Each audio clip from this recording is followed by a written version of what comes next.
Greetings.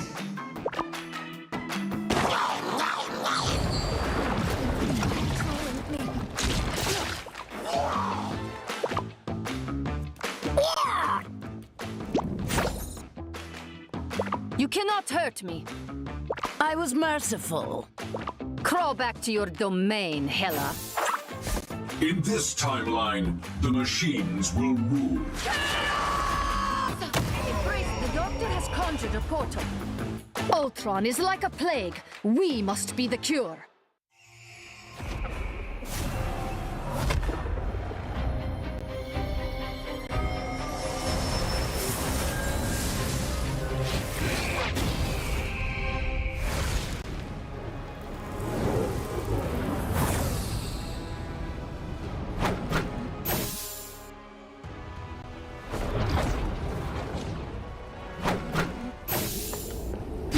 A disappearing act.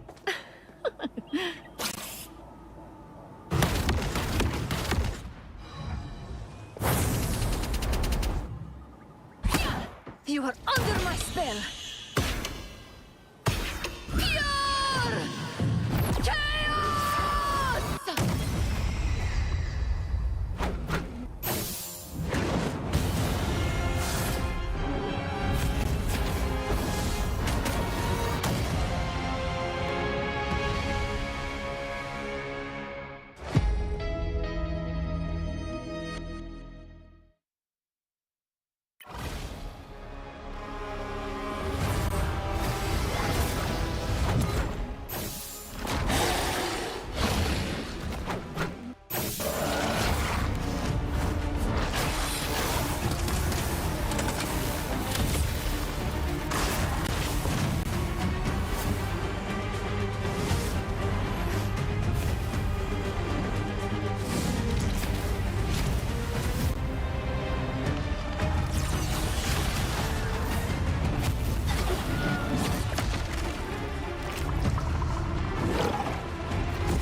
We are done chasing spiders. We have bigger enemies to conquer. You're ours now. Time to toughen up. We are Venom!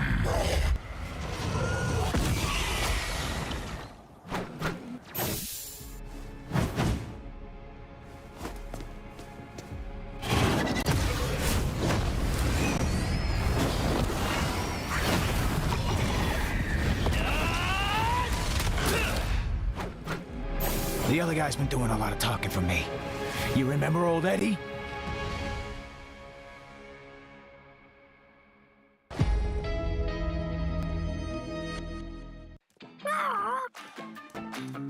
Hello. Greetings.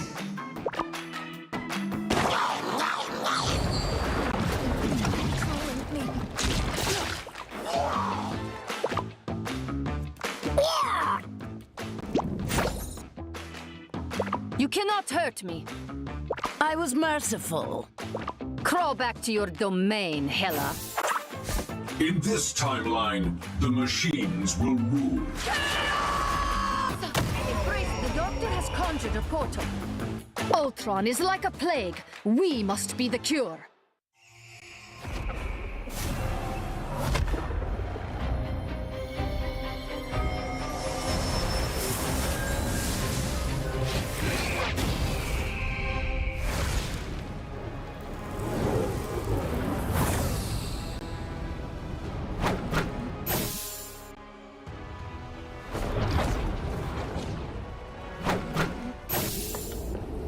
A disappearing act.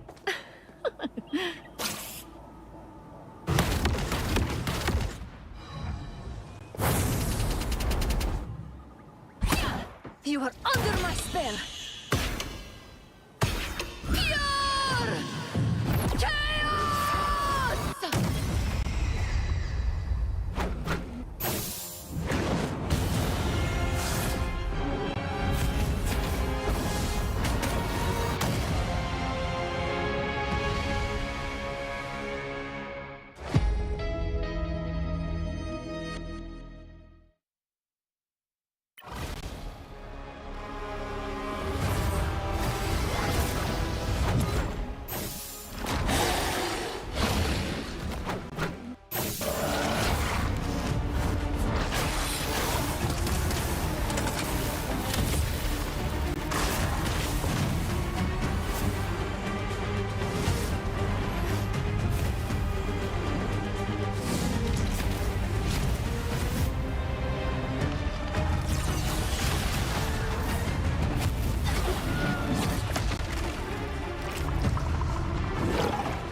We are done chasing spiders. We have bigger enemies to conquer.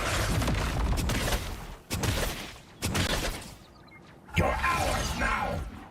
Time to toughen up. We are Venom!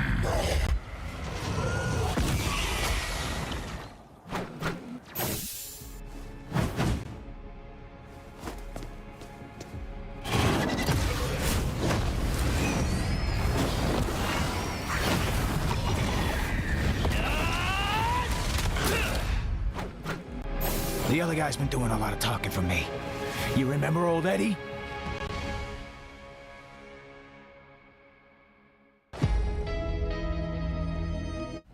Ladies and gentlemen, welcome back to the Marvel Rivals Championship here in Season 3, The Abyss Awakens. I am Tetra, joined by Moxie, and it is time for some Ignite teams to finally re-enter the field.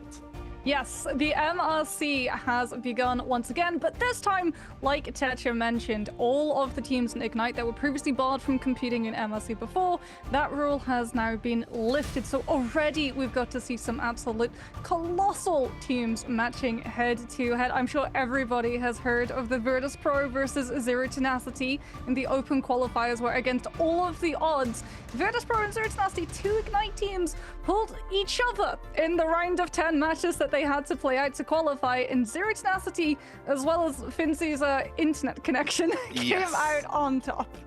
The rare substitute of reconnecting coming in for Vertus Pro. Not exactly working out as I'm sure Vertus Pro would have hoped, but both of these teams did make it through. This was during the initial open qualifier matches, and both of them made it through into the ignition phase, where immediately Zero Tenacity dropped to the lower bracket due to missing their first game. But they have been fighting through since and have not dropped a series, or I believe even a map so far up to that point. But there's even more coming up for you. Not just do we have the games, all of these matches are available in game, but also in game you can double your chrono tokens here. You can get an extra 2,000, a 100% increase on every token you earn. If you've already completed your battle pass, that's quite a few credits that you can be building up here. Yeah, and if you haven't completed your battle pass, that's great news for you, because you've got about 2 weeks maybe before that battle pass has ended, and you do not want to miss out on the skins, because this season's battle pass has been absolute fire. I love that Jeff skin so much. It was amazing to get to see it introduced into the game this early on. It's been absolutely fantastic. So more credits, more stuff, but also even more free content available for you, or some extra special goodies as the ancient powers awaken. Do not let your might lie dormant as the ancient powers awaken from August 21st, aka already happened, and will continue on. Complete your matches, earn XP, and for free, you can get Doctor Strange's Old Man Strange costume. You don't have to purchase this in order to get that costume, but you could also get, if you do want to purchase, the culmination of Null and the Phoenix Force for that Phoenix Eddie Brock Venom costume. Yes, that Reborn King in black costume is definitely one for the books. Discover a legend powerful enough to tame the celestial bird of fire with Iron Fist's Phoenix Fist costume as well. Iron Fist tends to get so many good costumes coming on through from him, but something else that we have to talk about is the fact that we've got even more goodies up for grabs. Elevate your expression to a whole new level with our next round of emojis. Exude undeniable aura and let your emojis do the talking with Scarlet Witch's dynamic emojis. Available from August 28th at 7 p.m. PDT. Chaos is about to ensue on the battlefield. Show off yours in style. Loving these emojis. It's a great way to interact with your team outside of the standard yes and no's. And of course, nothing, I believe you said it previously, that very little is as satisfying as getting a Jeff eat onto the entire team and then emoting as you run off of the edge. It's just fantastic. So make sure you go get yours while they are available. Well, now you can actually do it with the new combination of Scarlet Witch emoji. Yes. You can have the Jeff go. You've seen the viral clips, right? Where Jeff Jeff uses is Jeff grabs everybody up, and then you time it perfectly in sync with the end of Reality Eurasia, that Scarlet Witch ultimate, and poof, entire ace coming on through. And now you can celebrate with both of those emojis, but we can be celebrating this next season of Marvel Rivals Championship because, Tatcha, it's a new meta, it's new patch. We've got Blade coming in, and I mean, maybe we need to talk about Blade with an asterisk because he might be cutting, but unfortunately we haven't really seen him cutting into the meta all that much. I think he's been played genuinely a total of once in the EMEA region. Some of the teams, they've been experimenting. I had a look in. Vertus Pro had, I think, about 30 seconds of fire blade time on one of their attacking rounds of Yggdrasil Path before they just immediately swapped him back to Human Torch. He's awake, but it seems groggy. The teams are still trying to figure him out. This is like the first official tournament since the mid-season finals, so being prepared to head on into these schedules, we'll have to see which of these teams do decide to play Blade, if any at all, as we have all these matches coming up for you. We've, of course, already passed through our ignition rounds and rounds 4 to 6. Today, we'll be starting you off with lower bracket round 7, round 8, and round 9. Round 8, of course, will be that upper bracket. We've got some fantastic matches there, followed by Sunday. We'll have even more matches for you, heading into next week, where we will have the 6th and the 7th in order to find our MRC champions. Oof, I can't wait. We've got so many new teams coming in, so many different players going into different teams as well, and they're all fighting for a cut of the pie. $14,500 total going to be up for grabs in these regions, with the champion, that first place position, taking home 6,000 of it. That is, of course, for both PC and console. Both of them have their own individual prize pool. While we're going to be covering the PC today, there are console games available as well. If you want to go check those out, all of MRC games are available in the client. You head to that tournament tab and you can select your region, select your system, and see the best games throughout your system available, and just watch some incredible Marvel Rivals play. Yeah, I mean, I think this is one of my favorite things about the Marvel Rivals Championship. Like you said, the ease of access that there is to some of those games. Because if you want to improve, right, if you want to learn some of the tips and tricks that these professionals are doing to make these heroes a little bit more viable, or potentially look at the wombo combos that they're utilizing, you can, as Tetcha said, go into the game and you can have it as a replay code, which means that you can select a specific player's POV, you can slow it down to 0.25 seconds, you can rotate the camera around as much as you want, so you can get every single possible angle to understand how exactly it's done to better help you climb up this season.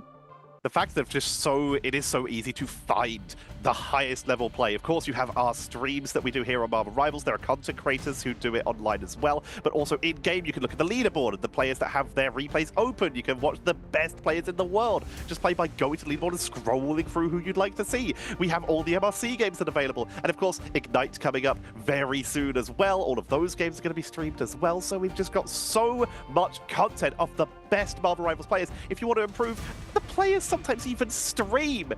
The best Marvel Rivals content is just fingertips away from you. Okay, I think, Chris, that's all of the housekeeping out of the way, so we can really get into the meat of the matter, which is going to be all of the new meta and the new matches that we're going to be able to see. Yes, we are. We're going to be heading into our first game, in fact, which is, of course, like we already said, going to be a round 7 game. This is in the lower bracket. We have Belfast Storm versus $5 billion. Now, a quick reminder as well, this is MRC, which means it is MRC bans. These are not one-sided, these are universal, and we are also going to be seeing a lot of mirror matches because of it. So Black Panther is going to be first off the blocks to be taken out of the way for both of these teams. Let's see how Belfast Storm go. As we can see that Skyplo is indeed a Black Panther player, which is likely the reason why $500 billion decided to take it out of the mix. The Human Torch ban, a little bit more traditional, but that is incredibly untraditional. Okay, we're swerving into Spider-Man territory. Spider-Man has appeared as the hover for Belfast Storm. When you think about the classic bans at lower levels of Marvel Rivals play, it's a lot of the characters that are harder to react to. You look at the Black Panther, you look at the Spider-Man, and then sometimes you look at flyers, as sometimes being able to ping them out of the sky without a hit scan can be a little bit more difficult. So with the Black Panther gone, you will see Spider-Man at some levels of play sneak their way in. But when you get to the higher levels, Spider-Man becomes a lot rarer, with the exception of a couple players who like to bring it in as an fantastic backline assassin. Well, Magneto is going to be sticking around, so we are going to have Peel in the form of one of those Vanguards, but Emma has been removed from both sides. Phoenix now is going to be saved for the side of Belfast Storm. One of the things that we started seeing a lot out of in terms of that mid-season LAN was the combination of both the Magneto and the Phoenix, which proved to be a driving blow even in the face of strategist ultimates. So definitely keep your eye out for that. Wombo, as the God of Mischief, is going to be saved as well. Probably, though, a little bit weakened, considering the doppelgangers get burned immediately if that end song Inferno is able to hit the ground. While Loki is definitely one of the strongest strategists in the game, he is also basically hard countered by two of the best duelists in the game in the form of Phoenix. And while he slipped down the list, Winter Soldier still sees play. And if you can land those Kraken impacts onto the Loki clones, you get resets. Phoenix can blow them up almost instantly. And as such, we do see Winter Soldier being picked up quite early here for $500 billion. Well, the Captain There we go. America is the one that's going to be removed at the tail end of things. So the strategist line isn't going to have to worry about one of those Vanguards coming through. They might have to worry about a similar playstyle, though, with that Venom as we head into our first map of the day.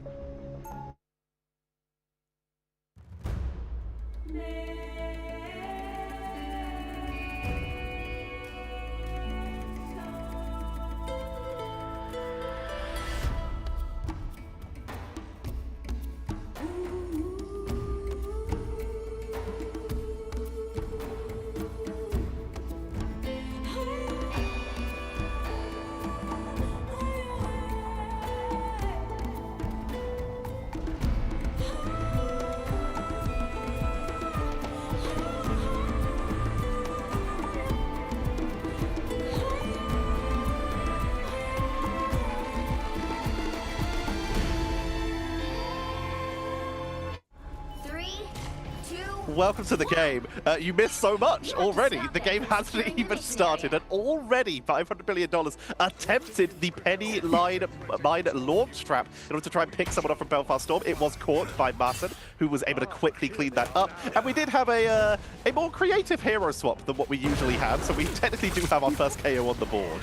Well, we've also got a very creative composition coming through from $500 billion as they're running that Moon Knight to take advantage not just of the team up or combination that you can do with the Groot ultimate, but also the amount of Ankh bounces from those Loki copies. Already, though, Regeneration Domain has been forced from the side of $500 billion, which is going to be very, very good for Belfast Storm if they want to try and intrude into those close spaces against that back line. They're running the Loki and the Mantis. This is the team up. They have that extra vitality, the damage boost from the Loki, and of course that healing wall for Groot. But with this, they only have a double strategist play, meaning that Loki has a slightly less effective clone here. That Soul Rejuvenation is a little bit weaker when it comes to those big game-changing ultimates. But so far, $500 billion. They seem to just be absolutely nailing this as Skiplo on that Spider-Man gets absolutely deleted. Yeah, the stagger has come through on the Spider-Man, but not on the rest of the team. Belfast Storm is still stalling out somewhat. Unfortunately, treading water is not going to be enough to take them to the shores of the God of Mischief copy coming through from Obos. That is going to be the first point picked up on the side of $500 billion. And they've got the Wombo, Tatcha. This is going to be really worrying for the side of Belfast Storm. As that Groot and Moon Knight, those two ultimates, if they come through at the same time, are going to be absolutely brutal, even if Obo goes for premature copy to cancel it. An ultimate combo that sort of leapt in at the midway through stage of one, really starting to make its way in once again with the rise of Groot, thanks to that Mantis team up. On the other side though, Belfast Storm, they did have it, what you mentioned earlier, that Magneto Phoenix combo, but you do need Magneto to be on the board to use it as they're already down. They're straggling Prison. Not really finding a lot, but it's enough to keep this push from 500 billion going. Yeah, Belfast Storm was sort of anticipating follow-up on that Strangling Prison, actually used the Loki copy to make sure that they live through it. They're still going to have the actual fate of both wolves to try and save them from the fate of the Hand of Khonshu coming on through from Sidiron in this next fight. But if you're Belfast Storm, you're going to be really relying on the Eye of Agamotto. This has to be huge, and it doesn't find anything because Maxon's able to CC immunity out of it with the cast of the Kraken Impact. They're still able to take the Winter Soldier down. He has since been fought out in terms of that threat level, but the Soul Resurgence from $500 billion is going to keep this fight going, and they're still sitting on the Meteor and Candace fight. The one shot, it absolutely finds the Luna in the back. able to reach on around. They keep pushing forward. Here comes the Media M from I'm Valiant. And that is going to be 500 billion, grabbing that second point with 4 minutes and 48 seconds to go. They keep pushing in so aggressively here. Yeah, and there's very little punishment that Belfast can actually do because the person that they lost last is the one of the ultimate. Skiplow goes down, which means that they're not in position now to come and prove the Kraken impact and use it as a threat level to try and push the attack aside from keeping all of this space. The group now has come and proof from Empires lost as well, just trying to counterwall some of the isolations that Zimzam's been able to find. But they've got that wombo yet again. The Invis is going to be on the field, but the Magneto is not! The Strangling Prison, the Horns of Khonshu, they combine in devastating impact. And there's nothing that Belfast can do. They just didn't have the strategist ultimates to sustain it. And they're literally trying to wall them in their base right now. The Wild Wall being placed up and to the side to make sure that the team is healed as they try to push these corners. That new team up with Mantis allows Groot to place a healing wall that helps sustain the rest of their team so they can push in a little bit more aggressively. So they're placing it in positions where that wall isn't blocking much, but it's harder to pick off. Kraken impact to dive on in. Fadeable Wells is forced down. Force. Wow. Unfortunately, no one's able to actually get onto the objective. Wow. An aggressive play coming on through, just utilizing that Trooper's Fist, carrying the Winter Soldier into the thick of things so that he could get as much ult charge as he possibly could on the side of Max and build up the Kraken impact. Keep everyone from Belfast having to react to that rather than position into a way of being able to contest that objective hitting the finish line. And that's all that $500 billion needed to do. Such a fast push in Hall of Desire that we rarely get to see. And this composition, the fact is it's still going to be effective on defense. Well, although it looks like they are looking to potentially mix it up, I'm not entirely sure if we'll see that Thor get locked in here. Whereas Belfast Storm, they're going to mix it up themselves. They're going for their own launch. I don't know why the web came out, but here we are. Going to try and launch, see if they can catch someone, but they've also brought themselves out an Iron Man. With Moon Knight, one of the biggest weaknesses is he's not the best at anti-air. Unless he can land the UG, his shots are all projectile, meaning it is fairly easy to dodge, and they actually get one! Blue X is down! That's the Loki too. That's one of the worst people to go down this early. Belfast Storm, they're on things like the Venom so that they can just instantly rotate and take this fight as quick as possibly they can because Blue X is going to be forced to burn a lot of those cooldowns to get back. He's got to use the Divas Exchange to get to the team fight a little bit faster, but by the time he's there, Belfast Storm are already going to have the Venom and the Spider-Man in position. They're pushing up quite aggressively. They do, of course, have Groot, which is a standard warp speed character, so he'll get there a little bit slower, but they're already pushing in, being aggressive, but a massive pickup coming in there from 500 billion will slow down Belfast Storm's push, and now it's really all down to Skiplow and Blue RTG to try and get some pickups on the backline to at least try and match the stagger. Yeah, that Punisher going down is the worst thing for trying to just rewrite some of those Groot walls up on that high left ground side. The Venom has dove. It is keeping the attention of the Groot and everyone on the high ground, which has allowed Belfast Storm's other players to start moving on up into position. But unfortunately, the dive is disjointed. No one hits at the same time. And like a deck of cards, they all fall isolated.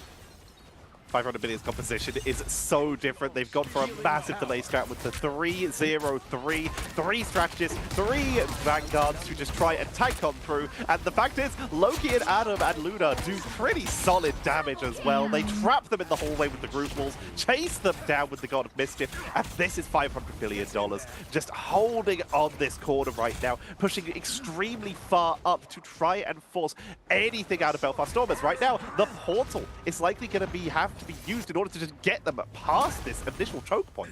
We've also got the Light and Shadow Karma team up in play with the Luna and that Adam, which means that if the Luna does come under pressure from something like a diver or a portal looking to kidnap her, she's going to be able to deal out damage and keep herself sustained long enough for the team to come on through. Triangling Prison is up for grabs right about now. Belfast Storm very vigilant of the presence of it as the Thor has decided to go 1 versus 1 against Iron Man. And yet, Skyflow will fall to the God of Thunder. We've been seeing an ever so slight increase in the amount of Thor play recently, especially due to the fact that he does now give a little bit of anti-air with that incredible push in. Straggling Prisons, mirrored as that as they push on through. About 500 billion, they come out ahead. But yeah, Thor having that anti-air with the Lightning Domain allows him to sustain it a little bit more effectively, chasing down these flyers like the Iron Man. And right now, Skiplo is forced to play extremely far back. He's just kind of on low-key cleanup duty. Yeah, he does have the one shot. They could potentially combine it with that Eye of Agamotto coming in through from blue. Unfortunately, it's a res fight right now that they have to play on. Karmic Revival, if you don't catch the Atom, just means that if you burn 2 ultimates, one price of an ultimate is going to keep everybody coming right back into that fight. If they can even find the pick to warrant using it. We're almost down to a minute, Tetchy, and they're losing all of the positioning to set up the combo. Strange just tried to cloak with levitation to reposition, see if he could land that Eye of Agamotto, but he was caught in the Lightning Domain. He was immediately dropped out and was focused down, picked off, and 500 billion hold everything. You said it so perfectly.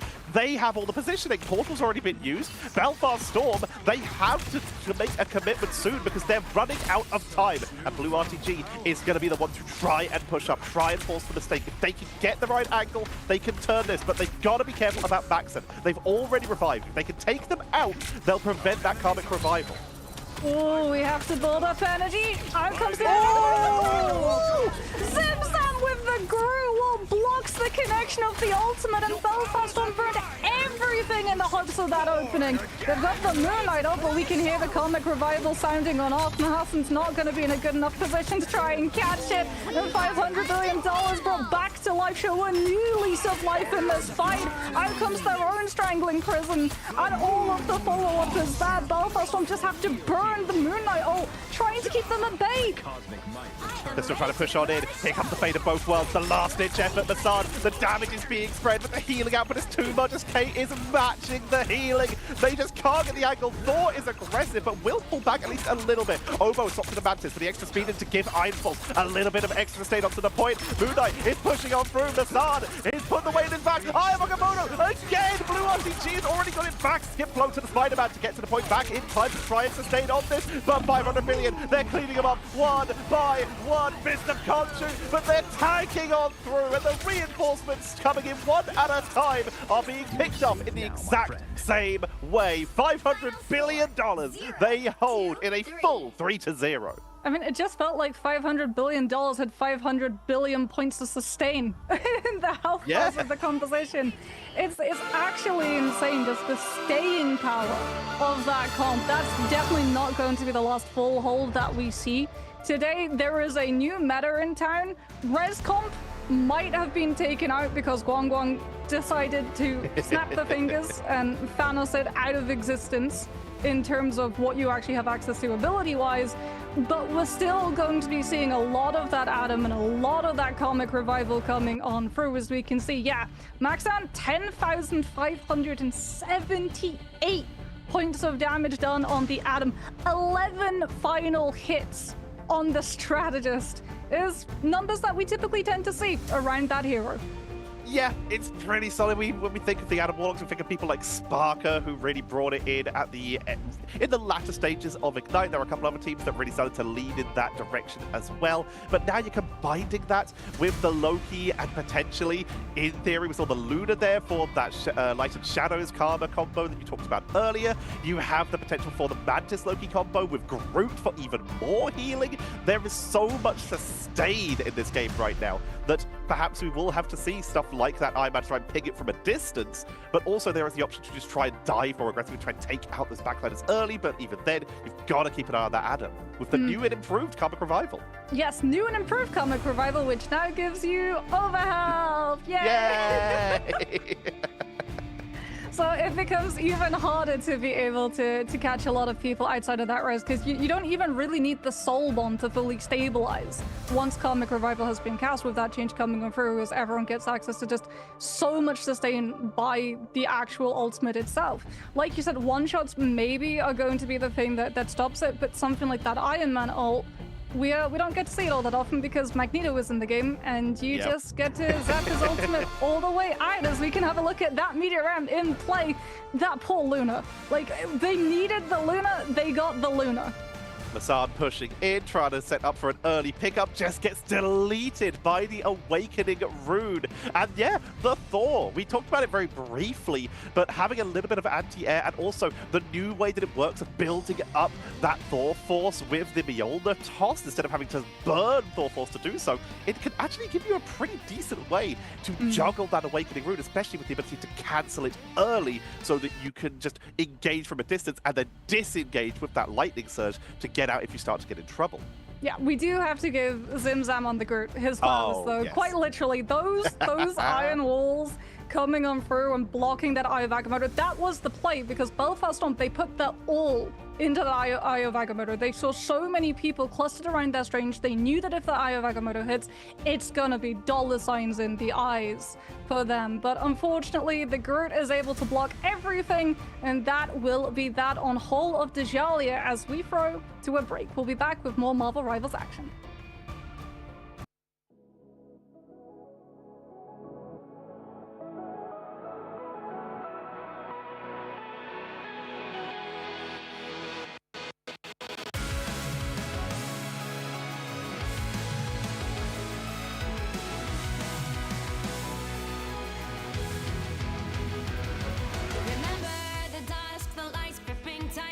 Trapping all those fighting souls, but yet across the world I see you standing in my way. And remember the time, the place we used to fight like the sun and moon. And I wonder if ever there was a time that we were friends. The night has fallen, shadows looming, and yes, that time has come for me to seek you out. We are set now for our last reunion. Break the chains, find your way, come find me. Do you remember who you really are? Show me that you are still the only one for me. I'll be waiting for you.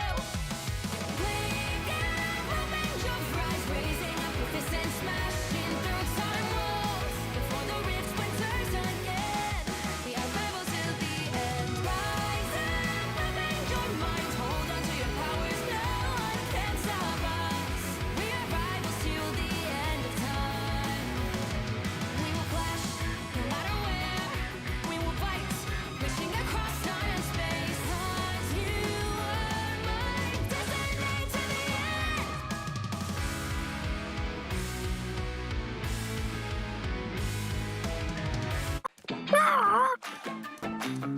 Hello.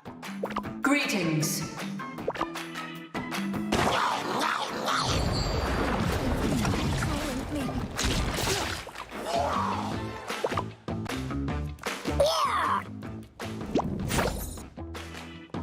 You cannot hurt me. I was merciful. Crawl back to your domain, Hela. In this timeline, the machines will rule. Embrace, the doctor has conjured a portal. Ultron is like a plague. We must be the cure.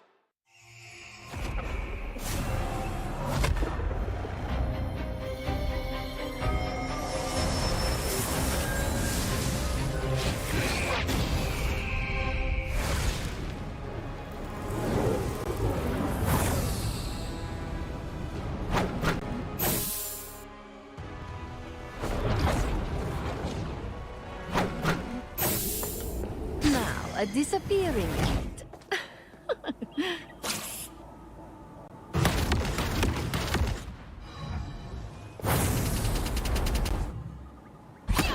You are under my spell. Pure chaos!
Spiders!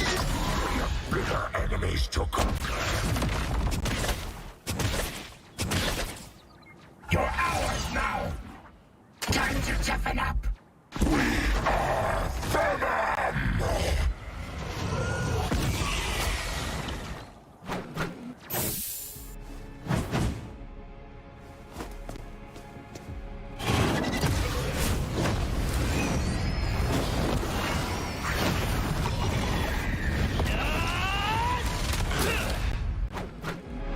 The other guy's been doing a lot of talking for me. You remember old Eddie?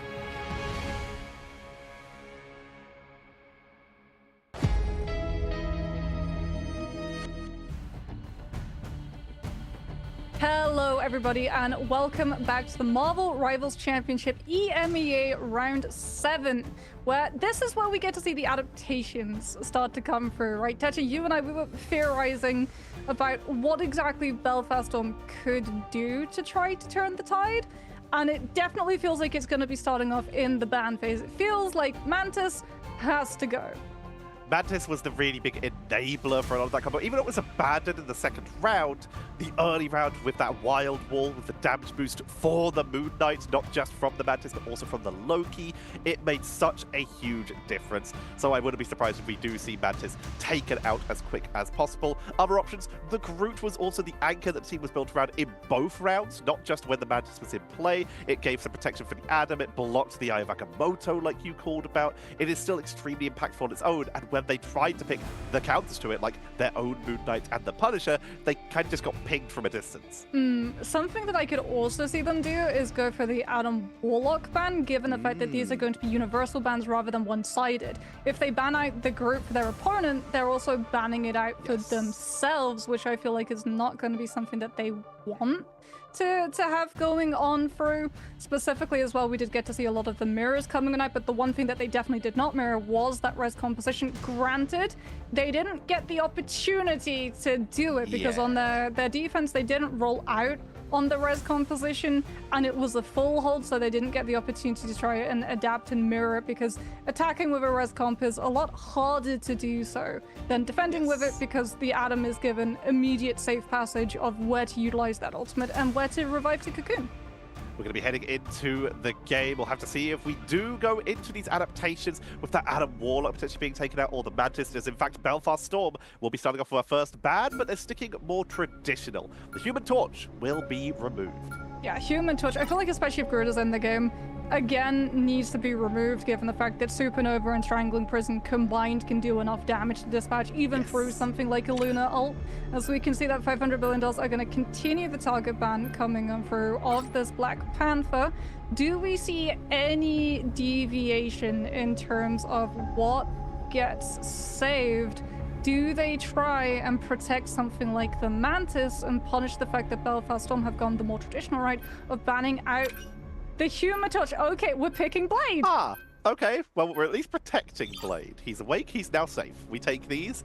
He's been hanging out in Beta T'Challa for a while. He'll now be able to enter the battlefield if he chooses to. And Spider-Man, Belfast Storm are just going the exact same route as last time. They didn't find a lot of result with the Spider-Man last time, but if they do exactly that and take out that backline defense of the Loki, they may have a little bit of better luck, as no longer will they have that invulnerability from the regeneration domain. Yeah, nor do they have to worry about the damage boost that comes alongside Vibrant Vitality's Deific Blessing. Yes, I'm sure we're going to be seeing Groot, because Groot and Blade combined together with the anti-heal effect on Thousandfold Slash can be particularly devastating in coordinated play. Emma is going to be taken out. Cloak and Dagger is going to be saved on the side of $500 billion, one of the better strategist ultimates in the entire game, given the amount of heals per second that it does, but also when you can just push a breakpoint even further with the Terror Cape and the vulnerability that it applies for those 3 seconds. If we do see coordinated focus fire on one specific target, especially off of the back of something like a Blade ultimate, that target could evaporate on the spot, as Belfast Storm are going to be protecting the Wolverine, which now puts a lot more pressure on a Groot pick if it comes out from either side. This is smart. They're making it so that they don't have to focus the Groot that much by protecting at least some of the counters. The Iron Fist is a wild ban, but perhaps they know something that we don't. Although that is a little bit of extra team healing from the Lunar Snow team up. The Chilling Assault can be very effective. But also, to point out on the Blade, the rarely seen, due to the rarity of Moon Knight's Lunar Force team up, can actually come in to give Blade a little bit of extra sustain, which is one of his weaknesses, as he does lose healing on himself when he goes into his really fast attack form. It just gains more lifesteal instead. So having an ability to sustain himself and get out of danger is pretty invaluable.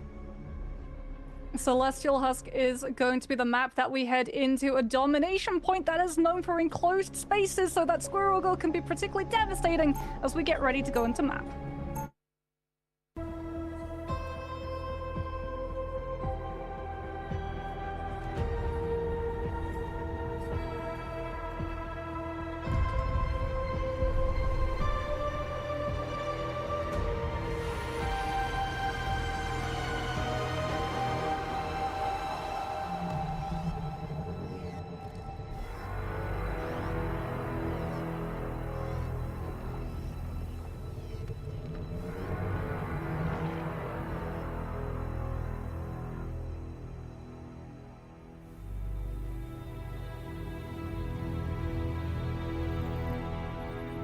Starts in 5, 4, Celestial Husk. 3, We saw Blade 2, hovered, but it 1. has not been locked in. All you need But to that do is might be capture the because mission area. a portal Got it? engage could be coming in. They may just try for a quick blow up, especially that Order of Chaos team up with the Scarlet Witch to go for a just quick explosion onto someone and then swap last second. Magneto is through the portal, tries to retreat, but is picked off by the Cloak and Dagger.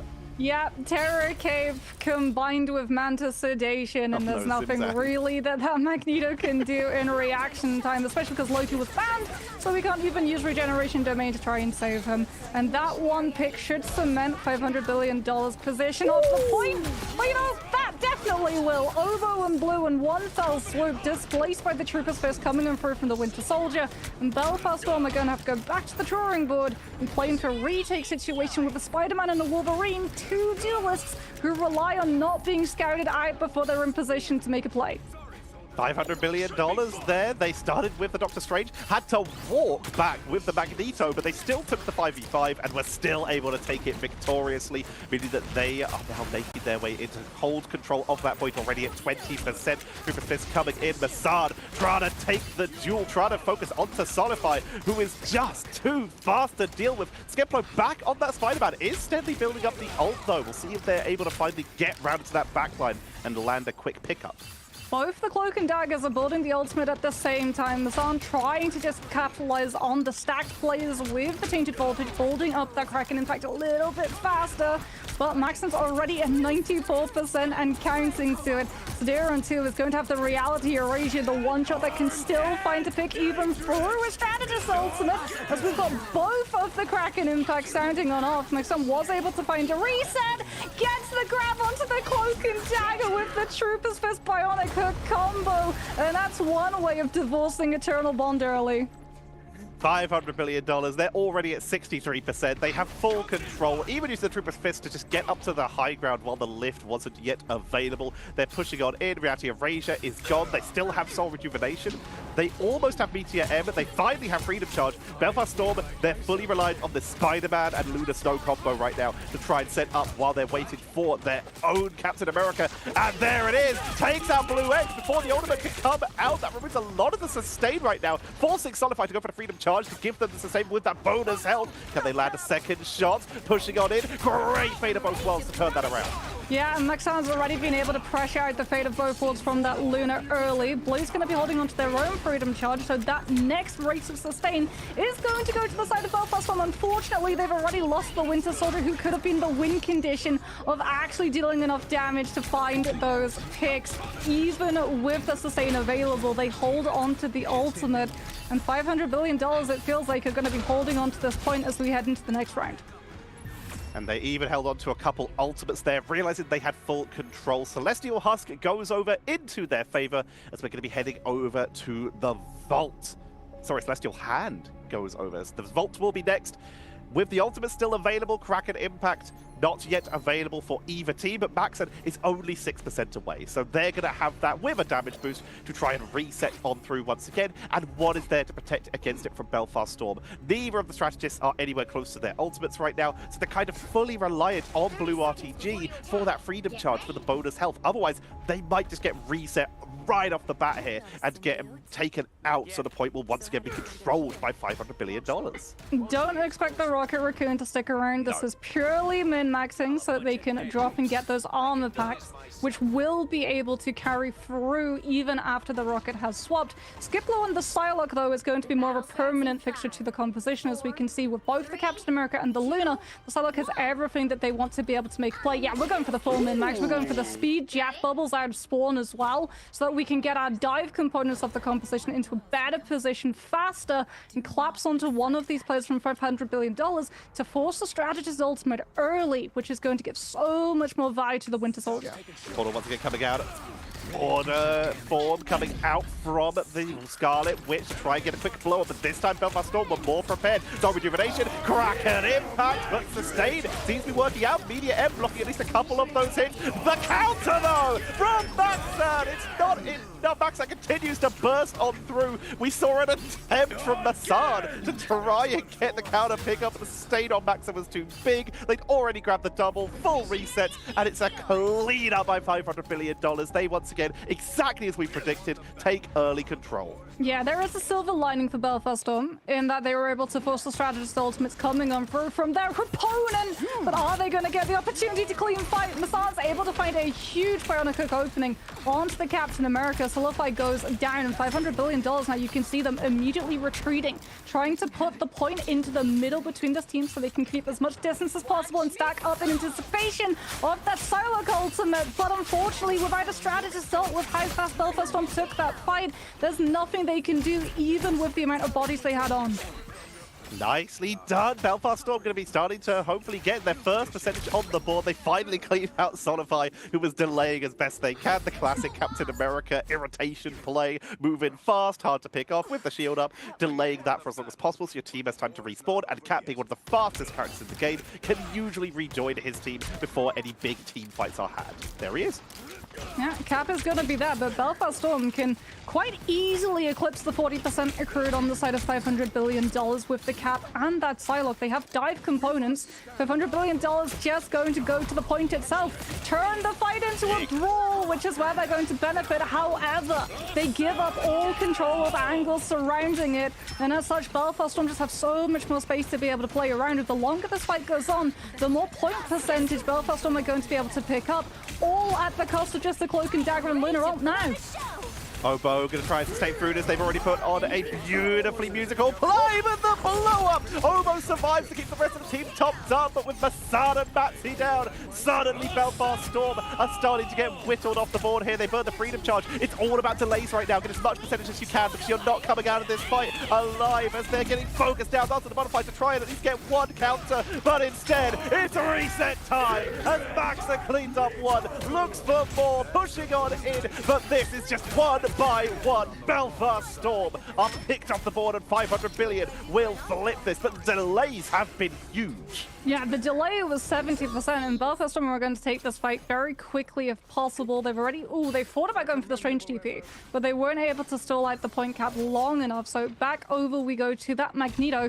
Unfortunately for $500 billion, they're currently running a Magic, so Diron actually had to swap up the Magic to come back into the fight faster, which means that they're going to try and dive with that Magic in Captain America. And Volstos has to make sure that he doesn't go down early because of that blind coming in through from the Terror Cape. This $500 billion just play the poke game, sending the Captain America in, weakening Belfast Storm until they can find the opportunity to properly deal the damage. Maxon's in position, even gets to utilize the Trooper's Fist into LOS to get the mag bubble from his team, and he's unpunished. we just see $500 billion.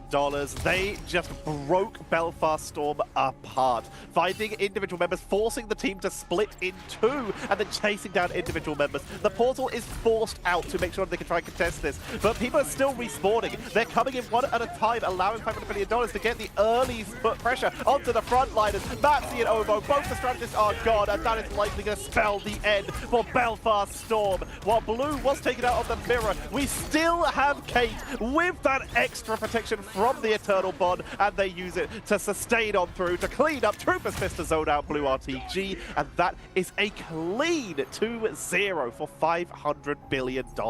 Yeah, normally when we see the Strange Portal recontest, if it is going to be successful, you have to have something that comes immediately afterwards. If it's a Loki, then you have to burn Regeneration Domain because you're stepping through that portal. You have no idea the amount of damage, the positions that the enemy team are going to be playing around. So unless you have a Strategist Ultimate, that portal recontest is not going to be lasting very long, and we see $500 billion just have such a good understanding of how to play around the portal, knowing that there is no Strategist Ultimate for everyone on the side of Belfast Storm to hunker down and try and save themselves into biding time to build up a win condition, and they just pick them off one by one, utilizing Maxan on that Winter Soldier perfectly to displace. He comes through with 12 assists and 13 final hits. If you do the maths, he's really in almost every single elimination that his team are able to find. The Winter Soldier had at least a percentage of a hand in. They were involved. 12k damage, which is tied just for the highest in the game. They beat out Masad, who is the second highest, by about 400. Masad did do a great job on the side of Belfast to try and turn this round. I also love what you say of them trying to come through with the Loki would have been the play to try and sustain through the portal, but they banned it, meaning they limited their own options to try and turn this round. The other option, you called it right at the start as well, Adam Warlock. The Soul Bond could have given them that sustain to push through the portal, but they just went through with all they had as Maxon was just continuing to pop anyone who grouped up together. Oh, I mean this. If ever you're on your ladder games and you're playing Winter Soldier and you think, oh my goodness, Cloak and Dagger is so frustrating to play into, I can never find a pick for Eternal Bond, Maxan just put on a masterclass in how to deal with the Cloak and Dagger, even for the ultimate. And you can apply it to almost any strategist ultimate that is AoE based. You can even do it against Lokis if they're standing inside their regeneration domain too. You just grab them out with Bionic Hook, and then you shove them even deeper into your team with that Trooper's Fist displacement, and there's absolutely nothing that they're going to be able to do to escape it. Skiplow, I did love their swap later on from the Spider-Man to the Psylocke. They really started to come into their own there. I understand a lot of people do like that Spider-Man, and it can be extremely effective, but into $500 billion, they were always reacting. They always had that Iron Bulwark from the Magneto. Trooper's Fist actually caught Spider-Man once or twice. The Psylocke, on the other hand, they were able to get some really good wraparounds and actually were quite impactful for their team. They got 3 final hits, which doesn't sound like a lot, but it's the second highest on their team. They did actually impact that last round very much. Yeah, I think for $500 billion, they just played so intelligently into what was coming, even when they ran that portal, so that they could just immediately put themselves into a better position so that the dive didn't have an isolated target to be able to find that they would win that first fight. And it was a very clean sweep of them for our first BO3 today. And this is our first BO3. We have many more coming up for you. We've got some fantastic games. I believe we're going to be getting ready to move on to the up bracket. We'll see. We'll let you know after we are back from this quick break.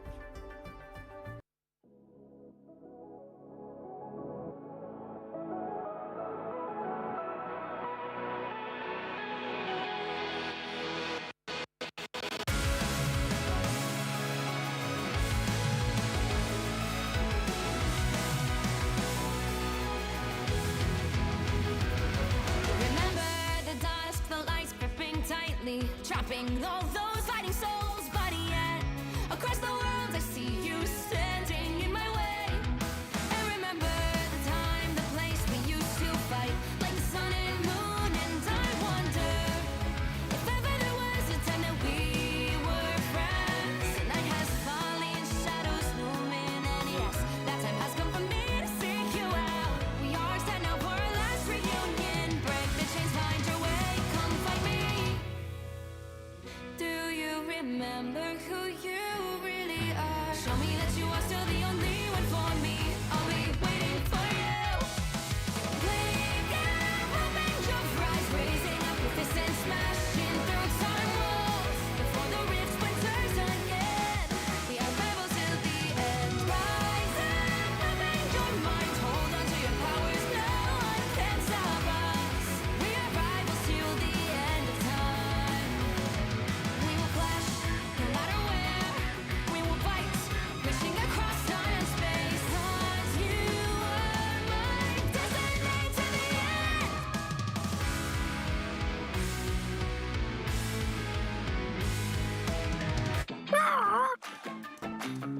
Hello. Greetings.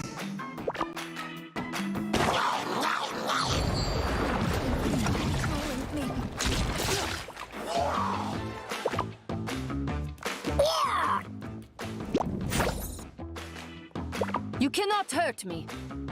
I was merciful. Crawl back to your domain, Hela. In this timeline, the machines will rule. The doctor has conjured a portal. Ultron is like a plague. We must be the cure.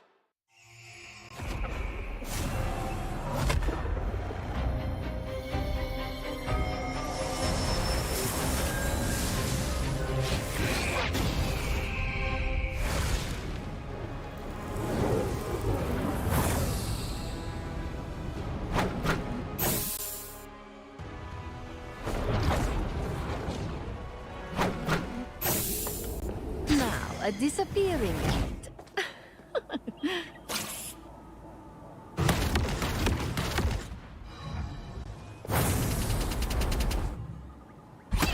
You are under my spell. Pure chaos!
We are done chasing spiders.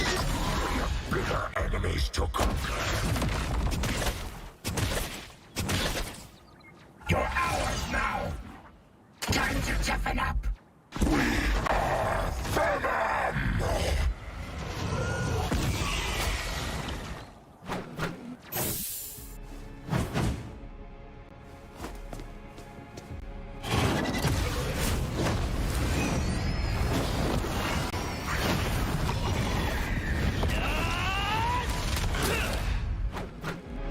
The other guy's been doing a lot of talking for me. You remember old Eddie?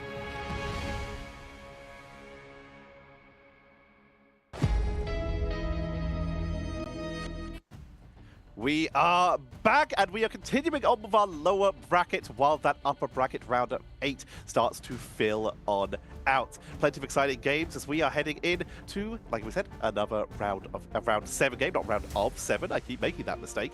There are plenty more teams. There are so many teams left. We've got to whittle out some more, so this is another lower bracket game to see who keeps their tournament hopes alive. Yes, and with that comes the additional pressure. If you go down here, you are out. So we're going to be seeing a lot of stress, and potentially stress causes mistakes. We've seen, you know, in that last match, there were a couple of times where if players had used their ultimate, they might have been able to swing that match, but unfortunately they were not able to do so. As we get ready to head into a match between P.O. Horan Burrow and Urk. going to be kicking things off on Hall of Djalia with an instant ban for both sides on the Loki. Loki gone, Human Torch gone. If we were to show you this, you wouldn't be able to guess what season it was other than the fact that Human Torch is released. These two have been universally, consistently banned out, consistently prioritized as saves. They are strong. It's as simple as that. Now, let's have a look at what P.O. Horan will pick for their first sustain, and they will protect the Venom. We've been seeing a lot of Venom around the mid-season finals. Teams seem to like it for the aggression, because not only is it just a great backline diver, a great ability to pile some pressure on, fantastic for rollouts if you decide to, as we've seen a couple teams try out, maybe go for some Spider-Man rollouts and then swap to Venom to get back to the point in time, but also it enables the Jeff. Well, that's going to be an immediate reaction save on the Emma, who is very good at shutting down the Venom. You just go into your Carbon Crush, your Diamond form, and you manage to deal with that dive, dispatching him, kicking him into the walls, making sure that your backline is going to be saved. As with that Loki ban, that backline would have been a lot more vulnerable to just a hard dive rather than a soft dive variant where you have to go in, burn the crystals, get out, reset, restabilize, and come back in again. As we can see that Phoenix is going to be the next on the chopping block with Punisher that is going to be protected. So those teams, if we do see something like a group pick come on through, are going to be finding it a little bit harder to hold their position with those walls crumbling down almost as quickly as the group can bolt them. And Punisher also very strong, but with Magneto taken out, they do become a little bit more vulnerable. You talked about it so much in stage 1 of when you activate that final judgment, there is always the trade-off of which Magneto can meet your M, can they get it off in time, and can the other one match the reaction check to get that Iron Bulwark if it's off cooldown. With Magneto out of the game, suddenly that Punisher becomes a little weaker. But with the Storm in play, it becomes a little bit more deadly, as the Punisher Storm combo is something we've seen to break spawn holds in the past, but also just for hyper-aggressive, overwhelming damage without leading on dive pushes. The Hulk is going to be banned out, which is going to weaken the Namor potential as well if they decide to go the route of dealing with a flyer in that direction. But we could very well see a traditional Punisher Storm composition come on through, as Pierre Hornborough, they want dive on the table, but they don't want Captain America variant dive on the table. It's going to be the Venom, so dive the way that they decide instead. Well, we're going to be heading on into our first match in just a few moments. Will we see that hyper-aggressive dive style with the Venom, or will we see the overwhelming DPS of Punisher and Storm? Let's find out as we head into Hall of Djalia.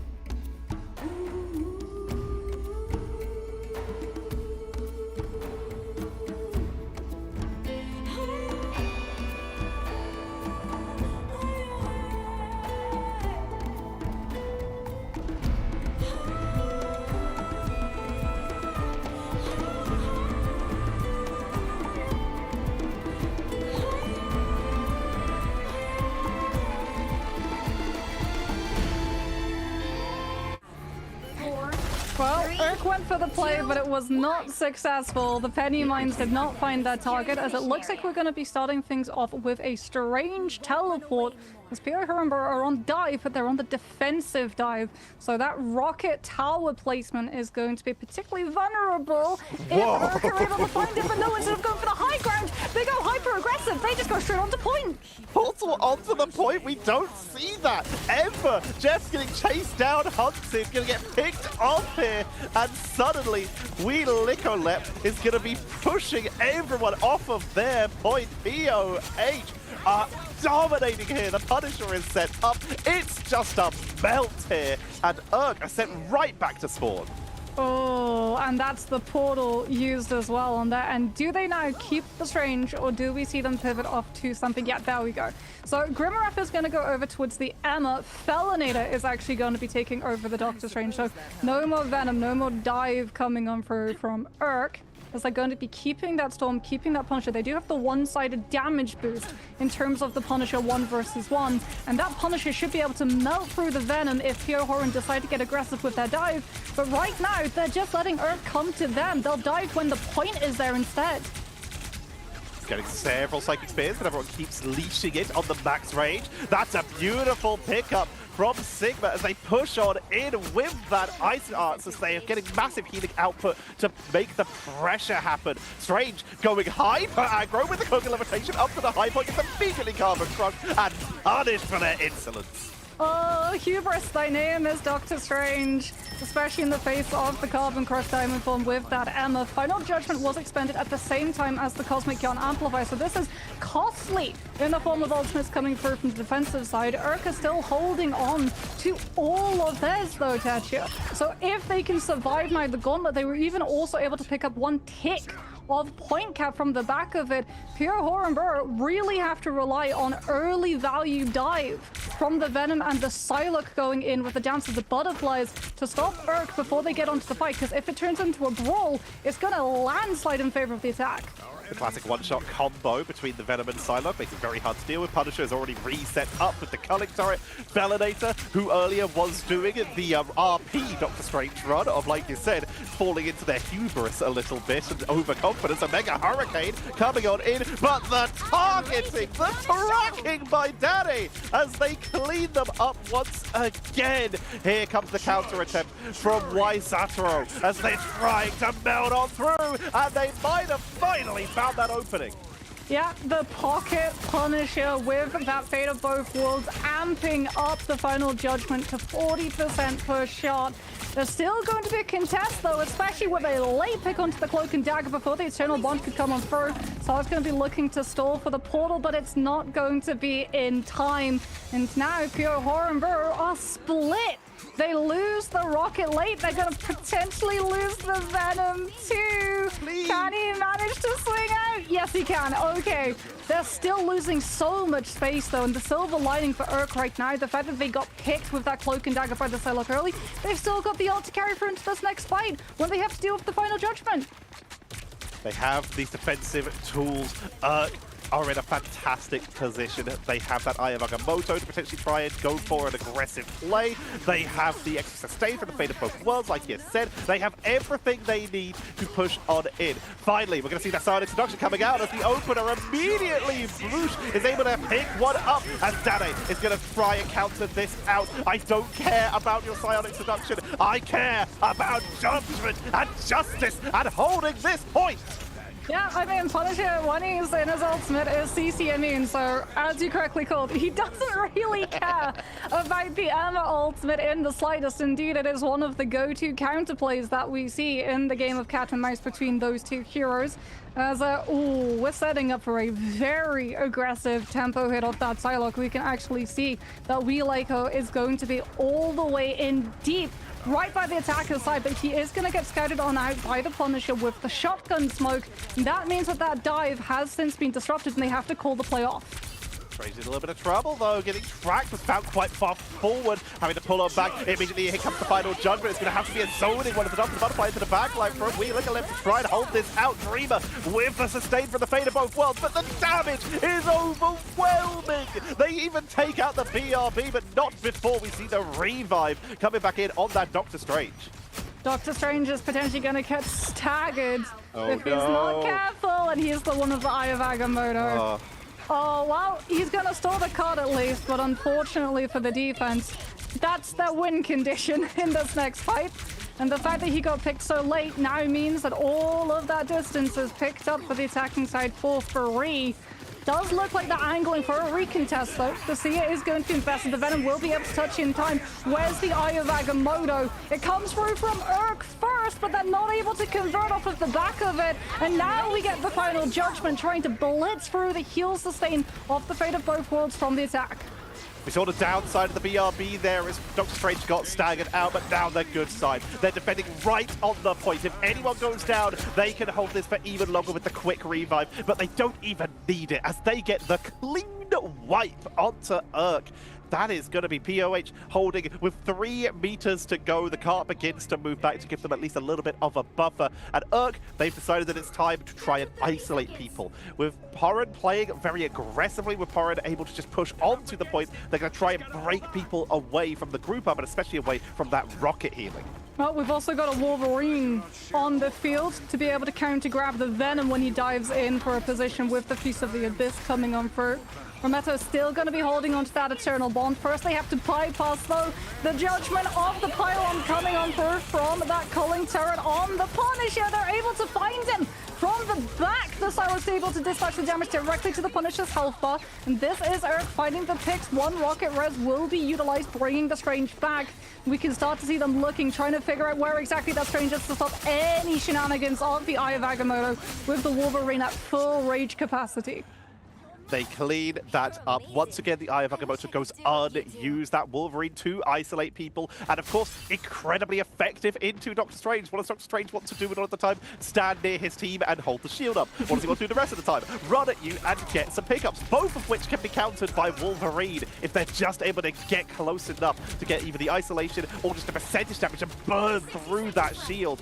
And Blue Shades was able to easily take them out. There's a counter though as Nane, once again on the defense, is able to pick off that storm.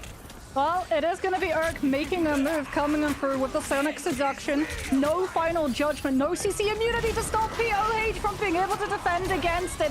Instead, they're relying on strategist. And there it is, the damage boost from both the Luna and the Rocket means that Feast of the Abyss is going to be feasting tonight. And Urk are removed from the battlefield with 26 seconds. They're still getting staggered. Their Strange went out so late too. Are they going to be able to set up a teleport in time? If POH have anything to say about it, they're even in position with the Venom to cancel it.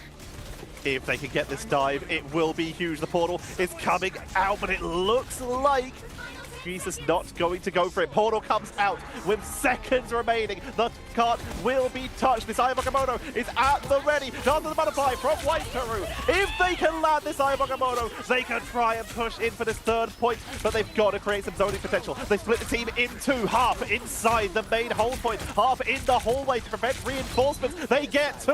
The team split is working perfectly right now, and Earth are cleaning up. They keep on pushing. Can they keep this up, though? There's still another full fight, and then the stagger recontests from the side of the defense, and you're not fighting a 6 versus 6, you're fighting a 6 versus 7 with the rocket beacon. However, that Psylocke should be able to take it out for the count. The body block from the Wolverine means that it stays up and the rocket's able to move it and put it up before the Psylocke can find the pick. However, the Psylocke is still keeping a track of that rocket. The Eye of Agamotto comes up in the meantime because everyone was so busy worrying about Wise's position. The Luna ult has to be utilized. Urk is still trying to hold on. The Eternal Bond's finally been able to find a footing, but they're relying on the dance of the butterflies. Can they utilize the ultimate and keep this momentum going? The Emma is down. Psionic Seduction is being able to connect onto everyone from the side of POH, trying to contest this point from finishing the checkpoint, and that sets up perfectly for the Psylocke to come on through and follow up on all of those suspended players. Urk are winning, but they keep stepping off the point. Reinforcements coming in to make sure that someone is touching it with 2 meters to go. If anyone steps off from Urk, if they also off for just a second, it's going on in, and they get it in the last possible second as reinforcements are coming through the door. What a push by Urk. What a last portal. What a hold. They were juggling on the edge there. I thought they stepped off for a second. Same. We were looking at that Wolverine's POV, just utilizing that BRB as a scratching post, and I was like, please do not have one of your players step off of that objective, because it would have been heartbreaking. That overtime was running so long that a millisecond would have meant that that wick would have burned down entirely, and they would only have been able to walk with 2/3 of the map, but they're able to find the full push. And now we're going to see the other side. How effective is the dive going to be from the side of POH when they can be more aggressive with it, as opposed to having to wait for their opponents to walk into a position and come on through with a punishment? currently hovering on the Magic. We'll see if that makes it out of the spawn. If they are going that heavy on the dive, then Magic can be someone that fits that role very effectively, usually comboed with something like a Magneto, so you can Iron Bulwark it. In this case, just rolling it with the Emma due to Magneto getting banned away. Although, out of all of the divers, Magic is one of the ones with the best sustain. I'm surprised we're not seeing the Psylocke, given the fact that we've got the Venom, the Emma, and the Luna. But we'll see whether or not, like you said, that Magic is gonna... It's got the Snowflake, Idle Aura is there, and we are using our stepping discs. The Magic has been committed to. All the way around the right side we go, as the Venom with a higher health bar is going to provide a little bit of a distraction so that the Magic is able to slip past some of the defenses and get into a better position. Trying to look for the right angle. Someone is fighting from the doorway as well to create a little bit of extra delay. Here comes the pressure. Venom breaking LOS. Is just trying to get the maximum amount of pressure they can with the jump hack. See you later. But they're able to sustain on through. They catch themselves on the edge. And even what goes down as Silent Ashley is picked off on the side, which means the BRB is also down. And Urk are holding this beautifully. I mean, they just counter the dive perfectly. Like you said, they wait for those dive components to be in an aggressive position, and then they walk on the undefended backline. Rocket and Luna against a Psylocke who has access to Emma team up, and Luna Idle Aura sustain is going to be able to keep themselves in that fight for as long as they find those picks. And off of the back of losing all of those strategists, the dive just has absolutely nothing to be able to prop it up. This time around, it looks like they're going to not be going from main. It's going to be all the way around the left side to try and avoid some of that poke and also close up the distance before the Venom and the Magic can be pushed out. BRB placed, but it was in sight range, so they're going to cancel it and drop it again in a couple seconds once it respawns. Great pickup! Goodbye, Magic! And suddenly, Urk are keeping control. Quick heal up, and you'll see those health bars of POH getting slowly trickled down. This tunnel, like you said, they're avoiding a lot of the poke, but they're still caught in a massive chunk of damage. All the pocket healing onto the Punisher, though, as Wise is almost punished for it. Oh my goodness, Wise could have used the ult that to dodge out of that damage coming in from the Punisher, but has full faith in the team to be able to keep them standing and not give up all of that space against the Final Judgment. Gets to use it after all of that sustain has run its course on the side of the attack. And I mean, the Psylocke has been absolutely unstoppable. Right now, every single time POH have tried to make a move, that Psylocke has just been an absolute nuisance in their backline for them to deal with.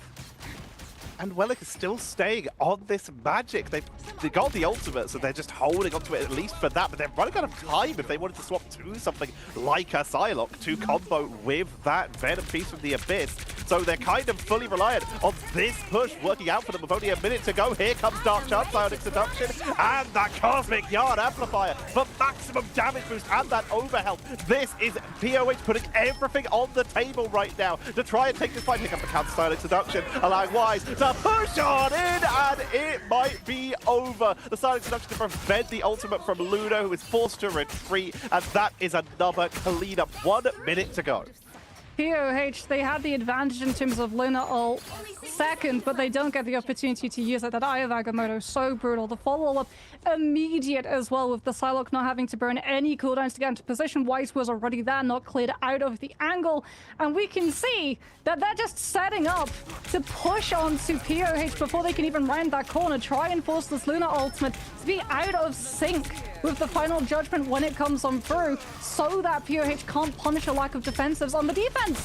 The freeze, the focus, the shurikens, and that is going to be a massive pickup. That's one way to desync it. If you can't get the Luna, you might as well get the Punisher, but they come back at the BRB. But now they've lost their Emma. It's just one by one. People are going down. Here comes the fate of both worlds. This might be the last chance. In the meantime, everyone on the flanks is just getting picked off. It's just 3 people fighting on the point, and then everyone else is just being tracked down by Wise.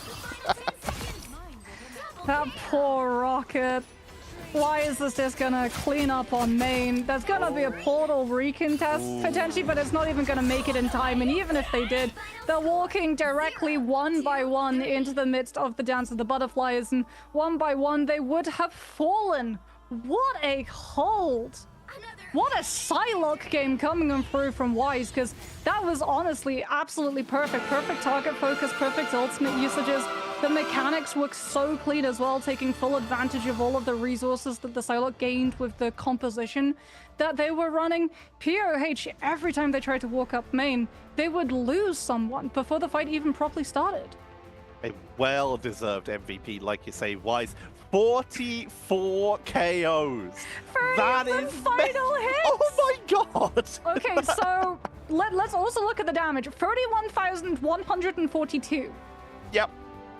That is the highest in the game by a lot. Is meaningful. Every single bit of damage that Psylocke does tends to convert into a pick, unless your target is able to escape away from you and get healed back up and you have to disengage.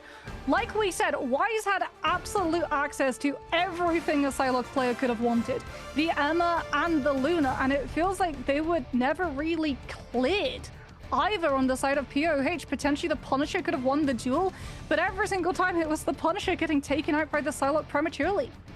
Wise on the Punisher themselves. Danny put up an incredible fight when it came to that, but it was on the defense that Psylocke last switch to close out the round for the defense so they could just get the burst pick off people as they attempt to reinforce, as they attempt to get back to the point. As Rocket is attempting to place a BRB, it was just all Rise's game in that last round to just pick people off here. I mean, that Eye of Agamotto, the target focus, just immediate. They let the Punisher and the Luna ult in sync once and never again. The ult tracking from them, they were always making sure to cover all of their bases, and they just played counter dive perfectly. There are so many teams, when we go through all of the metas, dive is like the intelligence check a lot of the time. Can you deal with a dive composition, or are you going to get rolled over by it? And unfortunately, that was a steamrolling. And then, of course, we talk about the dive composition being an intelligence check, but then you get the teams that break through that limit, and you suddenly start to get teams like Citadel, who turn it from a dive composition into a just synergistic aggression that can make the difference as well. And in this case, the defense was too good, the dive was countered, and just isolating individual members where a team like Citadel might be able to keep each other alive and play together. For now, though, we're going to find out if they can turn it around as we're going to head to a break. When we come back, it'll be time for game number 2.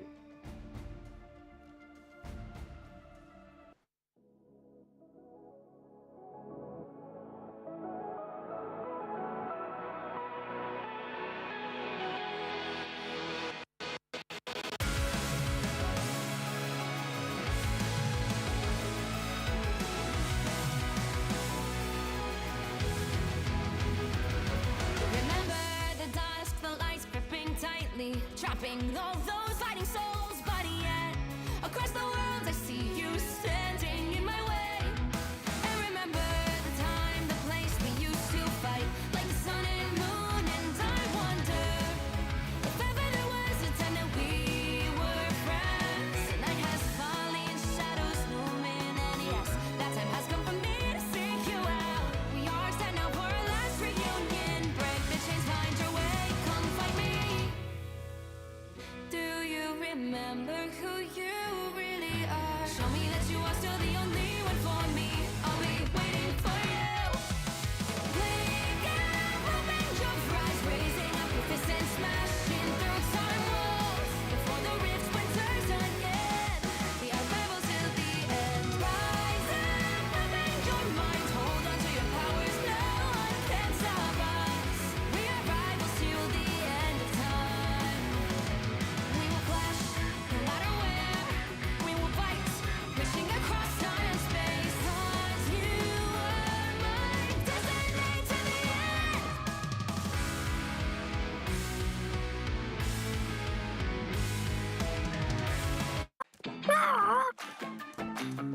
Hello. Greetings.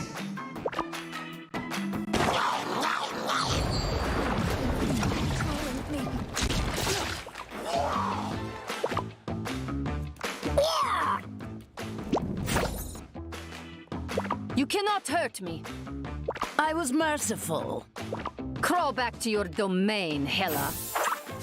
In this timeline, the machines will rule. The doctor has conjured a portal. Ultron is like a plague. We must be the cure.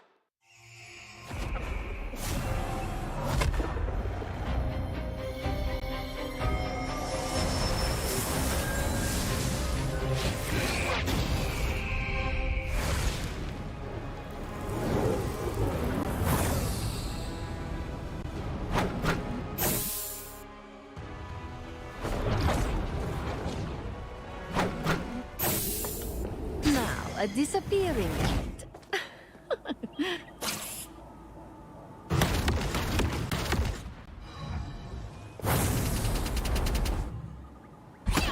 You are under my spell. Pure chaos!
We are done chasing spiders. We have bigger enemies to conquer.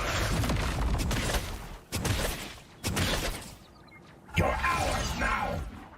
Time to toughen up. We are Venom!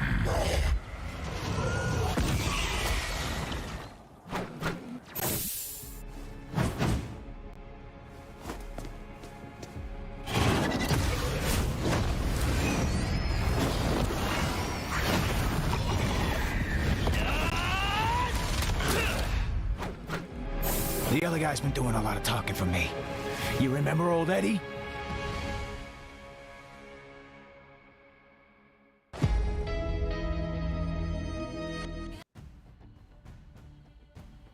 Hello everybody and welcome back to the EMEA Marvel Rivals Championship as we get ready to head into map number 2.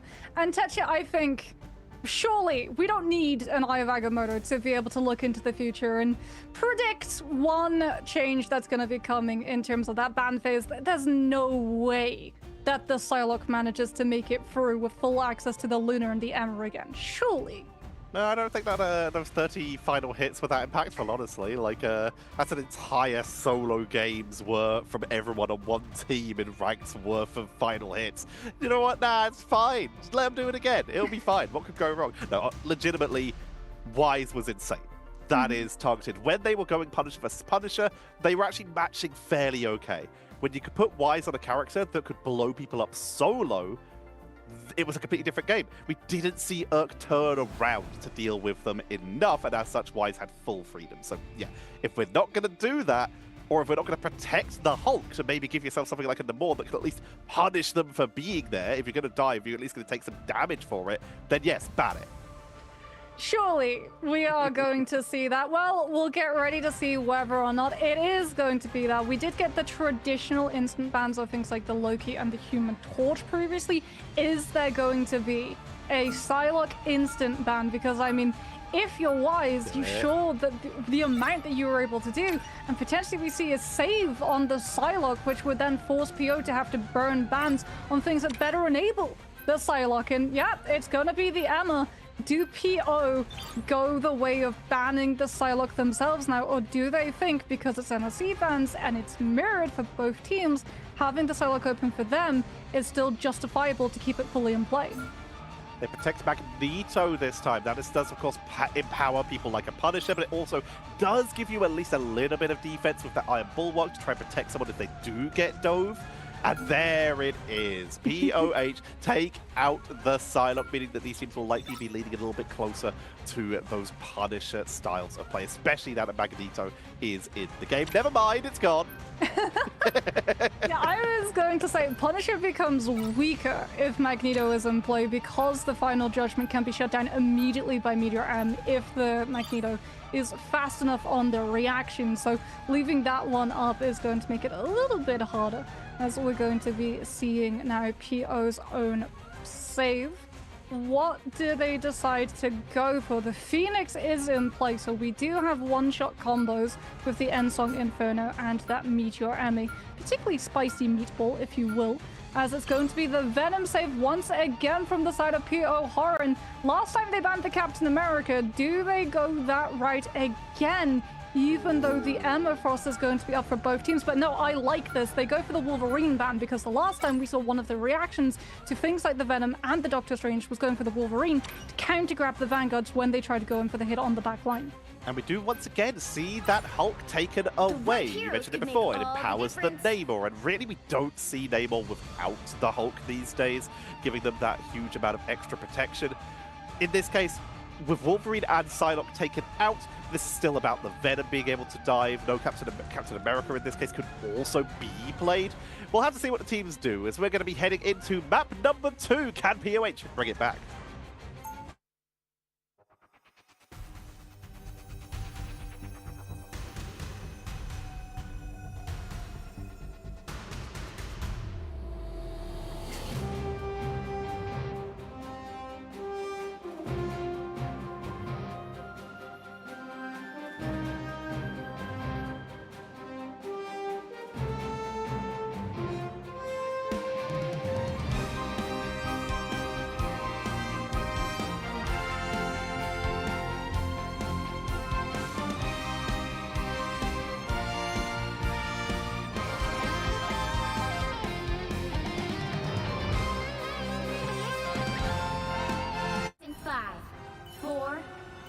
Well, it's business as usual as we head into Midtown, and it's going to be the triple Vanguard, triple strategist defense. This time around with the Rocket Raccoon additional flavoring, so that you have that breath beacon to bring someone back if they get picked. Is Urka already going to be a little bit overextended instead of huddling inside that small room to try and hide away from all of this incoming damage? Because they've got the soul bombs, they can play aggressive outside of POH's own spawn doors and find these opening picks on isolated players.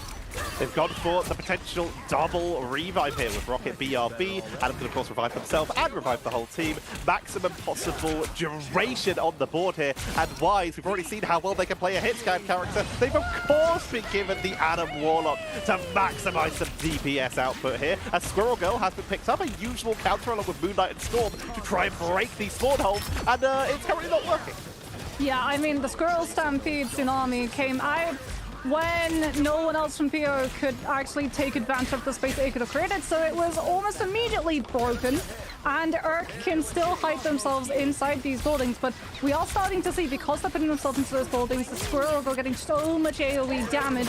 The magic goes for the one-shot combo. That's the melee animation strike to be able to deal that last little bit of damage to take the Cloak and Dagger down. And finally, POH have been able to break the spawn hole, crucially as well, before the Comic Revival has been set up into places. Wise is going to think about it, but thinks better of it, doesn't go for the cocoon, and doesn't revive the entire team, which means it's going to be a strange portal recontest instead. This is sensible, because now, while you obviously don't have that free revive for your own team's protection, you bought a little bit of time, you force the enemy team to group up in one area, meaning that Bluish Haze gets to choose where that portal goes with a lot more freedom. And with everyone already back, it's just right back to where we started, but the cart's further forward now. And this time, POH have far less ultimates too. Kraken Impact, no more Squirrel Girl either, since Silent Ashley, job done, spawn hold initially broken. Is over to the Rocket, Eye of Agamotto comes out, it's going to be shielded on one side from Urk with Bluish Haze on that Seraphim shield. Sigma Heal's also going to be able to dodge out of it with that Eternal Bond, and you can actually see that Urk were in position for the Comic Revival. They went into that fight thinking that they would lose it, that they would lose those players, and they wanted to have the revive, but they were able to find those picks, and now it's just business as usual, 6 versus 6 brawl. This is the opportunity, though, for POH, because in order to get into that position, Wise did use their self-revive, meaning that they are now vulnerable. If they go down and BRB isn't available for them, this could be the opportunity where POH can finally actually for long-term breakthrough Earth as they're going to attempt to make their way forward. Dark Charm being committed with that Cosmic Guard Amplifier for the damage boost. Kraken Impact at the ready. Comes Rival, but early gets the triple. They're coming back, making a quad as they try to push on through to keep the hold going. And with Danny down, they're running out of opportunities here. The BRB brings them back alive. Agamotto and Wise picking people off on the retreat. The Venom is pressing the backline though. We'll get them, but BRB wasn't even used. But it gets broken. Mid-revive animation, the magic is able to burn it, which means that the Atom is going to be out of the mix.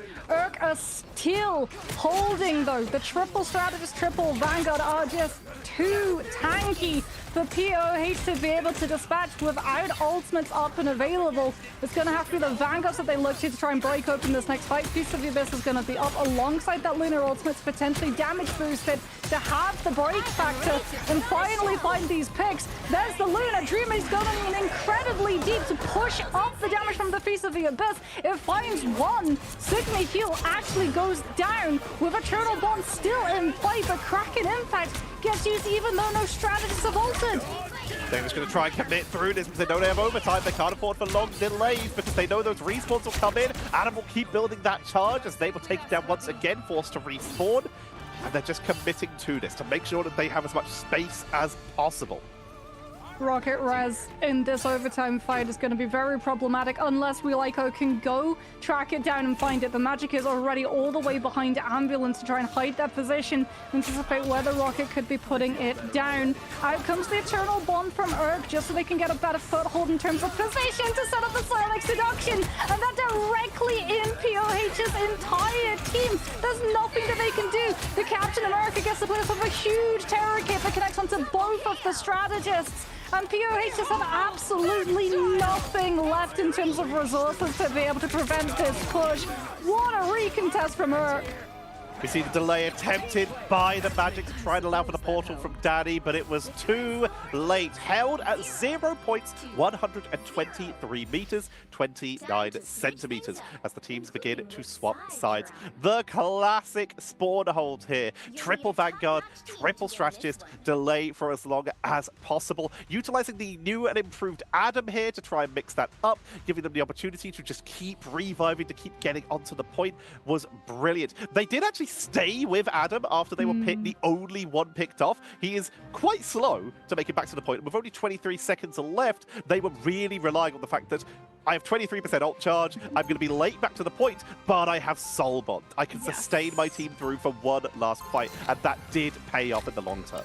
Ooh, I wondered if we were going to see this. I actually really like the adaptation coming on through from Urk. Wise is onto the Phoenix, because the way that they sort of tried to stabilize around the Comic Revival, they Comic Revival directly in the face of the Kraken Impact. They had the Freedom Charge for the Captain America, which applied all of that Overshield, but they also had the Overshield applied by the actual Comic Revival itself. However, Endsong Inferno from Phoenix entirely destroys Overshields. So it can be a direct counter both to Freedom Charge and to Comic Revival. And you can tell with Urk having actually protected the Phoenix that they did this fully aware of the Adam spawn hold strategy.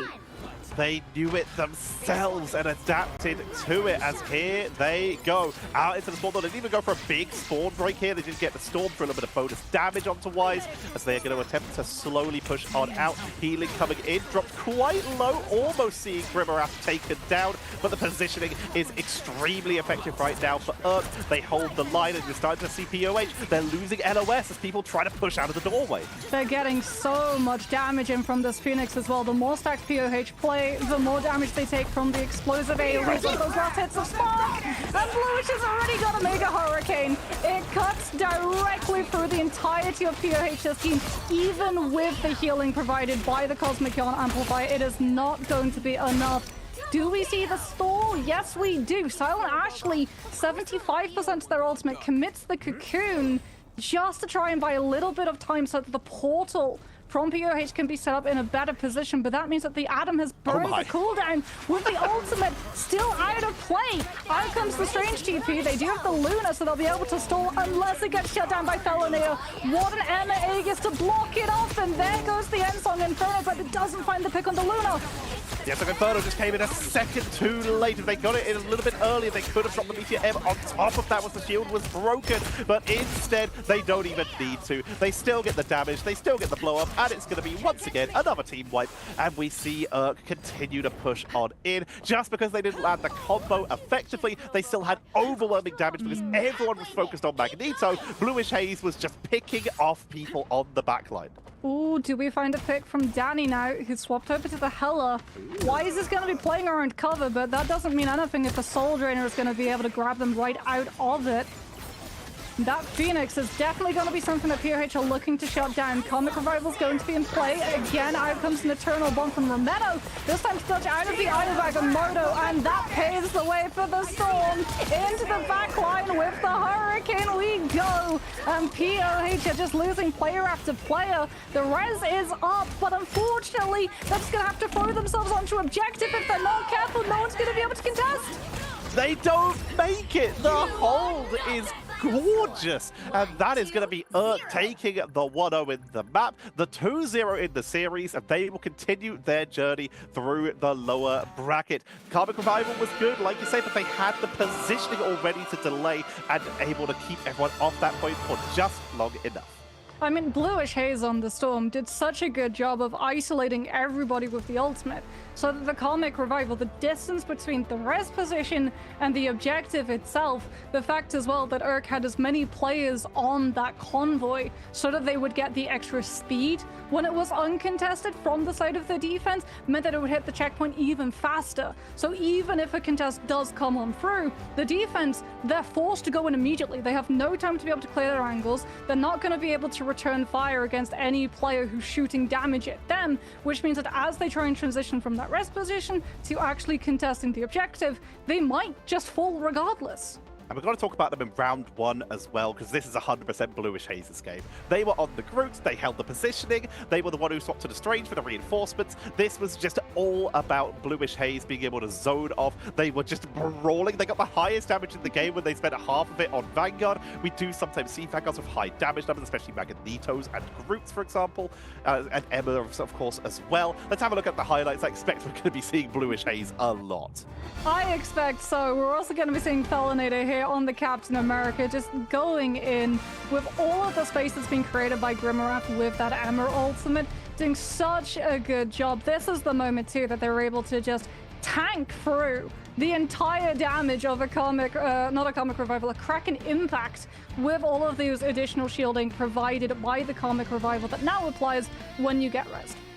Shout out to Danny, though. We talked about this Kraken Impacts. They were so good on the Punisher in the previous series. They really locked in on the Winter Soldier in this one. They put everything on the line to try and break these compositions, especially when POH were on attack. But the sustain just proved to be too much. And look at that Omega Hurricane. Bluish Haze just cleaning up there. They had the right angle, even flying down to the low ground at one point to one, maximize cover, and to give them the opportunity to maximize the AoE of their damage boost.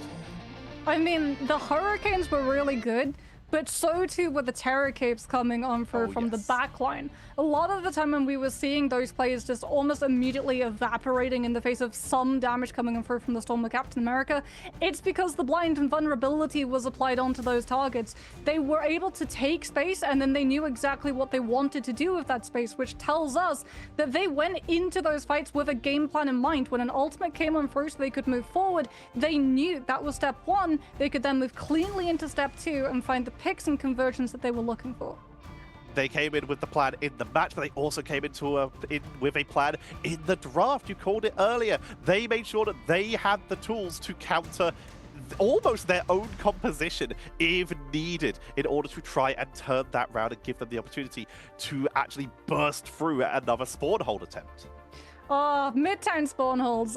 We see them so often, and we're going to see that continue again and again and again as that strategy evolves. But we're going to be waiting a little bit, 5 minutes in total, before we come back with our third map of the day.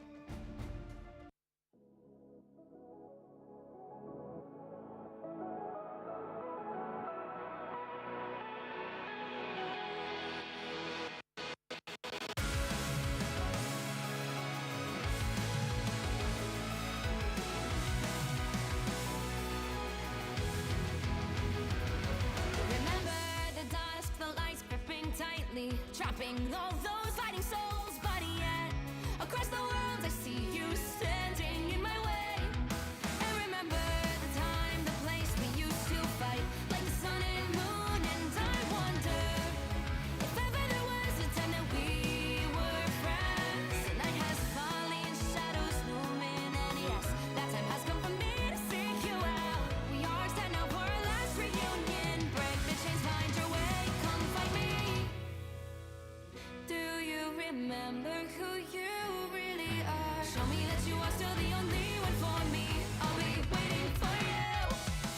Blinking, open your eyes, raising up your fists and smashing through time walls. Before the rift winters again, we are rebels till the end. Rise up, open your mind, hold on to your powers. No one can stop us.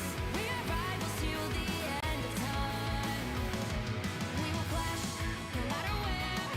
We will fight, reaching across time and space. 'Cause you are my destiny to the end.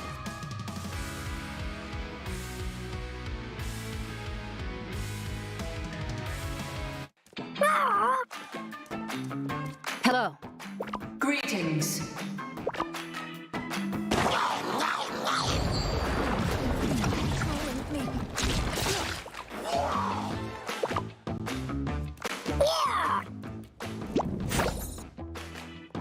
You cannot hurt me. I was merciful. Crawl back to your domain, Hela. In this timeline, the machines will rule. Embrace, the doctor has conjured a portal. Ultron is like a plague. We must be the cure.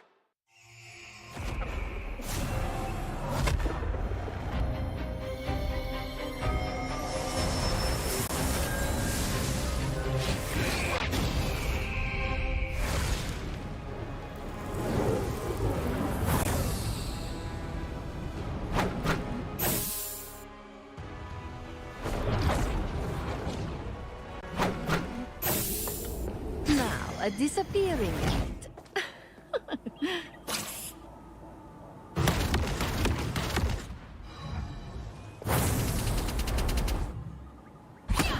You are under my spell. Pure chaos!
We are done chasing spiders. We have bigger enemies to conquer. You're ours now. Time to toughen up. We are Venom!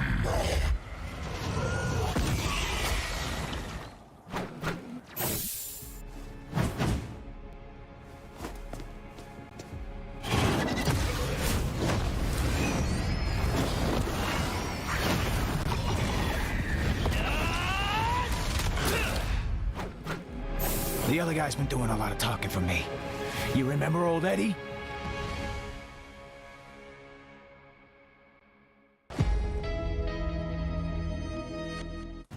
Two teams have been eliminated today, but many more will have to fall in order for our journey to continue before we make our way into the upper bracket. We believe, if the schedule is correct, that we have one more lower bracket round left, and we'll be heading into that very shortly. And as you alluded to at the end of last game, we're going back to Midtown.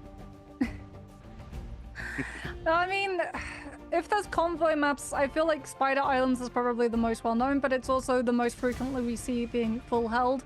Midtown, it has its difficulties on first, but we have since seen strategies evolved to deal with those, like the Squirrel Girl, the Storm, the Punisher, the Moon Knight.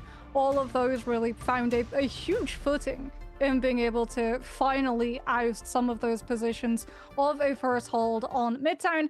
But we still see teams attempt it every now and then, as we still see Human Torch being banned instantly. And again, these are MLC bans, not Ignite bans. This is universal, which means that Human Torch is barred for both sides. So Xados do not have to burn a ban to be able to match.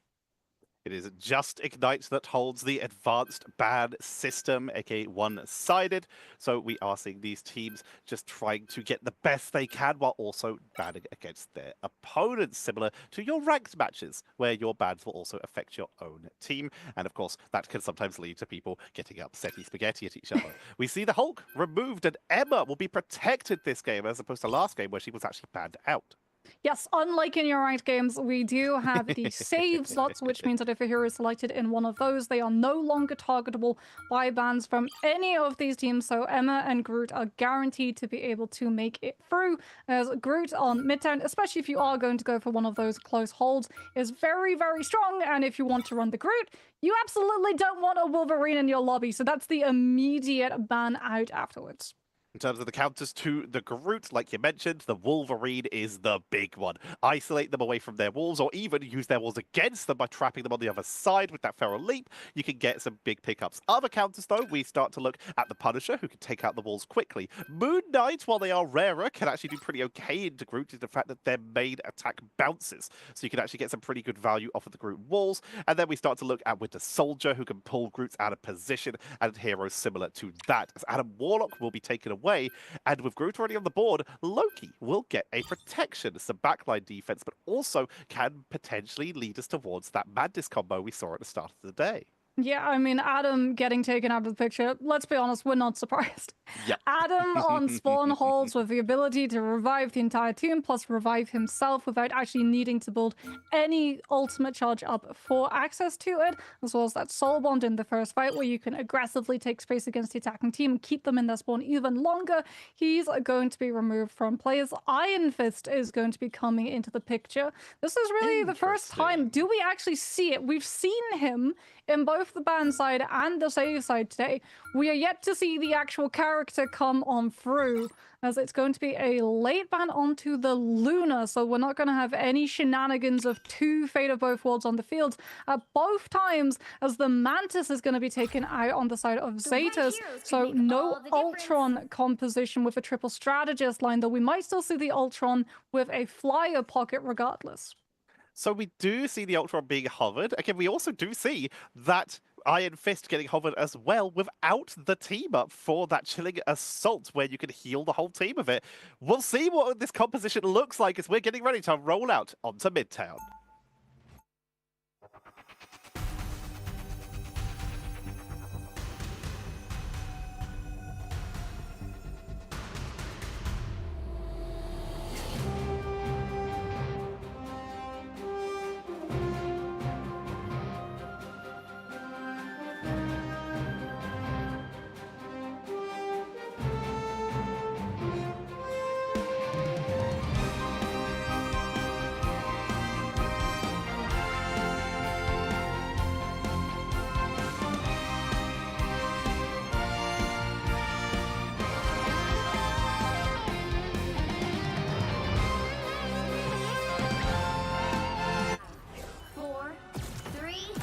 Well, it is going to be not quite the traditional spawn hold that we're used to seeing, and that is going to immediately be a change coming on through too. Suno on this floor, immediately wanting to start brawling on up into those close positions, as well as play off isolated players with those group wall setups. However, that high ground proves a little bit trickier for that attacking side to fully commit into. It looks like they're going to prioritize pushing the objective to force the defenders to drop to contest it instead. This draft is wild. They've got the Rocket, they've got the Ultron, Iron Fist, and Thor. If you looked at this draft in last season, then you might have figured you were in a coma. But instead, we're seeing it currently break through the lines of Zetos as they're trying to create an opening. Sumo pushes on into the backline, isolating Loki's, but it is but an illusion. And the regeneration domain comes on through the fall. We'll be able to dodge it, going aerial into the back line as we see a very early copy with the God of Mischief. Unfortunately, it's not going to be in time. The Eternal Bomb Dash was not able to save the players from all of the incoming damage of the Rage of Ultron pushed on up by the Seer. Kraken Impact comes on through, dodging out of the Strangling Prison, but it's the attacking side, been numbed, who are going to be able to come on through with all of these picks and continue that momentum. Zados do at least have the Emeralds to try and crack open this next fight, but they have to make sure that they can regroup cleanly, and losing the Phoenix with the ultimate in hand is going to have to force them to wait even longer.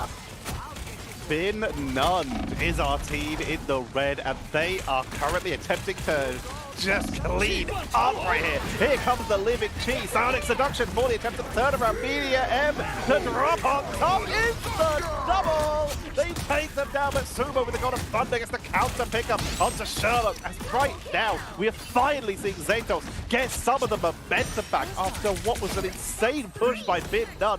They are forced back to spawn. We see Beto forced to get out of dodge to retreat and heal up with the rest of their team. Yeah, big Terror Cape came on through from Real Kenshin to set up that Meteor M so that it didn't need to fully charge up to have the damage to find those picks. Bin Nunned now going to be coming in with Rage of Ultron to open up this fight.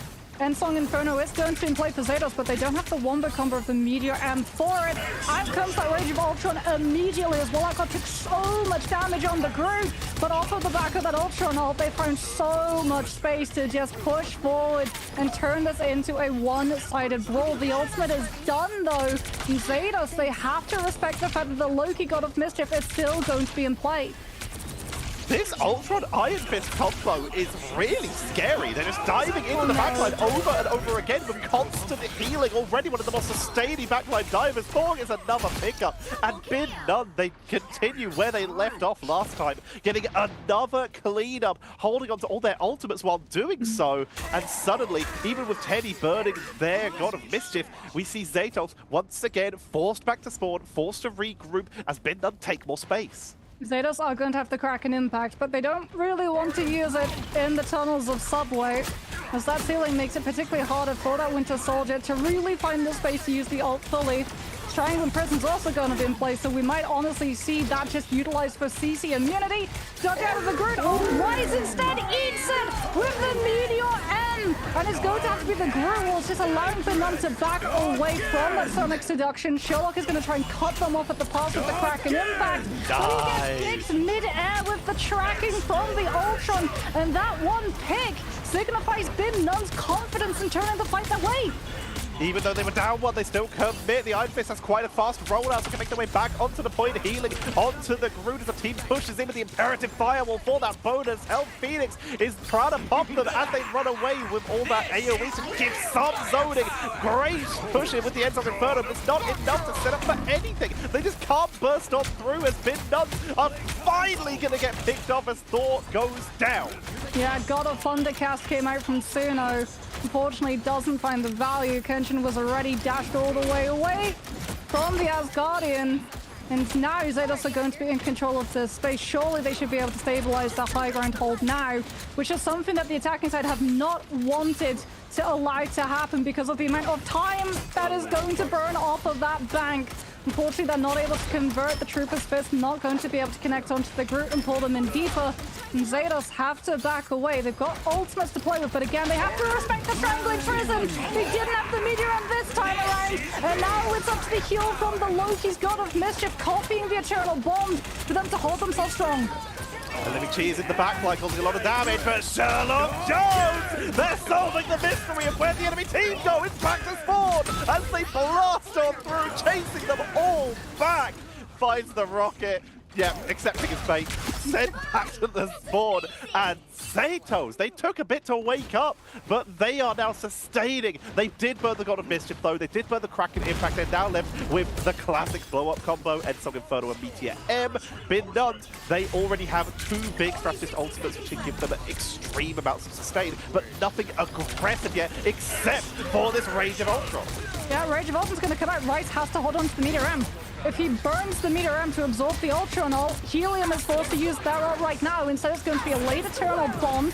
There goes the combo. Can they land it? Or is that 400 HP summon going to be broken? They find Dreamer just with the Meteor M itself. And Bin Nunt have to go right back to the respawn. Yet again, a late stagger onto the Groot as well, who has the Strangling Prison to open up this next fight. And it's falling apart for Bin Nunt. They've got 20 seconds left. They haven't swapped to Strange yet, Tatcha. No one's setting up a portal. 15 seconds, Iron Fist is gonna have to just solo this. They're the only one who can reach a time. There we go, there's the Strange, but you've now only got 8 seconds left. Group balls being set up. Get the portal in there. 4 seconds, 3, they have to drop it early so that someone can try to... Screw touches it with a whisper of a root as they push on in for the last ditch effort. They take down Rise. It's only Kraken Impact left, but Teddy, if they hold on, God of Mischief for the sustained Eternal Bond. They keep Zatos in it. Helium goes aggressive off of the back of that Eternal Bond opening because it's let them go all the way into the back line to set up for a Terror Cage. And they find the pick on the Cloak and Dagger before the Rocket Ult can save them. Out comes the Hand of Conduits onto the objective. But unfortunately for Bin Nunt, there's no conversion off of the space that they could have picked up. Psionic Seduction is going to be shielded by the Seraphim of that Doctor Strange. But it's just going to be a delay tactic as that portal is going to be closing for the attack and allowing the defense a full regroup. All of the picks coming their way too. Zatos, they held on for just long enough. And you gotta ask yourself, was the delay on working out who was going to portal and getting it in place impactful? If they'd been able to get in earlier, maybe they would have been able to secure a position. But instead, they waited a touch too long and they were forced to dive onto the point directly with as many people as possible to maximize their chance of touching it overtime. I mean, part of it could have come down to the fear that Portal would have been cancelled. We saw when we were looking at the Strange TP POV, well, that god was actually walling it up to act as a body block because Helium on the Phoenix can actually knock you back with the stun, which would automatically cancel the portal. And portal, obviously, when you go into the cast animation, even if it gets cancelled prematurely, it still burns the cooldown. So for Bin Nunt, I think it was more important that they would be able to fully get everybody respawned and through that portal, even if it did give them a little bit less time to be able to play around with, especially because they were relying on going from portal into Strangling Prison and catching Zatos before they were ready to prepare for it. Now we look at the different composition here. Bin Nunt, while they were able to get onto that point, like we said, they were cleaned off it eventually. And now a completely different composition. It's so different to what they were trying here as they bring out the Hulkless Namor and the Lunar Snowless Hawkeye to just try and ping from a distance here. Well, not just that, one-shot potential. Very if true. you're going up against something like a Cloak and Dagger, you can actually catch them as they come out of that 4th Eternal Dash, or actually you can damage them in the dash itself. They still take damage, so getting a good one-shot directly to the dome stops the Cloak and Dagger ultimate immediately. No ultimate required! And Wow. oh my goodness, in one fell swoop, the Phoenix soars supreme and catches the entirety of the backline from Bin Nunt. And just easily takes the Hawkeye as well. The chase is on! Helium! This is the team game, buddy! Leave some for the rest! They take down one more! And wow, that car's gonna start moving real fast and Bin Nunt. Their long-range pressure has been abandoned. They might just swap to Strange early at this point, because that car's moving. Suno's off the Hawkeye onto the Winter Soldier to try and pop some of this damage that is coming on through from this Phoenix with either the Tainted Voltage to drop her from flight or the Bionic Hook if she's playing a little bit out in the open and away from terrain. Up charges the hook. Can it find anything? Unfortunately not. Suno will still be able to find the pick onto the Phoenix regardless, but the regeneration domain from Zatos has been invested so they can stall out and build up this Loki ult because they've already got first point. 5 minutes and 17 seconds left, and they're still moving, they're still getting pickups, and Zatos, they are trying to show that that first point may have been a fluke. They are just rolling through as fast as possible. The Namor is still getting focused down. They have that Horde of Proteus, but in the meantime, while the cart's still moving, the fight at the doorway is happening. Regeneration Domain has to be burnt. Kraken Impact will not find a reset here. Sherlock Jones will be forced to back away, but Ensong Inferno is nearly there. But look at the amount of distance that they're getting for free! That cart is still moving as no one from the defense has been able to try and cap it. Out comes the Psionic Seduction. She has to just try and avoid it with a copy onto the Cloak and Dagger, but it's not to be. The Winter Soldier does get picked coming in through from the jamming kick of that Emma, but Zados just have so many plays as well as a later lasting Eternal Bomb. Where's the damage from Bin None? Surely one of their duelists has to be the hero, but the Ensong Inferno catches Dreamer on the tail end, and now it's up to either the Namor or the Winter Soldier to turn this fight around with a portal regroup. They gotta get back up to the point. Portal comes in from above for the regroup. Kraken Impact, and the ball retreats through the portal to get out of danger there. Meaning Order Proteus into the back line. They're able to take out Teddy as they're holding the point, but Helium is uncontested, has not been touched in this fight. They were in the opponent's back line causing damage. They retreat to their team. They still get pickups, and it is clean. That is going to be Zatos taking game number 1. Oh my goodness.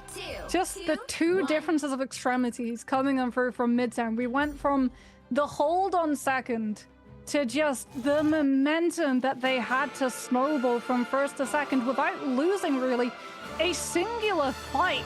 Helium on that Phoenix was just an absolute menace for them to have. Helium on that Phoenix was just an absolute menace for them to have to deal with. And we saw so many ways that Bin None tried to figure out how to deal with that Phoenix. We had the Namor, so they could use the Monstro spawns and try and lock on when she was off angling and play for lane control.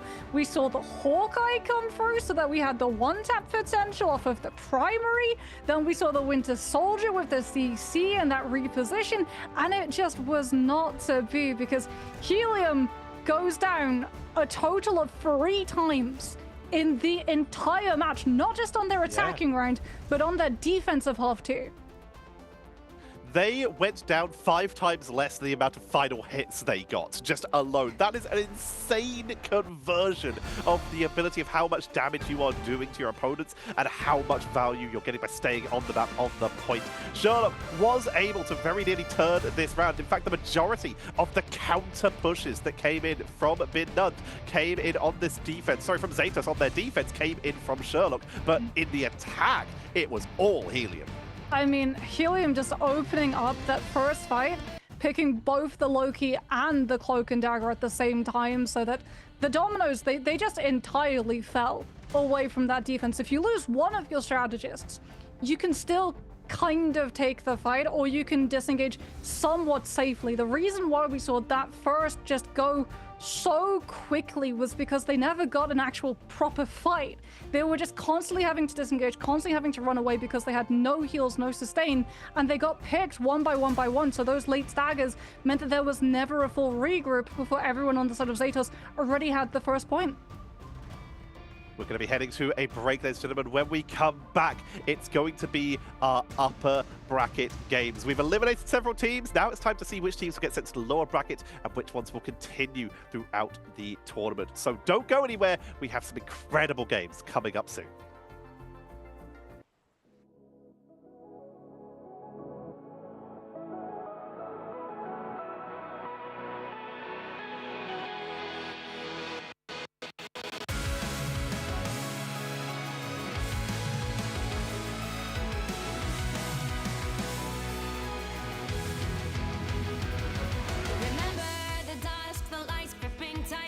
Trapping all those fighting souls, but yet across the world I see you standing in my way.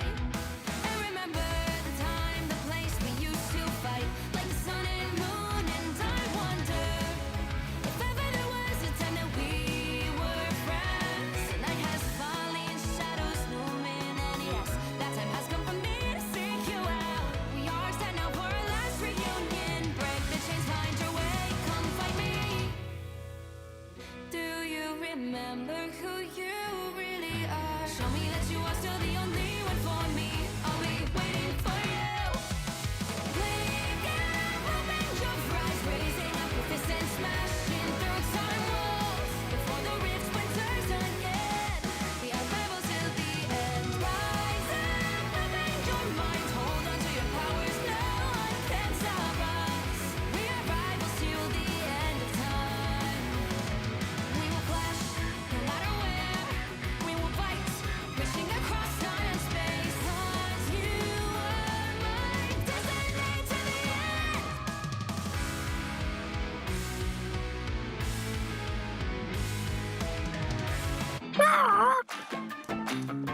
Hello.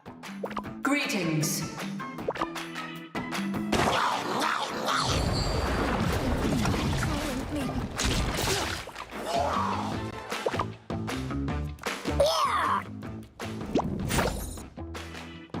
You cannot hurt me. I was merciful. Crawl back to your domain, Hela. In this timeline, the machines will rule. The doctor has conjured a portal. Ultron is like a plague. We must be the cure.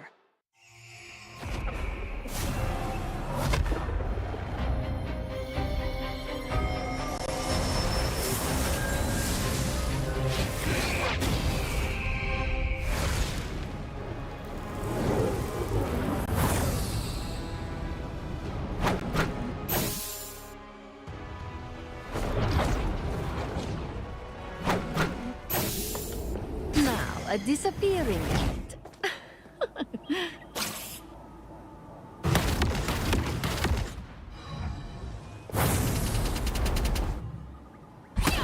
You are under my spell. Pure chaos!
We are done chasing spiders. We have bigger enemies to conquer.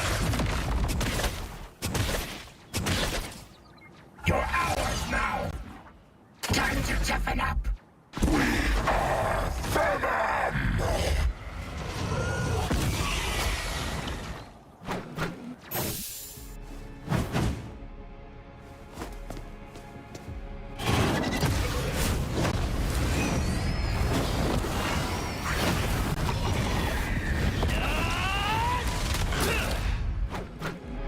The other guy's been doing a lot of talking for me. You remember old Eddie?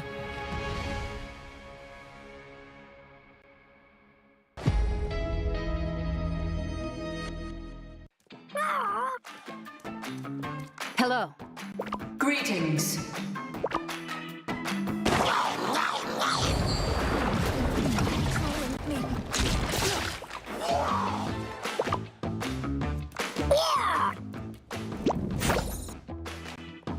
You cannot hurt me. I was merciful. Crawl back to your domain, Hela. In this timeline, the machines will rule. The doctor has conjured a portal. Ultron is like a plague. We must be the cure.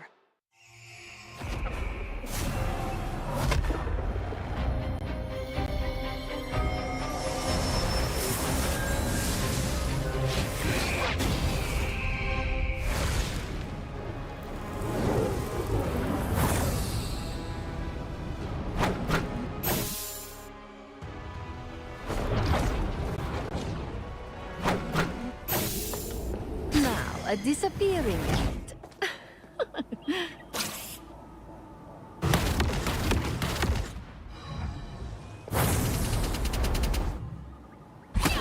You are under my spell. Pure chaos!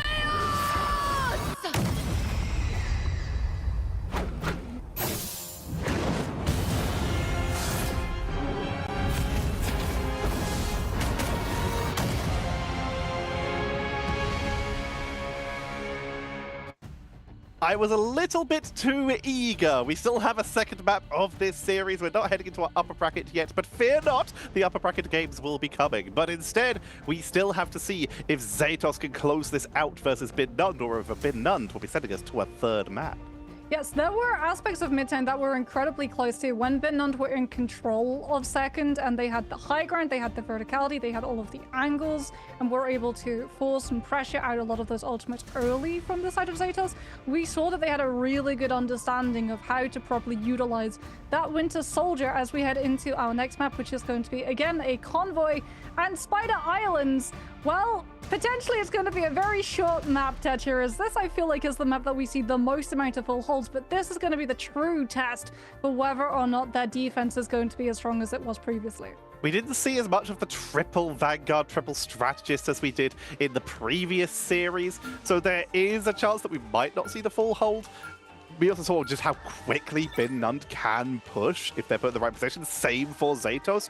So I'm curious what we will see in this draft phase. Will the teams perhaps ban out the Phoenix after that incredible aggression? Will they start to lean into more defensive pickups here by banning out some of the siege breakers? We'll have to see, as the torch already been taken out, and Hulk will once again be banned away. What we did see a Namor show up, that was a Hulkless Namor.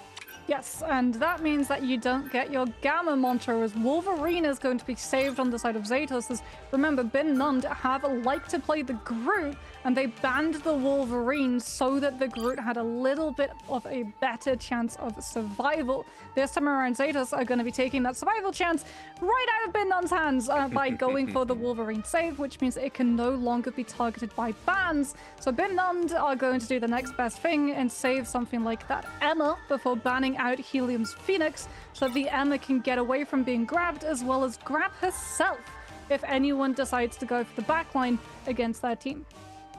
With that Phoenix taken out, well deserved, we will continue to say, after Helium's play in the last round. Zatos going to be removing the Adam. If we're going for these big holds, like you mentioned, this is one of the big maps where you can get a hold at point 0. Adam Warlock can be a huge part of that, especially nowadays with the maximum sustain. You have the cooldown reduction on his avatar live stream, if he can land his shots now also from his cosmic cluster. And of course, a full revive is nothing to sniff at. Not just that, but the damage he can do too. If you want to play a triple strategist, triple Vanguard line, Adam is one of the highest dealing damage strategists with that potential, apart from potentially maybe that Mantis. And even then, I'd say he still can outpace the Mantis with the damage that he can do with both hit scan and projectile. So we are going to be seeing the Loki save come on through from Zatos. And it's going to be a Magneto save from Bin Nund. So we're going to actually get the premier Vanguard line of the previous season's Magneto and Emma, which we previously never really got to see unless the team had just decided to target ban out one person. Speaking about target banning, bye-bye Jeff the Landshark. Spider Island's one of the better maps for the Landshark, given the amount of environmental hazards and map fall-off areas for the It's Jeff to take players off of the map with. There's also some pretty long walkbacks, especially on that first point, to get back to spawn if you do get picked off on the early defensive side. So Jeff can be great for speed bubbles if they get taken out at the same time to get people back in time. Mantis also gets taken out. If we're going to see these big potential 3-0-3 compositions, then Mantis could have been a huge boon for more damage, for of course the healing onto the Groot. But that will be taken out once again. Sherlock's teasing us. Will we finally get to see him? Will Blade be allowed? We will have to wait and see as we get ready to head into Spider Islands for round 2.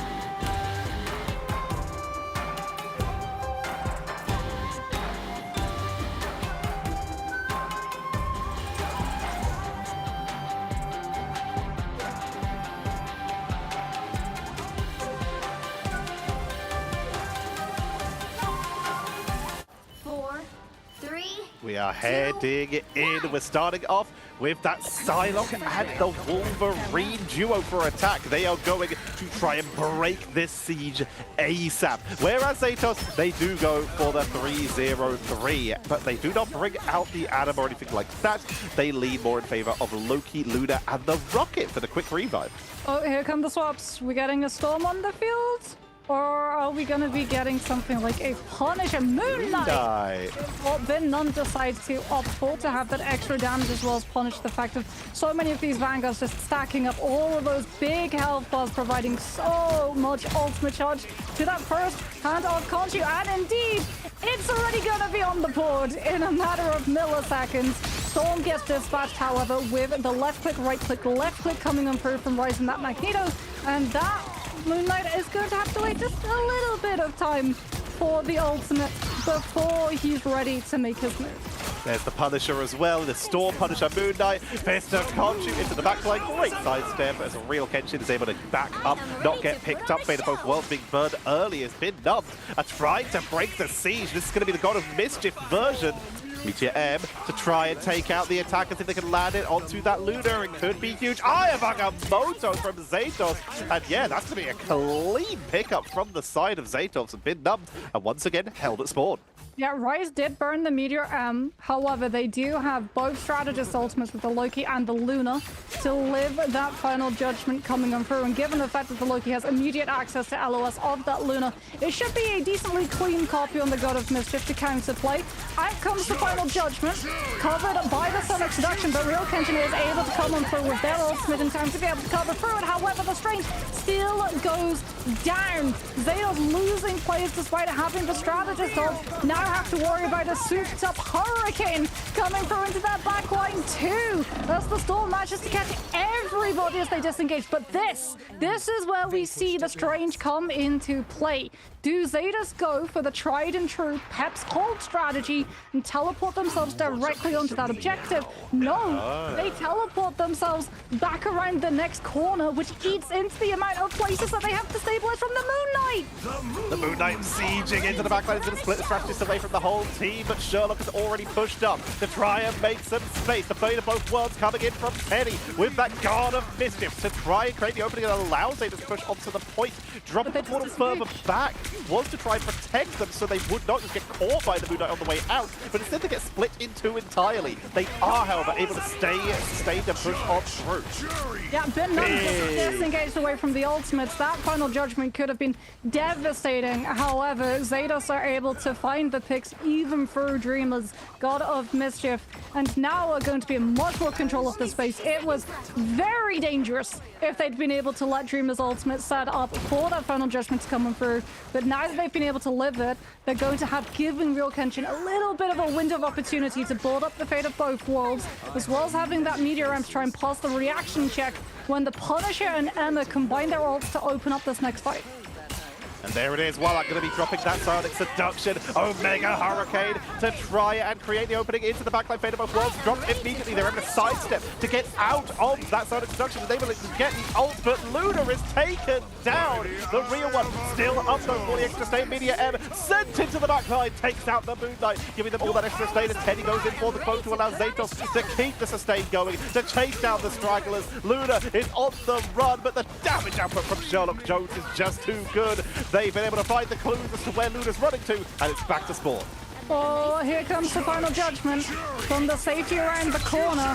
However, the Nun just have no other ultimate to give that Punisher the confidence to walk further forward into the face of the Sonic Seduction. They have to just wait it out, and final judgment finds absolutely nothing.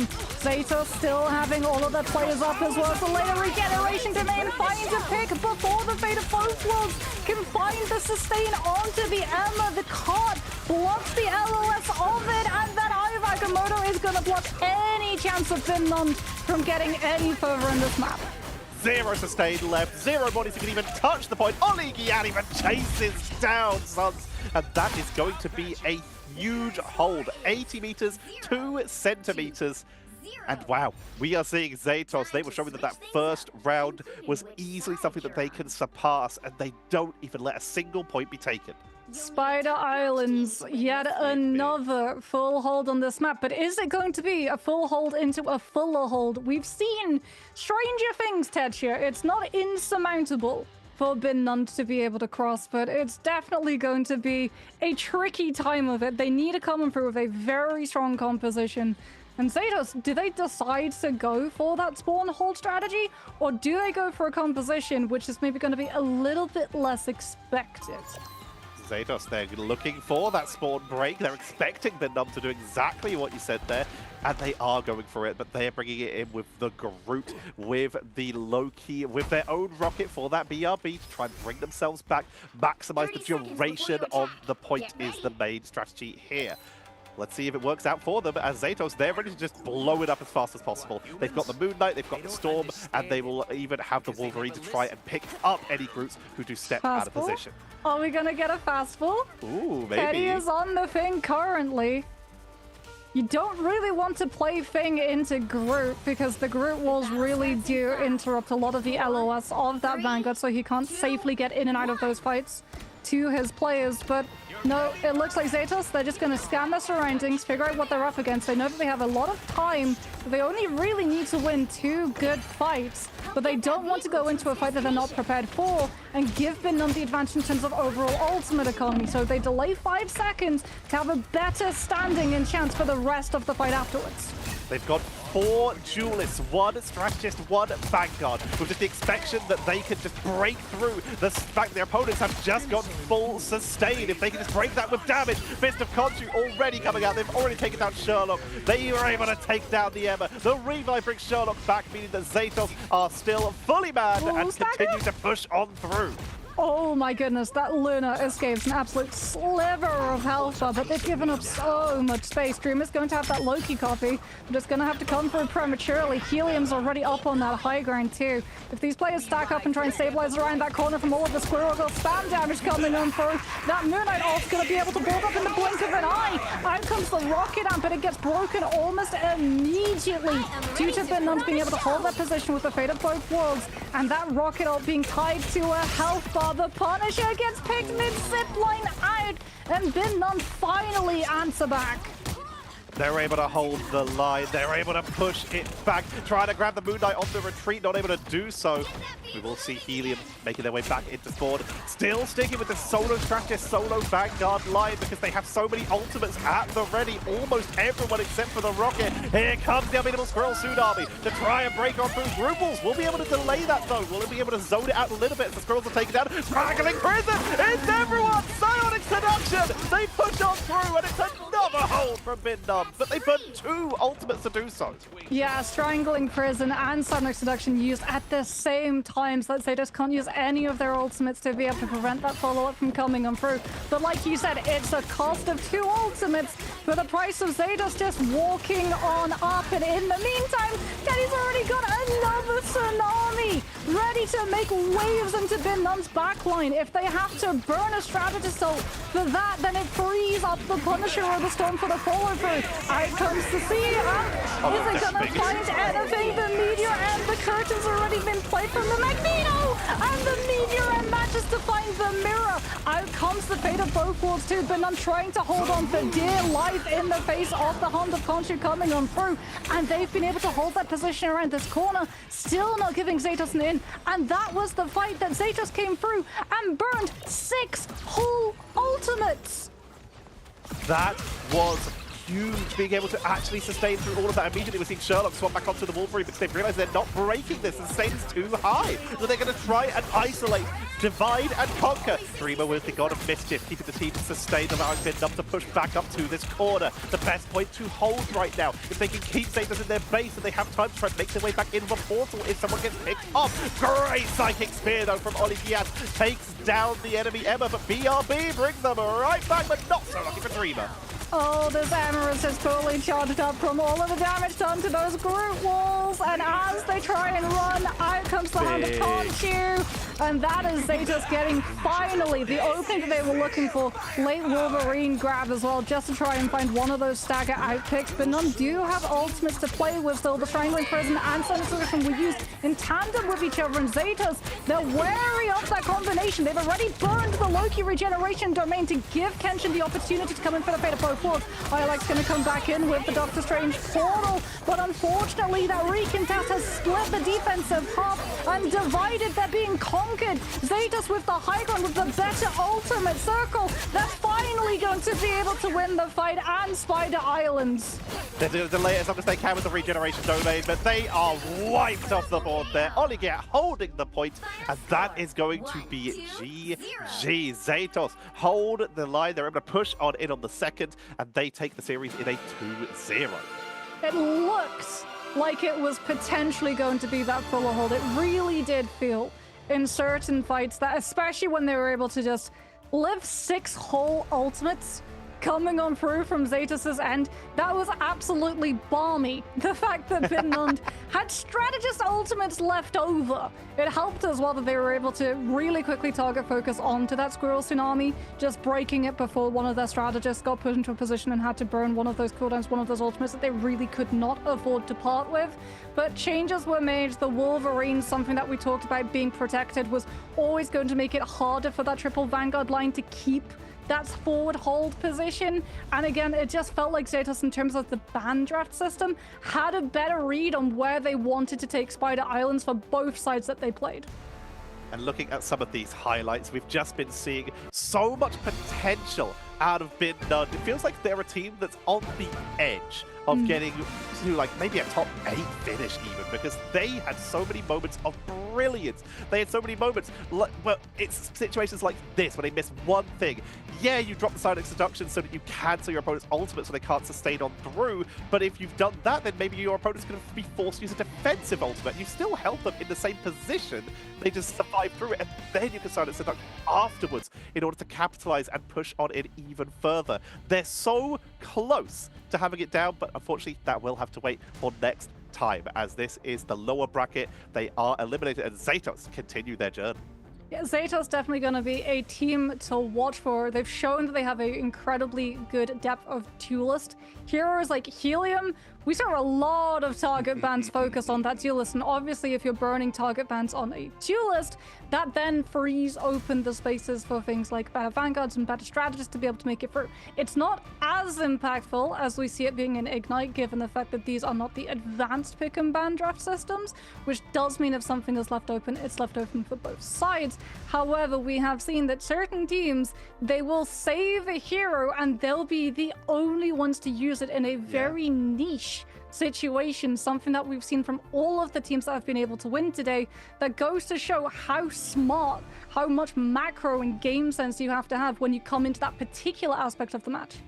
There's also the advantage of when you go into matches like these in the MRC of not really knowing who you're going to be playing against, whether you're going to be up against a team that knows to play these top level heroes, or whether it's just a lot of high ranked people who've come in and are just playing very well together, who might not be as proficient with some of the main meta heroes, but have these sleeper hidden heroes that we might not be as used to. We've already seen Thor get played multiple times today to great effect.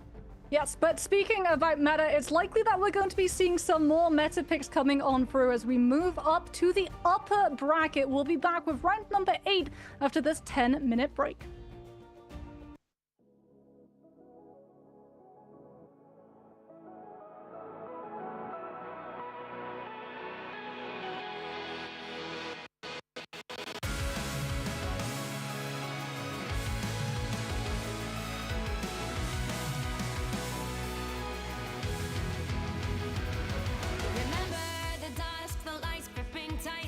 Trapping all those fighting souls, but yet across the world I see you standing in my way. And remember the time, the place we used to fight like the sun and moon. And I wonder if ever there was a time that we were friends. The night has fallen, shadows looming, and yes, that time has come for me to seek you out. We are set now for our last reunion.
Across all time, I see you turning the tides. And do you see now our time, our turn? We can still fight like the wind and fire. And wonder no more that now is the only time your heart is mine. Light has fallen, darkness grows, and yes, we fight for our destiny and fate. New days smiling for the past and future. Break those chains, lead the way, fight with me. And when you wake up, open your eyes, raising up your fists and smashing through time walls. Before the rift splinters again, we are rebels till the end. Rise up, open your mind, hold on to your powers. No one can stop us.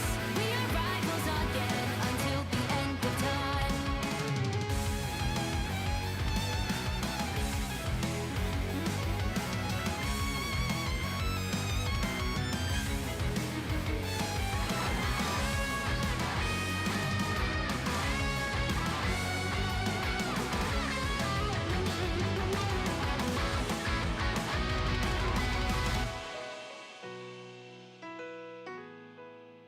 Show me that you are still the only one that matters for me. I'll be waiting for you. Wait up, open your hands, holding on to your heart. Look inside you. Can you feel it? The sparks in you. Add it up, unleash it all. Wake up, open your eyes, raising up your fists and smashing through time walls. Before the rift splinters yet again, we are rivals to the end. And rise up, open your mind, hold on to your powers. No one can stop us. We are rivals till the end of time.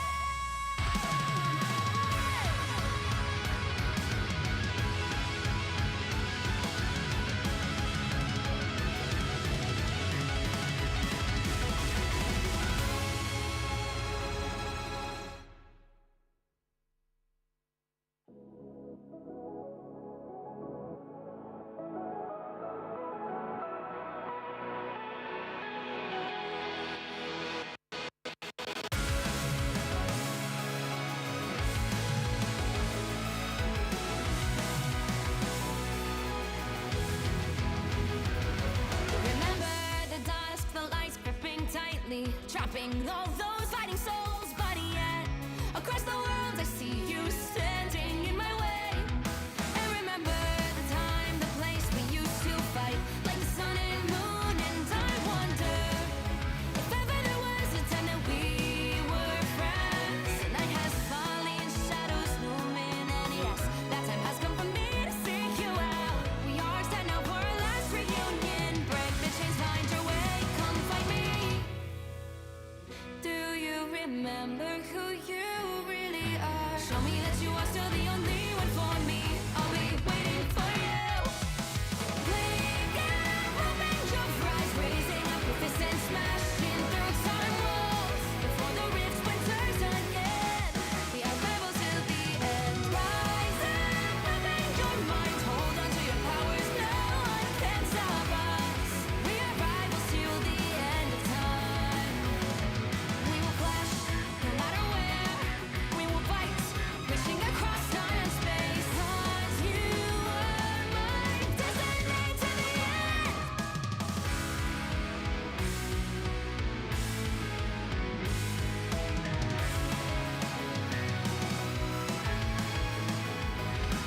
You see the dawn, the flames burning brightly, shining on those memories. And yes, across all time, I see you turning the tides.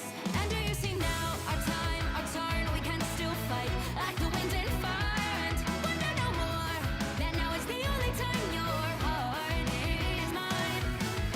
Light has fallen, darkness grows, and yes, we fight for our destiny and fate. New days smiling for the past and future. Break those chains, lead the way, fight with me. And when you wake up, open your eyes, raising up your fists and smashing through time walls. Before the rift splinters again, we are rebels till the end. Rise up, open your mind, hold on to your powers. No one can stop us. We are rivals again until the end of time. Hello. Greetings.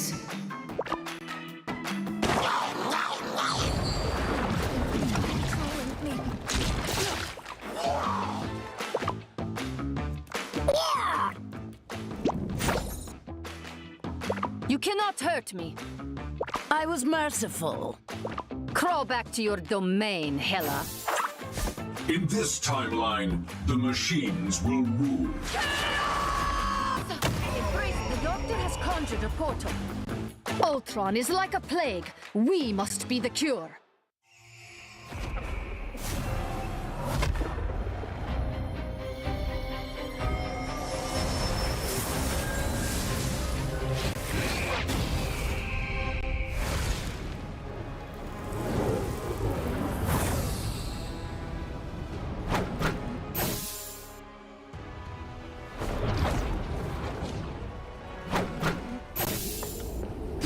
A disappearing act.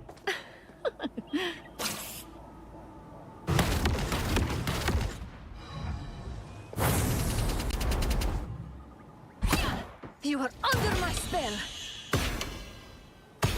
Pure chaos!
We are done chasing spiders. We have bigger enemies to conquer.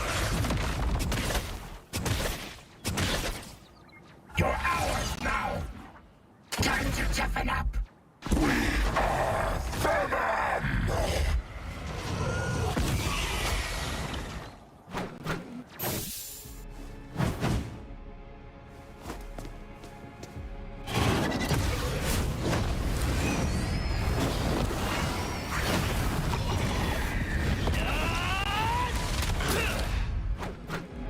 The other guy's been doing a lot of talking for me. You remember old Eddie?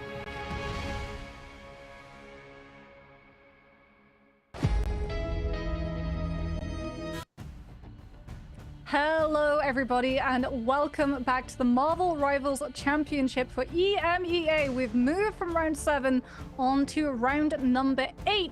This means that we're going to get to see Zero Tenacity go head-to-head against 5 Warriors, still in the lower bracket run though, Tetcher. So a loss here means that you're out of the tournament for good.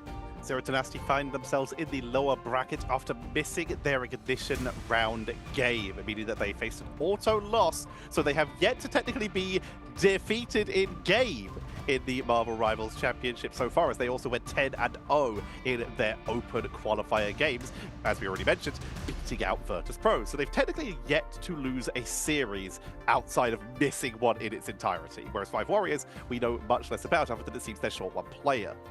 Yes, we're going to be seeing a lot of big changes coming on for a lot of our teams too, as we talked about, Ignite teams can enter Marvel Rivals Championship this season. That's not to say that they're the same Ignite teams though. Yes. Roster Mania has hit, and oh my goodness, was there a shuffle of players. So we can now get to see the Zero Tenacity new lineup as we get ready to head into round number 1, which will be on Araka.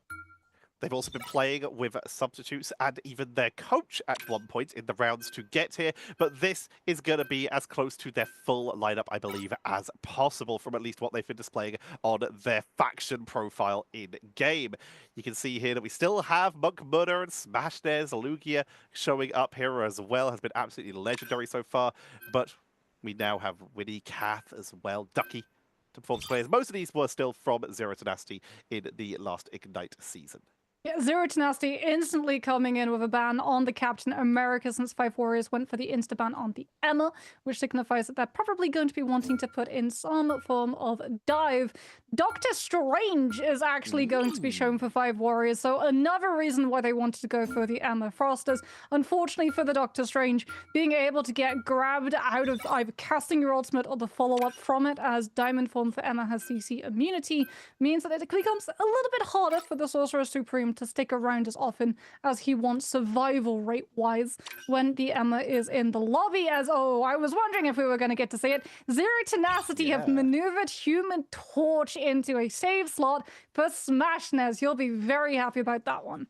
And they've still got the opportunity to pick up stuff like the Loki, like the Groot if they want to, as currently with Wolverine out, that massive jumps up in priority. And when you talk about big Punisher players, Monk Muda, who used to be playing for Yoinkanda, was a huge Punisher player as well. But it's going to be Phoenix that will be protected, and there goes that Groot, lowering the value at least a touch. Well, not just that, it's also targeting Ducky1, who was known as a globally ranked Groot player all the way back in Season 1. He has, however, flexed away from things like the Groot and gone on to the Magneto. The last time that we got to see him, unfortunately, the Magneto is not going to be in play as Zero Tenacity. Banned out on their end, as Luna Snow is going to be the next thing that gets banned on the tail end, weakening anything that tries to play out of LOS off the backline, so things like that Psylocke, as well as the Black Panther, which we can already see Zero Tenacity starting to anticipate with Monk Muda going to be on the Ultron so that he can deal with the Panther's dives instead. We'll have to see what the teams roll in with, as we are going to be heading into our first map, Araco.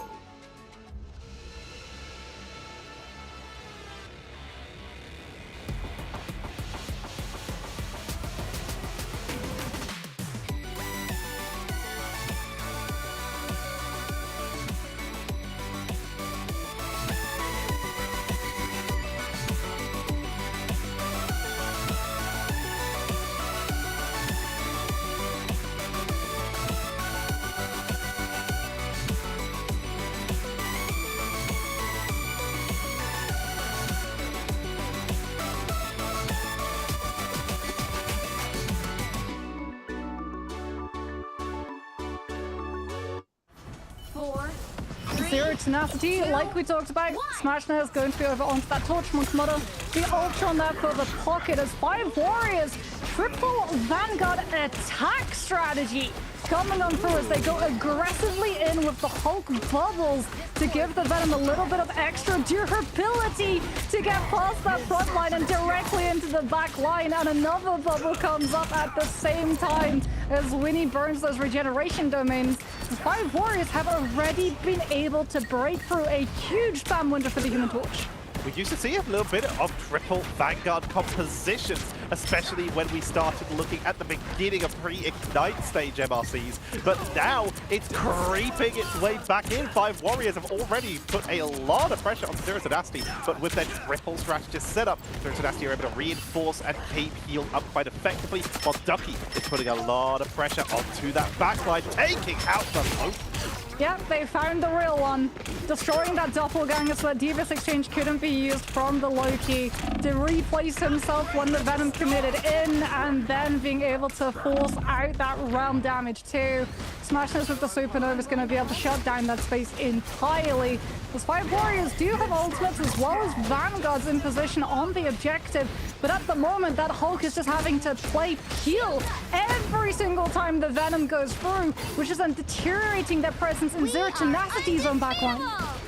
And it honestly feels like this whole playset is playing peel, it's playing catch-up, just constantly running after the fast-moving members of Zero Tenacity as in comes that Loki clone as Ventom is going to be trying to keep the team sustained up, and the ultimate's already exchanged out. Winnie with their own God of Mischief, healing the team as best they can with the Soul Rejuvenation. Believe that that's enough sustained on through, and it does seem to be working as Smashness takes out Kingdom. Monster Hulk forced to be used just to sustain, but they're losing friends while this is happening. Hulk finally finds Smashness, but just deposits him very kindly up to a higher shelf. Oh, they're gonna get the stall on the Bruce Banner too. And 5 Warriors going to have to go back to the drawing board. Out comes the Winter Soldier to try and keep up pressure, not just on the flyers, but also on the dive. Previously, it's been up to this Hulk to try and just peel for that backline when Ducky 1 showed up, but now with the Winter Soldier, they're going to have the Bionic Hook to nab him out when he tries to re-engage out. Monk Mother does manage to capitalize on that sedation to coming through from Coffee Enjoyer, and Feast of the Abyss does not find the opening 5 warriors we're looking for. Instead, they're trying to push so far up to pay off of it. Is the one taken down instead?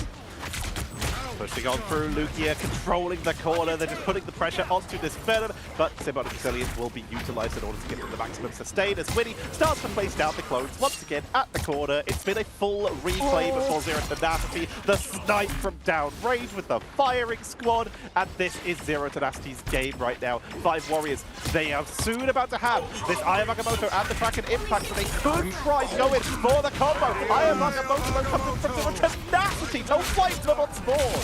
Yeah, they saw how aggressive 5 Warriors' first fight take was, and they wanted to go first so that they can come on through with their own Eye of Agamotto. They've got the CC immunity as well from Rage of Ultron and Monk Mother, who wouldn't be caught out if 5 Warriors decided to go for an Eye of Agamotto themselves. So if it did go to a Mirror Strange ultimate fight, Zero Tenacity would come out on the better end. New Jeans are not going to be able to find the triple special onto Lugia, that finds the pick regardless. Solar Resurgence comes on through from Cat. 5 Warriors go for a God of Mischief copy onto the Cloak and Dagger, but Monk Mother picks the Ultron, who's playing up in the sky and therefore isn't touching the heal radius. They're going to try and sustain on through this New Jeans, has that Kraken Impact, trying to go for the combo, dodges away from the Venom Ducky, trying to make their way in. Kraken takes out Kath on the back line. In comes the Venom, should reinforce Ducky, trying to get the counter attack, but the Kraken Impact are resetting. If Jeans can get one more pick up, they can push through, but no, gets taken out by Monk Mother from a distance. Coffee Enjoyer will get the counter return. Here finally comes that Eye of Agamotto, but no, Ultron is immune to CC in the sky, while in that Rage of Ultron formers, Monk Mother is cleaning up the assault. Oh, they put so much into taking Smash Nose down so that the Supernova isn't here in overtime to blanket that objective in fiery tornadoes of pain. Eugene's is onto that Hella, trying to find a magic pick onto Monk Mother. It's enough pressure, unfortunately. Well, the joyful splash from the Jeff is enough to deter the goddess, and she pulls back around that corner. We did see so many heroes come out into the mixes. They tried to figure out a way of dealing with that dive, but Ducky 1 was definitely not super shy when he went into the backline, despite New Jeans going over to the Winter Soldier to stop any of that dive from coming through. And the Winter Soldier did get some good value. They got some tainted voltages out to actually pick people out the sky at least once. We saw them get that pickup onto Lugia, even though they did not land the Bionic Hook. It was a solid swap, and even the Kraken Impacts could have allowed them to try and break that siege, but they just did not have an answer for Monk Mother and Smash Nez. While they would take them out the sky temporarily, the teamwork and the sustain of Zero Tenacity prevented them from actually capitalizing. They only ever got 1 or 2 members, and they always were traded equally. They did have such a wonderful opening fight, though. But Zero Tenacity, they adjusted perfectly. They saw how aggressive 5 Warriors were, and they just determined that they were always going to be the team that goes first. If you're on the defense, you want to go first. You've got the better positioning. You've got the better spam angles. You literally start off the map with those angles now secured for you. Something that 5 Warriors, I'm sure, should be able to take advantage of, because they're already out on that Winter Soldier in anticipation of either a Venom dive or a Human Torch up in the sky, which we can just see that Hulk, he's angling to get the cancellation onto. Look at the catch, see who they can get, but it flies on past. The Smash Nez is already hovering. They're using this lovely pillar, which is perfect for flying characters, and you get a great angle onto the usual hold point for defensive players. Smash Nez has already wrapped around Bionic Hook, but they're already all there. It's a hyper push, Flaming Meteor, and they've got the first pickup as Jeter is taken down. No more Winter Soldier, no more Bionic Hook. Hulk trying to catch Smash Nez, but it's just going to get chased down. Was able to at least isolate Monk Mother, but they weren't able to do much more with it because once again Jeter was pulled off onto their own here. Yeah, great rotation, like you said, from Zero Tenacity. Though Smash Nez does get hooked out, there's so many bodies from his team that they're still able to break through, and they're the ones that find the pick. And now it's just a game of dominoes. 5 Warriors are losing player after player. They're not going to be able to regroup. The Strange got picked late, so there's no potential for a pull. And in the blink of an eye, the round is over. From one extreme of full hold to, well, a round one in just one push. Zero Tenacity take the first map. So nicely done. I think you mentioned something that is so important here, and that is the positioning difference. How we saw the members of Zero Tenacity go for that wraparound flank, how we saw them adjust to when they saw their opponents trying to push on in with that Hulk. Once they got caught by the flashbang at the very start of the round of the hyper-aggressive triple Vanguard setup, they started to split a lot more. They were no longer grouped up in the hallway to maximize the AoE healing of Ultron, as an example. They instead split off to the side to just siege in from above and force that Hulk to just try and yeet themselves into the air to try and catch them. Gotcha. Ducky needs to rename. We don't need to be Ducky 1 anymore. We need to be Ducky None. He died a sum total of 0 times. I'm just gonna let that statistic just settle for a second, because, like, going down as Captain America, not really expected. The amount of mobility that you have, as well as being able to block those projectiles coming in through and bounce them back with your shield. We see Captain America survive the unthinkable all of the time. Venom is a walking hitbox, and Ducky was against literally every single tool that 5 warriors could implement and equip themselves to deal with that dive, and he doesn't revisit the spawn room a single time. And all the while, Zero Tenacity, they see that Hulk, and they just force the reposition, constantly forcing, jump to your backline, heal for your backline. You're not in our backline, so we can be more aggressive with our front line, and vice versa. They did not allow that Hulk to do anything after that first fight. They kept the pressure on, they kept the momentum going, and we saw a just incredible performance, showing why Zero Tenacity are one of the top teams, one of the Ignite teams. They are now 1 game away from continuing their journey through that lower bracket. We'll see if they're able to do so as we are heading to a quick break, and when we come back, we'll see if 5 Warriors can turn it round.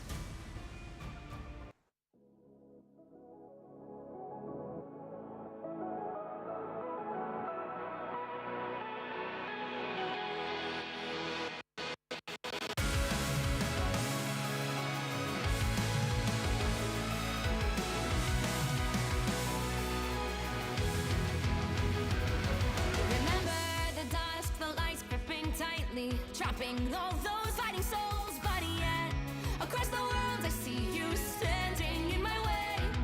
And remember the time, the place we used to fight like the sun and moon. And I wonder if ever there was a time that we were friends. The night has fallen, shadows looming, and yes, that time has come for me to seek you out. We are set now for our last reunion. Break the chains, find your way, come find me. Do you remember who you really are? Show me that you are still the only one for me. I'll be waiting for you. Blink and open your eyes, raising up your fists and smashing through time walls. Before the rift splinters again, we are rivals till the end. Rise and open your mind, hold on to your powers, no one can stop us. We are rivals till the end of time. We will clash, no matter where. We will fight, reaching across time and space. 'Cause you are my destiny to the end.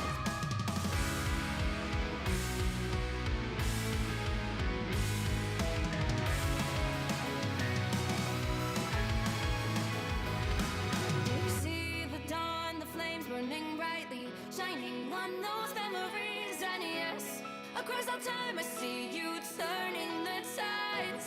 And do you see now our time, our turn? We can still fight like the wind and fire. And wonder no more that now is the only time your heart is mine. Light has fallen, darkness grows, and yes, we fight for our destiny and fate. New days smiling for the past and future. Break those chains, lead the way, fight with me. And when you wake up, open your eyes, raising up your fists and smashing through time walls. Before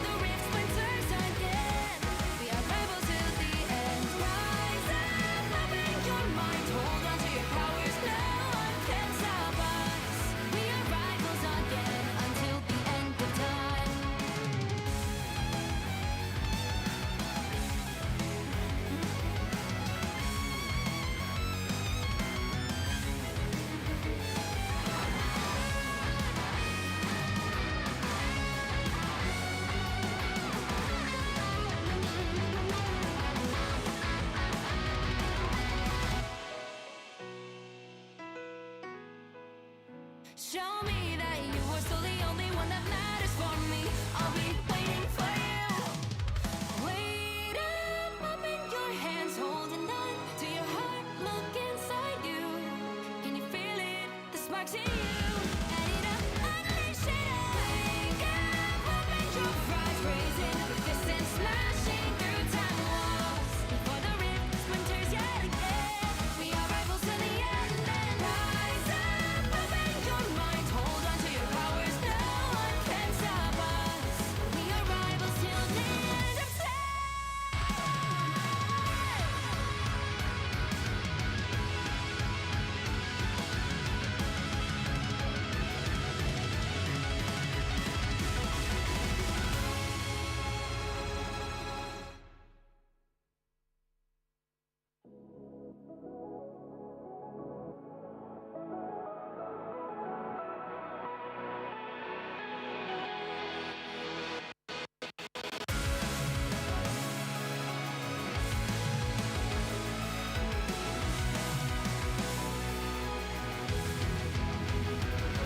Remember the dusk, the lights gripping tightly, trapping all those fighting souls. But yet, across the world, I see you standing in my way.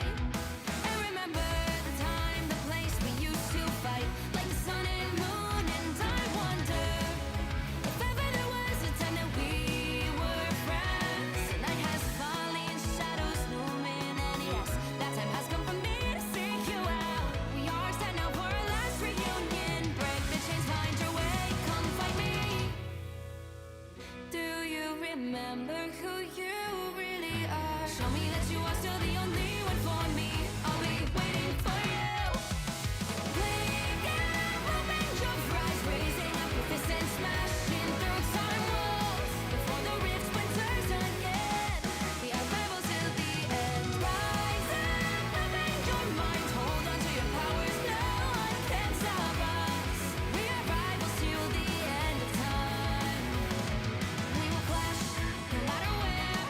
We will fight, reaching across time and space. 'Cause you are my destiny to the end.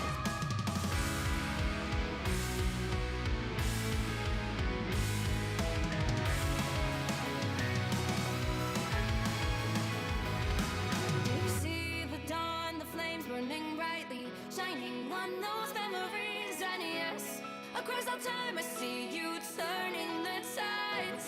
And do you see now our time, our turn? We can still fight like the wind and fire. And wonder no more that now is the only time your heart is mine.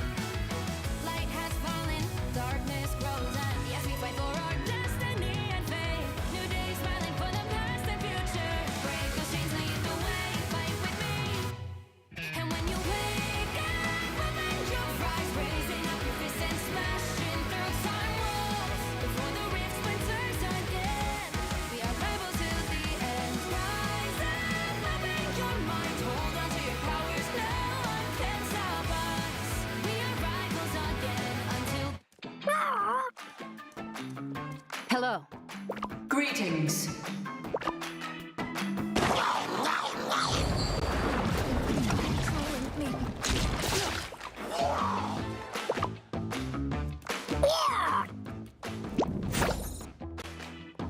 You cannot hurt me. I was merciful. Crawl back to your domain, Hela. In this timeline, the machines will rule. Embrace, the doctor has conjured a portal. Ultron is like a plague. We must be the cure.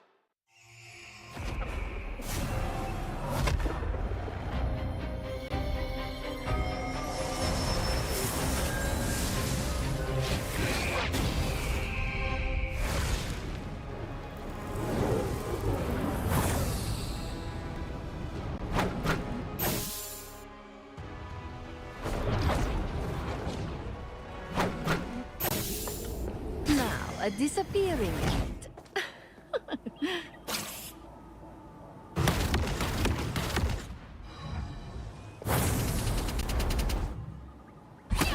You are under my spell. Pure chaos!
We are done chasing spiders.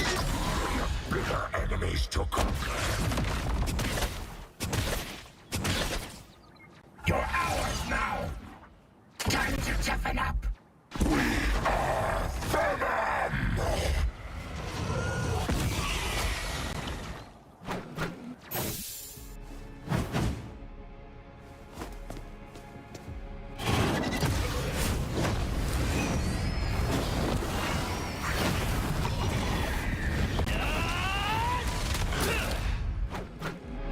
The other guy's been doing a lot of talking for me. You remember old Eddie?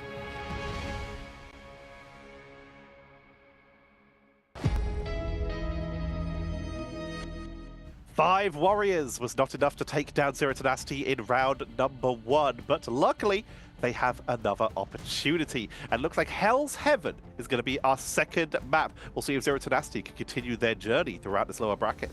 Okay, this draft system has to change immediately. Hell's Heaven is like one of the best maps when it comes to dive. If you struggled with dive on Araco, you're going to struggle with dive on Hell's Heaven, but that then also invites something like the Atom composition to be able to make it through. I still think EMEA, or if you can't manage to navigate a safe onto the EMEA because that's the insta-ban, it needs to be dive components being removed. Well, let's find out as we're going to be heading into our draft to see if we see any of these components like the Animal, like the Emma moved away, or any of the dive components being moved away. For now, technically a dive character with Flaming Meteor, but no surprise. We see the Human Torch taken out and very quickly followed by the second Chris Evans character, Captain America, which is hating Chris Evans today. Oh, well, there we go. There's the Venom save. Zero Tenacity. They know. Hell's Heaven is one of the strongest dive maps. Human Torch is very, very strong on this map too. There's a lot of the sub-maps which have high ground and terrain with those pillars around the points on both Eldritch Monument and also Super Soldier Factory. Frozen Airfield, a little bit trickier, but you also have a lot of verticality, so if you win that first fight, the Human Torch gets a lot of natural cover to be able to play literally above the enemy team. Now, that's an interesting one. 5 warriors removing Emma themselves, even though Zero Tenacity have gone for the Venom save. But why though? All I can imagine is that these hovers are realistic, and they're actually planning on going Venom BP, and they're just trying to remove the crowd control. You know what it is? Smashness. Smashness is a Psylocke. If he gets banned out of Human Torch, he diverts to the Psylocke. So they're going for the Emma ban to try and weaken the Psylocke Venom dive. That's gotta be it. Prevent that quick blow up, prevent the opportunity for those clones to push on in and one-shot people from behind. Groot gonna get taken out as well. If we're gonna get dove, we don't want our attempts at counter diving to be removed by the Groot. The Psylocke is banned out by Zero Tenacity. Yeah. Interesting. So Smashness gets to play on the Star-Lord, something we haven't seen too often, but did also receive a buff this patch. But Meteor M is still going to be in the mix because Magneto was saved on the side of 5 warriors, and Galactic Legend is one of those ultimates which gets fully absorbed. We're going to be making our way into the map very shortly. Looking at some of these hovers, we are looking at that Star-Lord, but it's currently the only duelist being hovered. Let's find out as we head to Hell.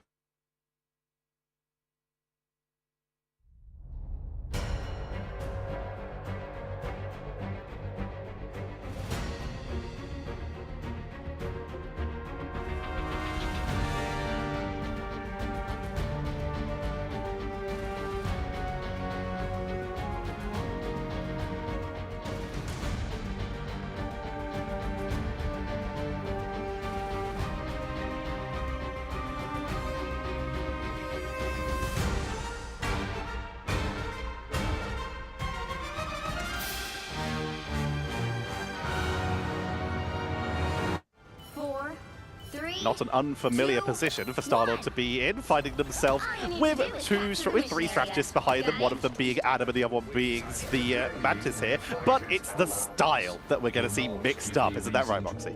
I mean, Winnie on that Mantis, yes, it is not going to be able to have the res comp synergy, but it's still going to be able to give the damage boost to both the Venom Feast of the Abyss and also the Star-Lord when he spins into those blaster barrages, plus having one-sided Adam means one-sided Soul Link, as aggressive as you would like. Directly into the full stack of 5 warriors comp, the dive goes, and all of the picks fall Zero Tenacity's way. They chase down any stragglers. That is going to be a clean first point being grabbed, taking out the Loki clone that was just hovering around the side. And we're forcing 5 warriors to regroup and prepare for another assault as they're going to quickly mix it up. They're bringing out the Hela to at least try and ping him. We don't need, well, yeah, exactly that. We don't need to worry about how much healing you have. If we take you out fast, you can heal. Well, 5 warriors, though, their rotation is going to be somewhat forced into positions that the dive is going to struggle to be able to interrupt into. And like you said, that Hela, the damage that you can do in such a succinct fashion, she's here for magic picks. You don't have to rely on better ultimate economy. Getting those to immediately snowball as well as that Soul Drainer to grab Ducky 1 in so he can't reposition and get out safely. Monk Mother, though, burned that self-revive, is still playing on the off angle and wins the 1 versus 1 against the Winter Soldier. And that is going to be Zero Tenacity refusing to give a flip.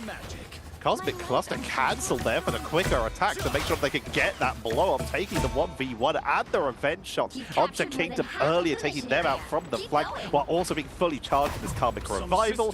This is Monk Buddha just hovering on the side, prepared for any engage the 5 warriors have. And look at the positioning of their Tenacity. They're just ready to ambush at this point. Oh, and look at the ultimate percentage too. Coffee and Gyro is a little bit away from that Meteor M. Smashnez is going to get frozen by the absolute zero, but the Galactic Legend isn't what Tenacity are using to really give this push. They're just going to push on through with their own Luna ult to push up the damage of Feast of the Abyss. And that's a very hungry Venom. And unfortunately, a very removed 5 warriors. Back to respawn they go. Zero Tenacity going to be able to hold on and getting a late pick onto the Strange Queen. So teleport in play. Either they're ready in position to cancel it out if 5 warriors even try. That's just the 100-0. That was clean. What a push coming in there from Zero Tenacity, getting the first fight in brutal fashion. And we saw a little bit of hope coming in from 5 warriors when they brought out that Hela, but it was the second they got onto the point. You called it earlier. Oh, here's the dive, and they're gone. The problem for the Hela is that when you're into dive, you either have to be giga-pocketed from your team and play on an off angle, or if you play on that off angle, you're so isolated you just get stomped upon by every single person in that dive. So you have to play in the stack, which means that the Hela then loses control of the off angles and loses control of the space. So you have to rely on your Winter Soldier to being able to clear out those pieces instead. And Monk Mother, when he won that 1 versus 1, that was the fight sealed. 5 warriors just lost all of the momentum because they put themselves into open space, which is just perfect position for a Venom bolstered dive. Speaking about open space, that's going to be the rotation that Zero Tenacity are forced to take. 5 warriors, they need to rotate into those inside areas, otherwise they're just going to get jumped on incredibly early. We are seeing 5 warriors attempting to counteract these dives. They've been making great use of Soul Drainer. They've got Trooper's Fist and Bardic Hook. They've really just tried to commit to being able to counteract the dive, but it's just not enough when Ducky's one-shotting you with those feats from the Abyss. They do exactly as you say, make their way up into the inside area and the high ground to try and ping. But guess what? Here's Venom, here's Stardust, Blast Mirage, but with the regeneration domain might be enough to stay them through. They eat the Meteor M, and this is the opportunity. 5 warriors, they burn a lot of abilities. They have to make the most of it. Can they find that point? They can find the pick onto Cap, but here comes Galactic Legend. Meteor M is going to nullify its impact, however, and the Hela is still finding the back-to-back picks. Incredibly low Kingdom, go so low that we're forced to use the ultimate just to give ourselves a little bit of extra life, as well as get an eyeball of a position into where the Comic Revival is situated. But this isn't Endsong Inferno. The Hela doesn't get a fresh lease of life after the ultimate, and it means that once she falls out of it, she's vulnerable to Zero Tenacity, who still have not allowed 5 warriors to take control of this point. Smashnez was taken out during their ultimate, but then Magmuna dropped their own revive, but couldn't reach the rest of the team. They had to run out and give their life to allow Smashnez a second lead to turn this round. They make their way back in, winning with the Soul Rejuvenation to push the rest of 5 warriors back. No one has claimed the point. Kingdom is disconnected, and suddenly 5 warriors, the prophecy comes true. They are 5 versus 6, but Zero Tenacity, they have barely noticed a difference as they hold the point once again. Oh, Zero Tenacity.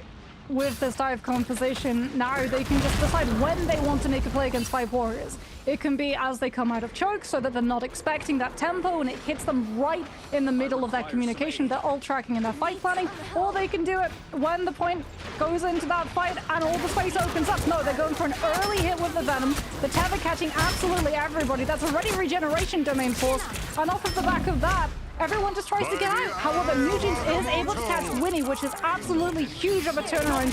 The 5 warriors, it forces Cap into having to burn that Lunar ultimate early. Magne's coming in with a blast over a Raj. Didn't even have any protection from the Magneto there. They were just purely trusting the output from the Loki there. Cap, sorry, with the fate of both worlds as Coffee Enjoyer takes out Cap finally on the rotation. The 5 warriors, they're still outnumbered. The wraparound, Coffee Enjoyer with the flight to try and backdoor this. But that's going to be an incredible Galactic Legend to zone out everyone else using the Coffee Enjoyer. Is all on their own. A couple of members have been able to sneak on through, as 5 warriors will flip this. Yeah, they get the flip off of the Magneto's positioning, and we're even going to see a strange fall invested. Unfortunately, 5 warriors not even getting the opportunity to use it as a pseudo shield. Is there a Tenacity just one-sided soul bomb, and they don't care about a bullfight. They've got essentially an ultimate without having to worry about building up that ultimate charge, and now they can just stall out some of these late stagger picks too, as 5 warriors have plays through the portal before they can regroup. Kingdom gets picked late. Kingdom returned from the disconnect realm, but was picked off right at the end, and it's time for Black Panther. You're right up against it. You're a series down. You're in the lower bracket. Try anything, and it was all these squishy members. You might be able to get something here. Yeah, Vanguard 2 needs them. It's time for aggro. Coffee Enjoyers over towards the Spider-Man. It's either going to be to try and get past or to try and hit this back line and force some of these ultimates out of sync away from Ducky 1, potentially to chase down Monk Mudder's positioning when he sets up this Comic Revival. But I mean, with 0 Tenacity, they don't need to set up for a Comic Revival position. They can just hold them in spawn, and 5 warriors aren't going to even be able to bypass. That was strong. 0 Tenacity, showing just how scary these Ignite teams can be to go up against, with also a 4th place finish in Ignite for EMEA. They continue their journey through this lower bracket, taking teams as they go. A well-deserved MVP for Ducky 1, who just put on a clinic. There was a 3-man feast from the Abyss in that game, but so much of the pressure didn't just come from their ability to eliminate players, and also the fact that they didn't get taken out for a second game in a row, but also the fact that they were disrupting constantly. Anytime we saw some momentum start to be grabbed, when that Hela started to get pickups, it was the Venom who dived in, forced all the attention, survived, and gave enough attention away from the rest of their team for them to turn around and start getting those pickups. I'm gonna say the second time, Ducky, we need a rename. Ducky 0. Agreed. Everyone from 5 warriors, like, they did so much to try and stop that Venom. We saw even hit Kingdom coming on through with the Soul Drainer to catch Ducky 1, and they're still not able to take him down. This fight was absolutely massive too. Monk Mudder just able to position himself so that he gets the health pack. There's the 3-person Feast of the Abyss, bolstered on up by that Luna's Fate of both worlds going off the entire time. And 5 warriors, they're just in prime position to be caught out by it. A lot of the time we talk about anticipation. When a Luna ultimate is going off, we know that there's going to be something aggressive to capitalize on that defensive opportunity, and it's either going to be something like a Doctor Strange ultimate coming in through the Maelstrom of Madness, or a Venom Feast of the Abyss. You have to position in anticipation of that combination, but 5 warriors, the space that that fight goes through, they have nowhere to run, nowhere to escape. We're going to be heading to a quick break. We will escape for just a moment to catch our breath and get some liquids in us. When we come back, we'll be into our next series, staying in round 8.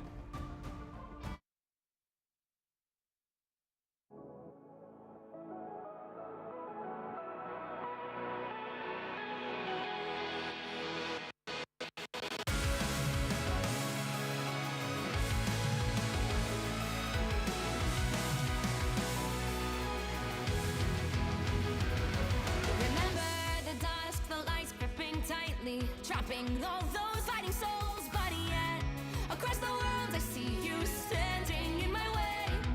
And remember the time, the place we used to fight, like the sun and moon. And I wonder if ever there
Greetings.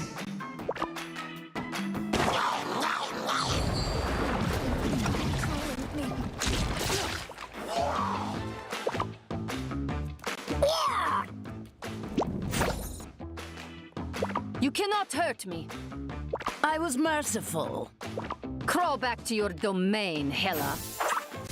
In this timeline, the machines will rule.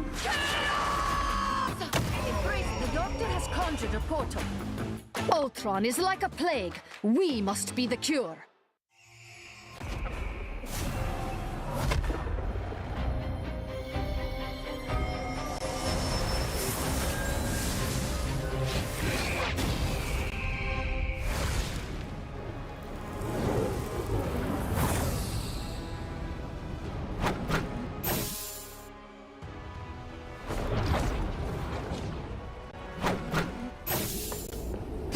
A disappearing cat.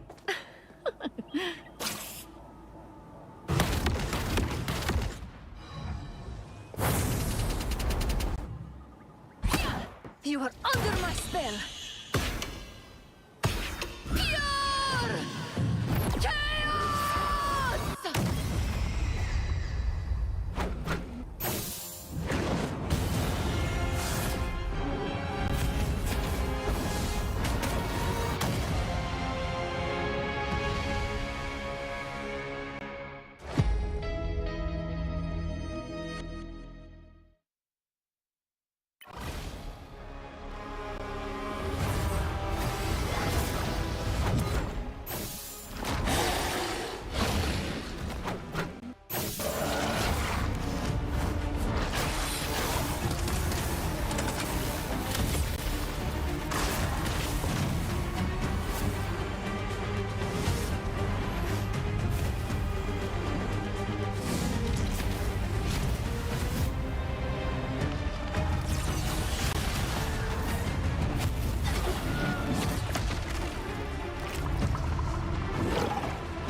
We are done chasing spiders.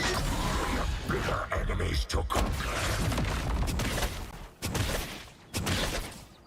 You're ours now. Time to toughen up. We are Venom!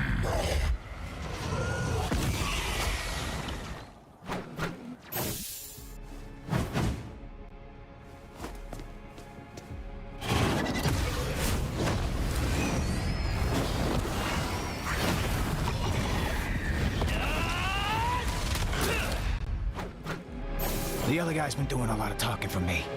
You remember old Eddie?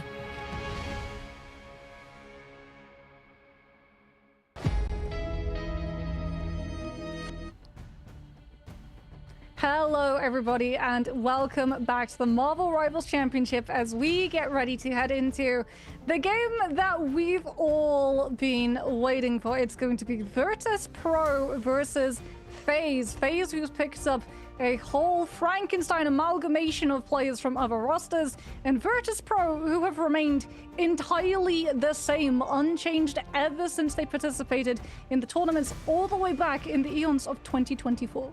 Let's break down this composition here for Faze. We talked about it. The players are from basically everywhere. They have taken the spot in Ignite, I believe, from low 9. That is because Rosa was the tag player who qualified for Ignite with low 9 before being moved to a substitute role due to a scheduling conflict.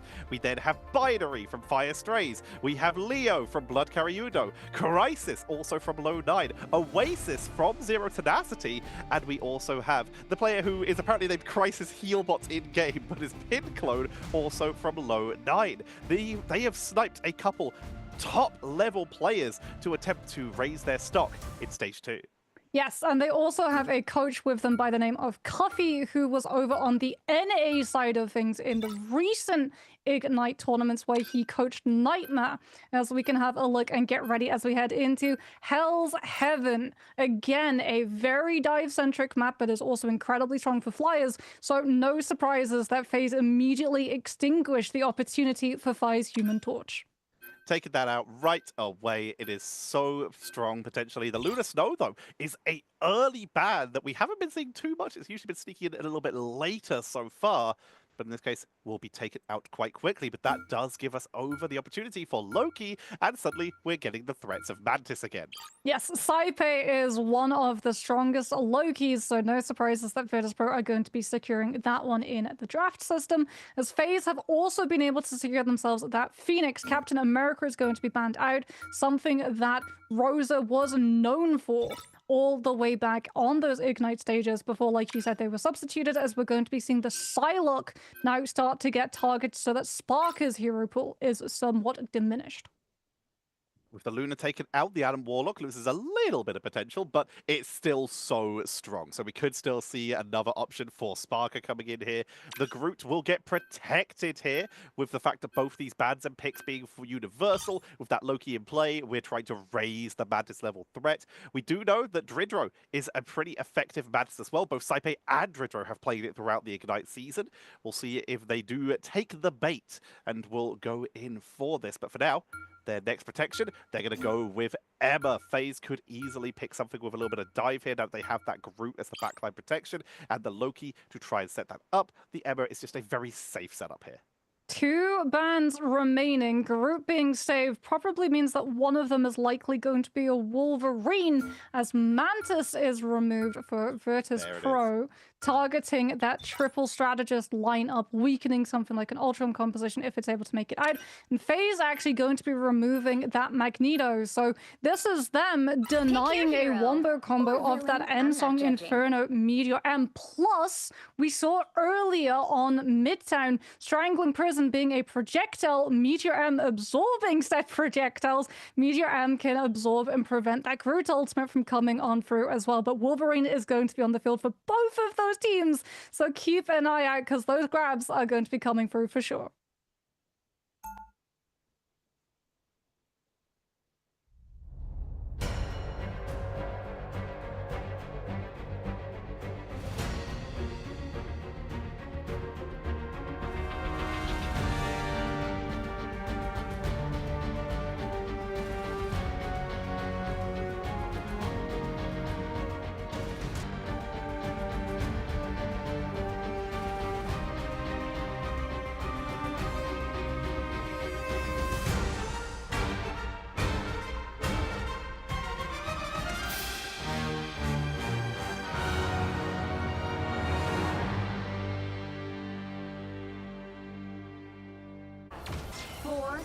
With the same tools, we do see some slightly differing strategies here. Both teams do start off with some rocket for a little bit of pre-armor to make their way in here.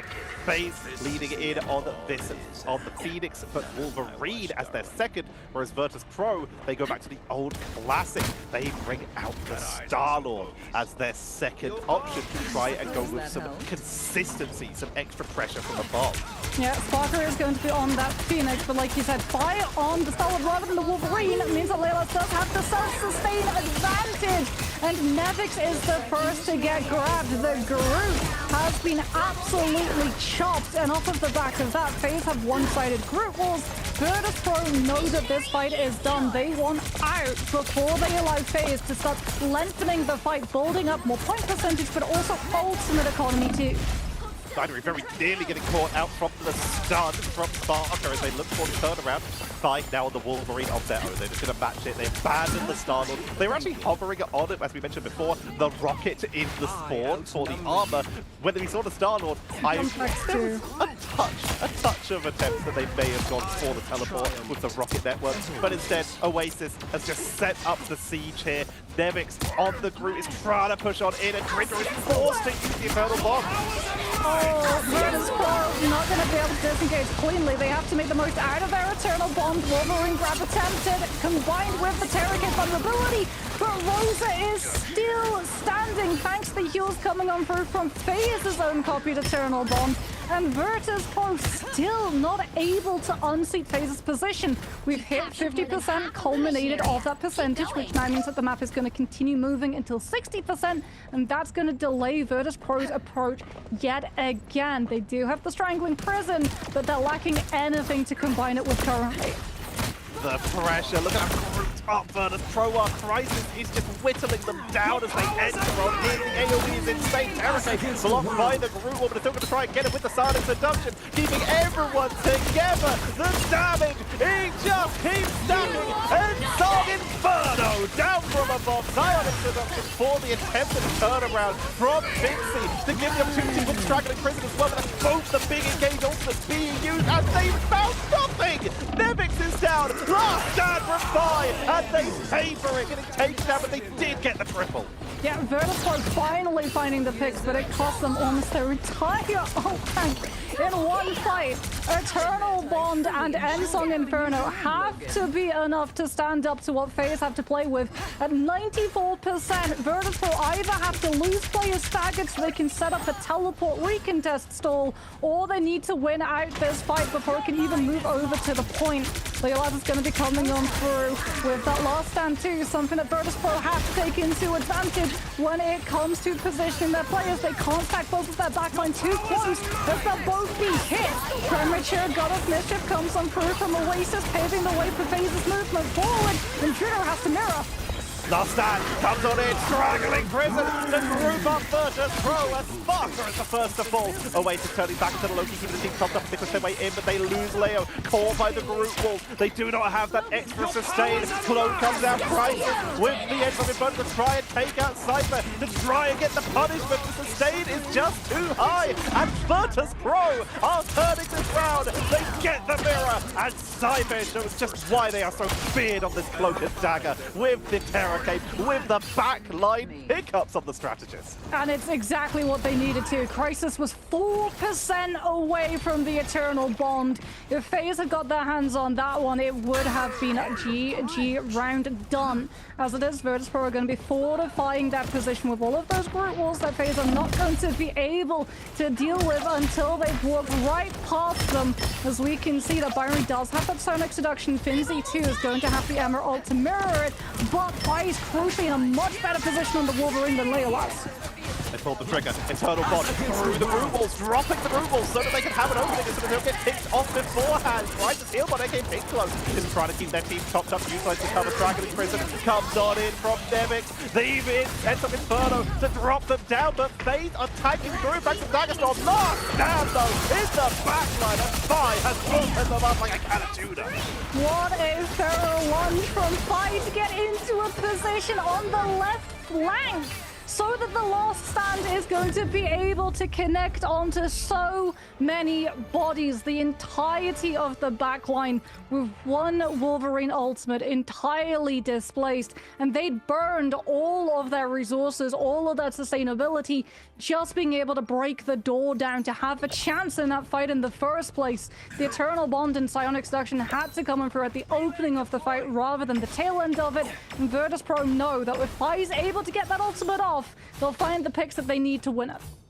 So close. This matchup has been so close so far, with FaZe taking such an early start. But the second that Vertus Pro were able to flip that just over 50%, they locked in. They lost a couple members, but they always made sure that they kept those tools, like you mentioned, finding the openings from the setup from the rest of their team, and not just pressuring a front line like a lot of people do on Wolverine because of percentage damage. That last stand will blow people up. You can isolate or you can burst. Both work out, and Fi pick the perfect targets, taking out the backline, removing the sustain, and allowing Vertus Pro to take round one of map one. I mean, Vertus Pro as well, giving up the fight immediately after they lost to Vanguard twice in a row, so that the fights weren't long. FaZe didn't get a lot of point percentage off of them, nor did they get the ultimate charge.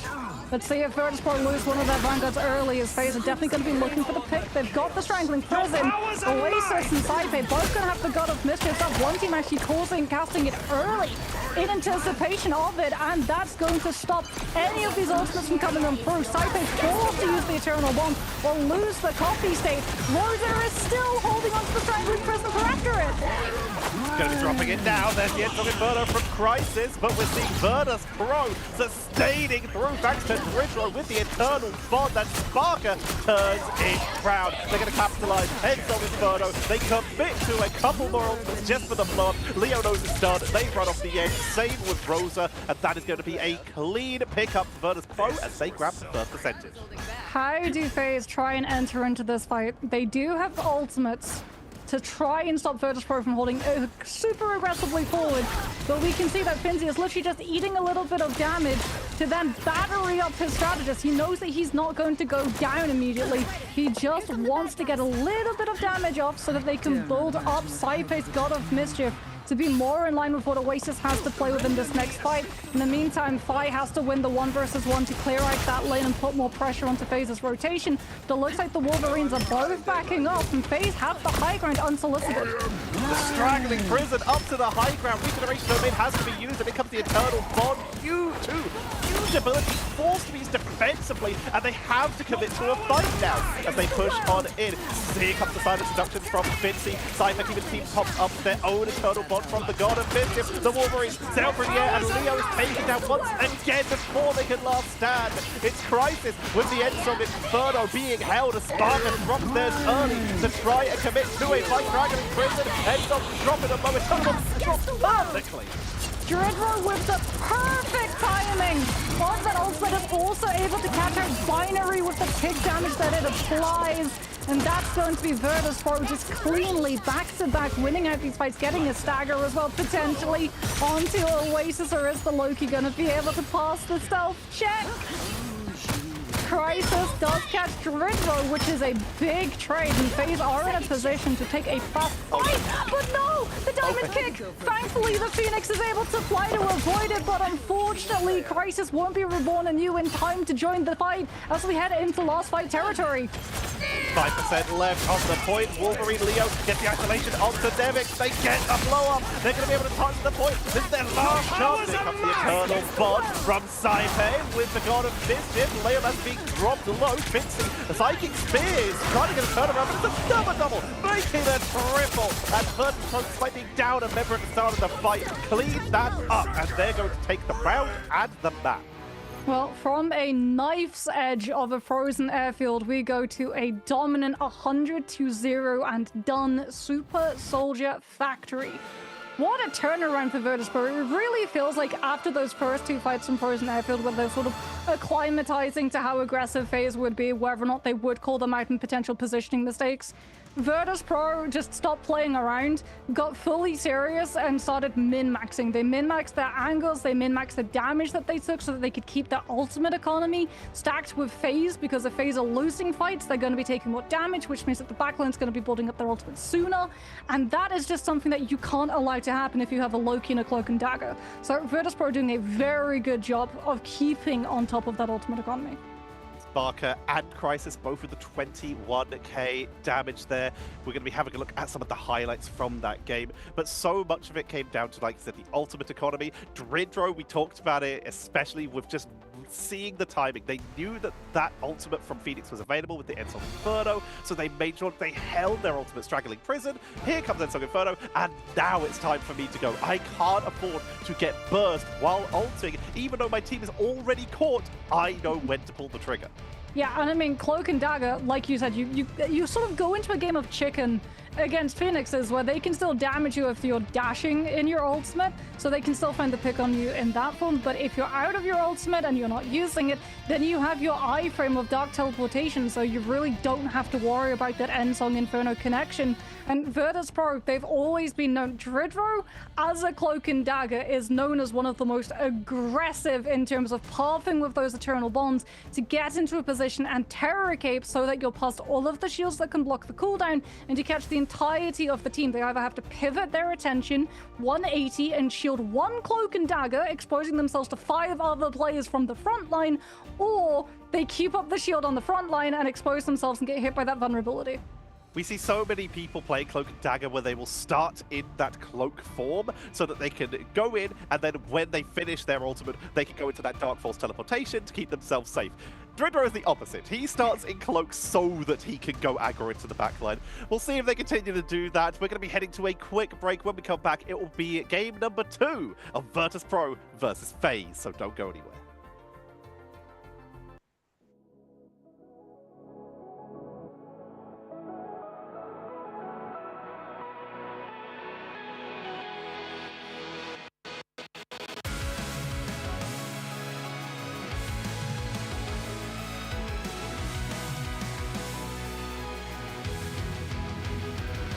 Remember the dusk, the lights gripping tightly, trapping all those fighting souls. But yet, across the world, I see you standing in my way. And remember the time, the place we used to fight, like the sun and moon. And I wonder if ever there was a time that we were friends. The night has fallen, shadows looming, and yes, that time has come for me to seek you out. We are set now for our last reunion. Break the chains, find your way, come find me. Do you remember who you really are? Show me that you are still the only one for me. I'll be waiting for you. Blink and open your eyes, raising up your fists and smashing through time walls. Before the rift splinters again, the unravel till the end. Rise and open your mind, hold on to your powers. No one can stop us. We are rivals till the end of time. We will flash, no matter where. We will fight, pushing across time and space. 'Cause you are my destiny to the end.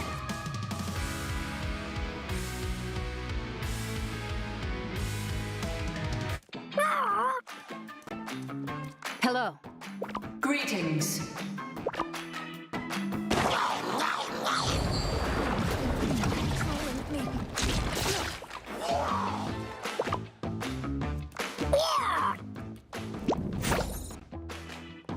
You cannot hurt me.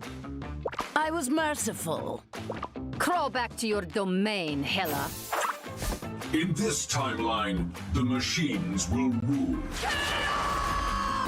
Embrace, the doctor has conjured a portal. Ultron is like a plague. We must be the cure.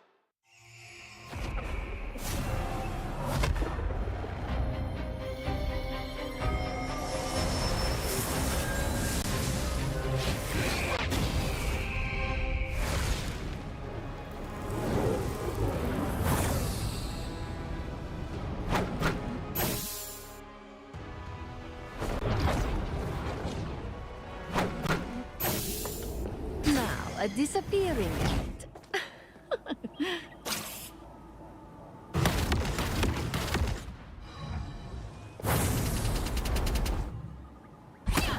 You are under my spell. Pure chaos!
We are done chasing spiders. We have bigger enemies to conquer.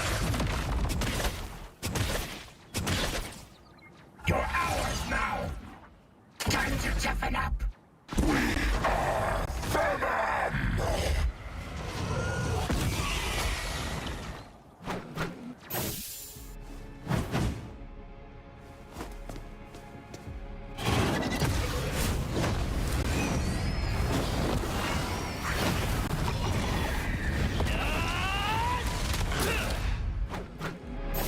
other guy's been doing a lot of talking for me.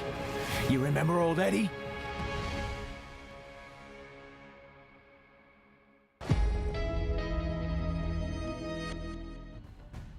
We are heading into our second map of Vertus Pro versus Faze, with Vertus Pro able to come back from a little bit of a rough start to the first round and put in a convincing performance in the second round to close out the first map here.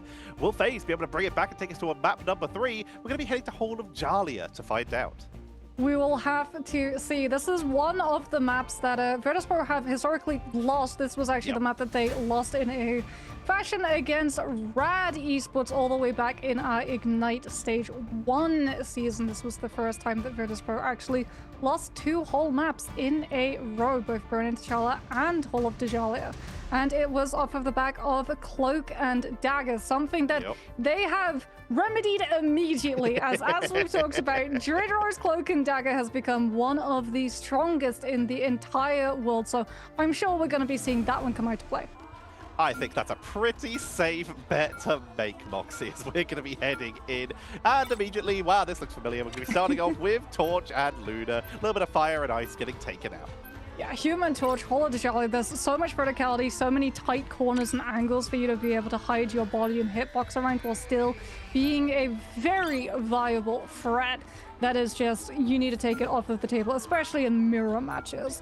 As the Loki save once again is going to come on through for Vertus Pro for Saipe. The Phoenix save yet again for Faze, so that we now have a whole lot of wombo potential, as well as starting to shave down that hero pool on the side of Sparker, potentially trying to force them onto something like the Winter Soldier.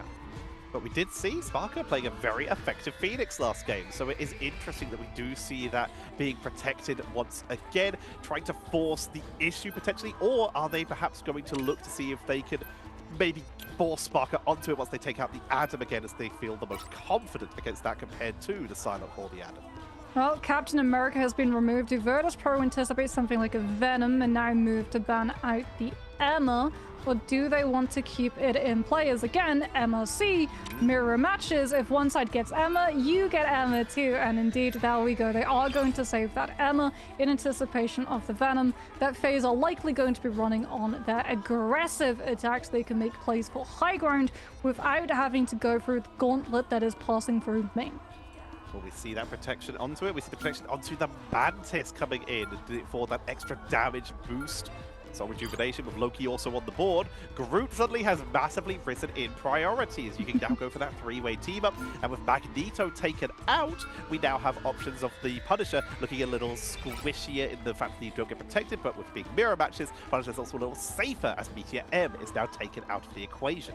Yeah, something to note about Mantis as well. We talked earlier about anticipating that damage boost, that massive amped up damage window of potential that ultimates can have. Mantis having the 12% inspiration whenever she really wants to, it makes it a lot harder to predict whether or not that Feast of the Abyss is going to have a little bit more bite to its bark until it's been able to chomp down and you find out the hard way.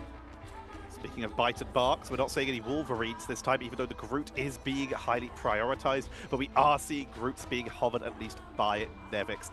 Hall of Jalia is the map. Let's find out who comes out on top. Can Faze take us to a map 3?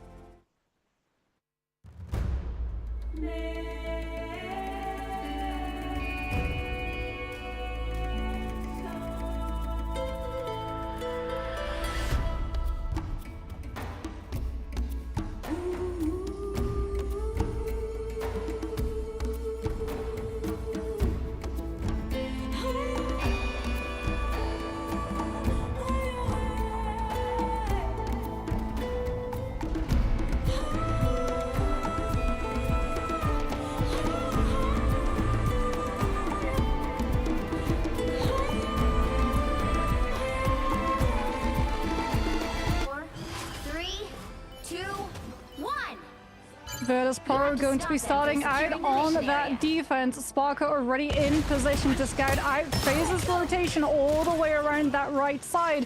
As we can see, the Leolaz is over onto the Ultron so that he can utilize all of that drone pocket as well as damage burst up in the sky and act as a crossfire for when that dive is able to commit. with the Loki available, they stick with just the Mantis for that extra sustain and damage boost that way. Damage boost onto that Ultron is going to be extremely effective as well. Find Invaders in the spawn as they once again hovered onto that blade, but we did not see that actually going to get picked up. But for now, they're just trying to duel away and chase back Binary, who's continuing to pressure with that Venom. Yeah, Vertus Pro just being able to stop the dive before it can fully organize all of the angles. You can't have a 3-point dive if every single one of those has been shut down. Because like we talked about, there's going to be a lot of damage potential on the side of Faze, but when you actually stack the strategists up, Vertus Pro have so much more sustainability for these longer drawn out fights, and they're just going to continue chunking in a little bit of that damage, all of that poke onto the EMEA, so that Faze still don't get spacing around that corner and have to set themselves up all the way on the right side of window, which allows Vertus Pro to just counter-rotate. Can't counter-rotate away from that though. Saipe gets taken down right on the side of slope. Inferno going to be coming out. Oasis with that soul rejuvenation, keeping the rest of the team topped up. And Sparker burning that ultimate with 2 members already down. Will we see a straight rotation? Right now, it looks like it's just a full cleanup here. Can they even make it in time? Do they try? They do have Loki copy. Fire is going to be on to the Doctor Strange.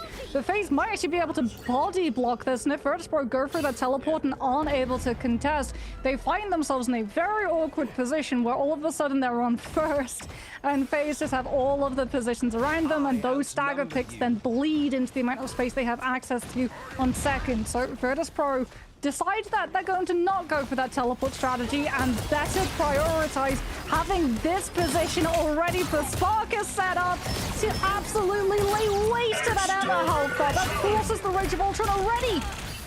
Theo's forced to retreat. They have some bonus help of their own. Crisis will get sniped. The Eternal Bond comes out and touch. Too late, meaning the Faze have to predict, have to commit to this. Bonus introduction comes on out, but Sparker with the teleport to get out of there. Saipe uses the God of Mischief. The CC immunity means that we can still survive the psionic seduction from Faze's end, and they're still not allowing the attacker side to reposition. Beast of the Abyss comes on through at the same time as Ensong Inferno, but they're from 2 opposing sides, which means that the damage isn't added together, and neither team loses a player until now. Binary takes down Finzi, so close to a psionic seduction. It's up to 5 to try and find these picks. Galactic Legend finds 1. The Phoenix up in the sky, not able to get back to the team in time. That is, look at the damage output. It's doing nothing as the soul rejuvenation, while it sucks against some of the more burst damage teams. Against Star-Lord, it actually works quite well with that healing over time. Fire making the most of this with the ability to get that bonus health when he goes into those invulnerability frames with the Blaster Barrage, trying to take out Ultron, but Leo is just sustained too much here. But Faze, even though they were able to come out of that fight pretty well, they are not capitalizing on it yet. Finally, they take out Cypher even through their ultimate. Crisis with an absolute gorgeous iframe, the Dark Teleportation, anticipating Vertus Pro going aggressive with that Eternal Bond into a Terror Cape, and they've turned the fight on its head off of the back of it. Vertus Pro were wanting to play aggressive from their ultimate usage. Now they're having to try and find these picks with a Star-Lord dive and another Eternal Bond. Out comes the Blaster Barrage, connecting onto so many players, holding up the Galactic Legend, and the Ensong Inferno catching the disengagement position of Faze's players too, means that all the more time has been burned off the bank in that one fight alone. 2 minutes and 20 to go. Look at the ultimate economy here. Binary has that Feast from the Abyss. We're almost up to the range for Ultron. We just got Ensong Inferno, and we almost have our soul rejuvenation. On the other side, Vertus Pro strangling Prison, and that's basically all they need. If they can catch Faze as they group up, then that's really the only tool that they might need to push on through this, as we are lacking that Eternal Bond from Crisis, and we're forced to rely heavily on Oasis. Faze have to go fast. They know that Saipe is going to be close to the God of Mischief. The regeneration domain's already been forced by trying to buy the space with the Galactic Legend, and it might have done enough. Saipe survives and gets the God of Mischief up and running. Nebix has fallen in the interim, however, as Faze came on through with the Rage of Ultron, but we hear the God of Mischief already gone out. It's not going to be able to connect in time to the Vanguard, so the dash was a little bit out of distance, and Rosa with the Strangling Prison connects onto the Cloak and Dagger after their ultimate's done, dragging them out of the heal AoE and cementing the pick. That was massive. Being able to time that is a big ultimate to use, but it's absolutely worth it to prevent the delay and stagger them even more. But Drico has already returned. They're going to try and contest this, pushing on forward. Nevik trying to commit into this fight at 31%, far away from that straggling prison, but they will soon have Oasis. No, going to get picked off as Faze from the sky. Galactic Legend will once again burst through Faze. Vertus Pro with their delay tactics once again are able to regroup and push back Faze. 48 seconds left. No ultimates to work with on the side of Faze. They might be able to build up a Feast of the Abyss. You can see Vertus Pro just angling, putting a little bit of pressure, trying to get someone low enough that maybe they can burn a health bar to its entirety with that Phoenix spam. Spark has got the Endsong Inferno tier to combine with the Strangling Prison. And Faze, they might have the Soul Resurgence, but that's not going to be enough healing to stand up to that combination. Finzi has fallen though. The dive came through so quick. Vertus Pro weren't ready to intercept it. And with the Mantis damage boost, they weren't able to keep their players off. Out comes the Soul Resurgence. Sparkle with the Endsong Inferno tries to shut the push down, but Faze have found the picks. It's up to the Emma to stop this instead. Silent Seduction coming on in, but immune. Your powers are mine! Us against the world! Saipe goes for the copy onto that Cloak and Dagger, manages to get the Eternal Bond all the way into Faze's back line. The triple strategist holding that position, 5 behind cover, brought up the Blaster Barge into a Galactic Legend, and Faze have to rely now on an Eternal Bond of their own. They're able to huddle behind the objective as well as that heal AoE to keep themselves safe from it, and Finzi has to make sure he doesn't go down, but even blinded by the Terror Cape, he's still got 100 max charge, and he finds the pick. Faze are on the Strange, but they're losing that position on the front line. They don't have an ultimate to tread water to build into, and that is going to be a hold at the tail end of second. What a hold at the end there. My microphone just came out. I got too excited and pulled the cable out. Sorry about that, everybody. But we did see a fantastic hold, a fantastic delay there, with Faye just building up so much percentage on the way to the push. As Faze, like you mentioned, were just trying to group up, trying to go for a turnaround. Faye was just able to sustain through the majority of that fight and set them up for a great early turnaround. Yeah, the Magneto ban is really hurting Faze. It's really hurting Faze right now. Because that Magneto, it was banned so that the Starlord doesn't get access to things like the Bulwark when he wants to go in with the Blast Barge, which then means that he's much more vulnerable, because Blast Barge, you don't get an iframe the way that you do when your Stellar shifts. You right-click, which also automatically reloads your primary. But because that Magneto is out of rotation, Galactic Legend gets through for free. You don't have to worry about burning out a Magneto ultimate. It forces Faze into using one of their strategist ultimates, as we can see. A little bit of damage taken. Some teams actually use a strategy where they understand that those mines are going to come into play, and they want someone like a Vanguard player to eat the brunt of that damage, so that you wait until spawn does open from the attacker side, and then you get to convert the damage that that person has taken into heal ultimate charge. Side against it this time, though. They choose it to be just more effective to pick off those mines, not risk someone taking that damage where they might get blown up, as Vertus Pro have chosen to go for a portal engage here. Starting off quite early, they were able to scout everything, and they're going right for the support. Mugging, diving on through, Terror Cape comes out, but it's a quick invasion. Faze have disengaged. Faze heard the sound cue. Dark teleport themselves out, but unfortunately it's meant that they've given up that high ground position. Vertus Pro can now look to fortify themselves inside a position where they have not only a high ground angle, but also a place that they can keep their backline away from that dive. Now the Venom of Binary has to get past the bodyguard that is Nevix on this Doctor Strange, and he's not going to give easy access to Dritter or Saipe. Pros are holding the point right now, as we will see Vertus Pro start to move over to the main doorway, so they have a way to back out. Big pickup onto Sparker. A nice Mighty Aegis to make sure the team remains topped up. Dagger Storm is going very well. Slow but steady for Faze, as Vertus Pro are forced to really wait for Sparker, or seeing if they can get an early pickup, maybe take out that Venom as they push on in. King comes, the Emma with that diamond form will just disengage with the Carbon Crush, doesn't want to get caught out of position. Yeah, the dive comes on through. They burned Regeneration Domain earlier. They haven't burned Eternal Bond, though, and Finzi gets to play aggressive off of the back of it, coming on through with that Sonic Seduction before Faze can try and react. We've also got a very early copy coming on through from Saipe to be able to get 2 Eternal Bonds in in one fight before Faze can try and counter it with their own Sonic Seduction. Out comes the Ensong Inferno. Do they have enough damage to be able to burn the Phoenix out of it? The Eye of Agamotto! They were so preoccupied dealing with the Phoenix that no one looks at the Doctor Strange. And Vertus Pro are going to be able to keep this fight going. Rosa and Leo fall simultaneously as Vertus Pro are driving them back. They've literally swapped positions to keep the zoning going. Venom is trying to flee, but will instead become another victim.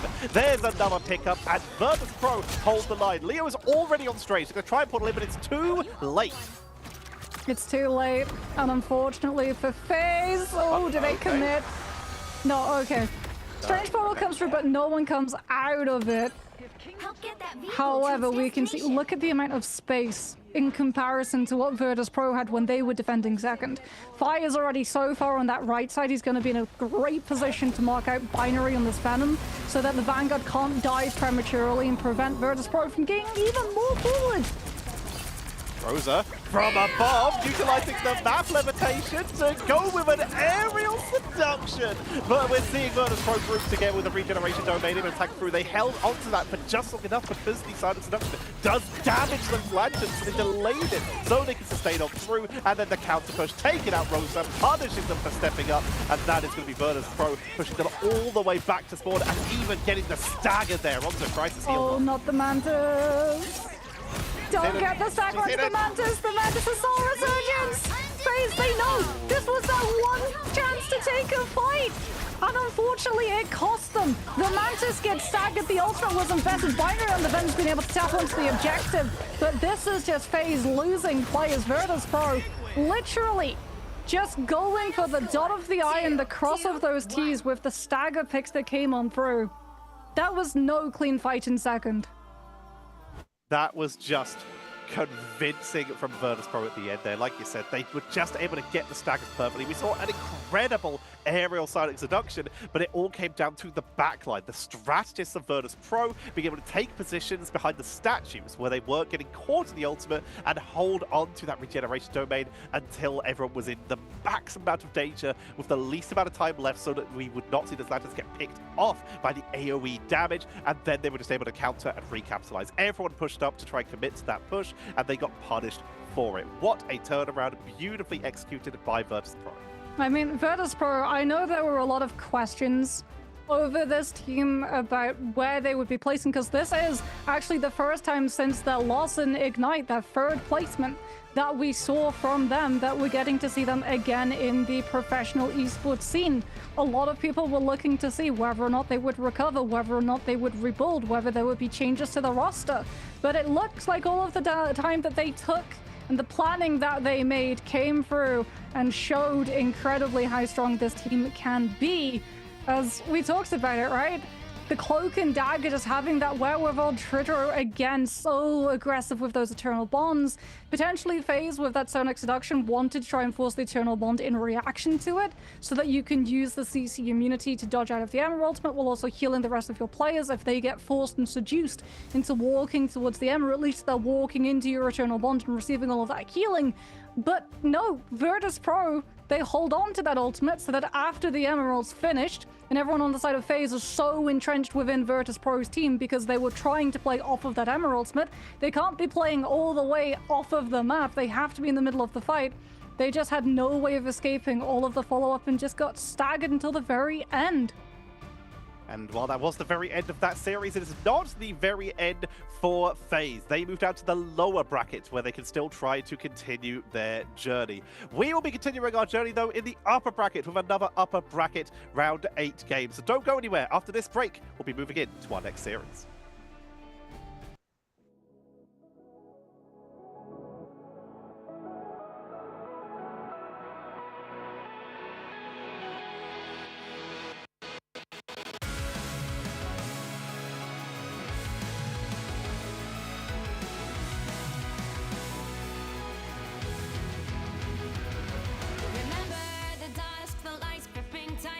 Trapping all those fighting souls, but yet across the world I see you standing in my way. And remember the time, the place we used to fight, like the sun and moon. And I wonder if ever there was a time that we were friends. And I have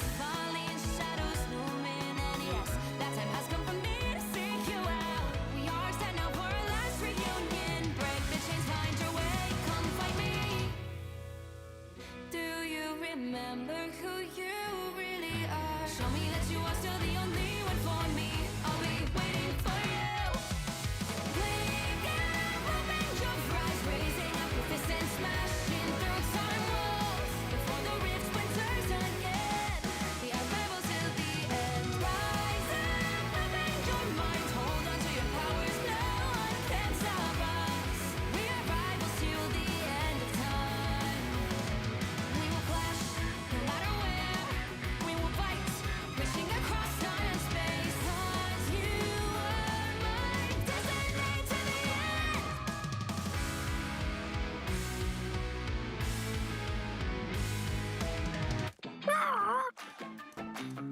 Hello.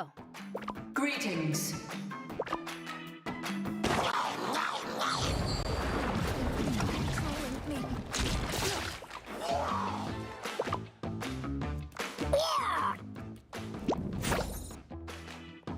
You cannot hurt me. I was merciful.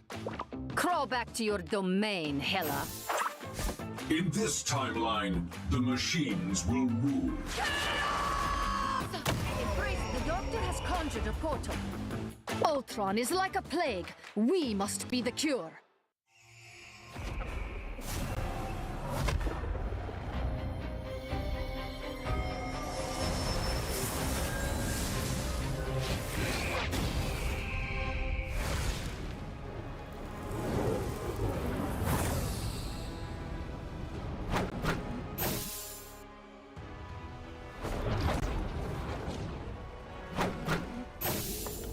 Now, a disappearing act.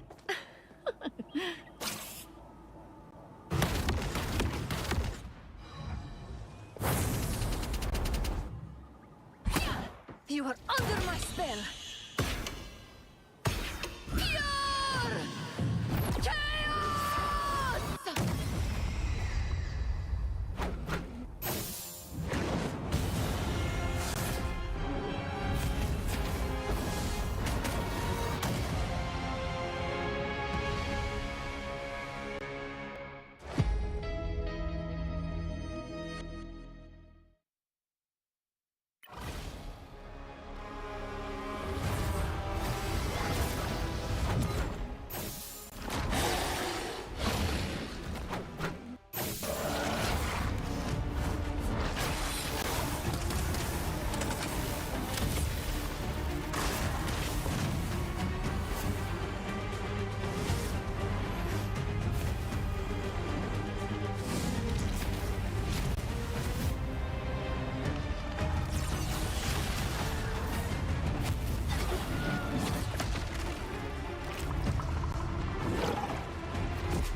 We are done chasing spiders.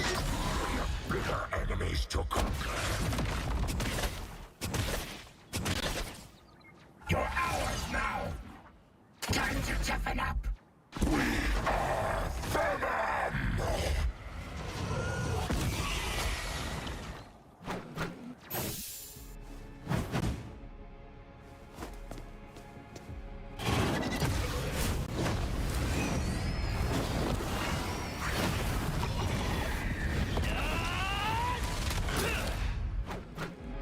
The other guy's been doing a lot of talking for me.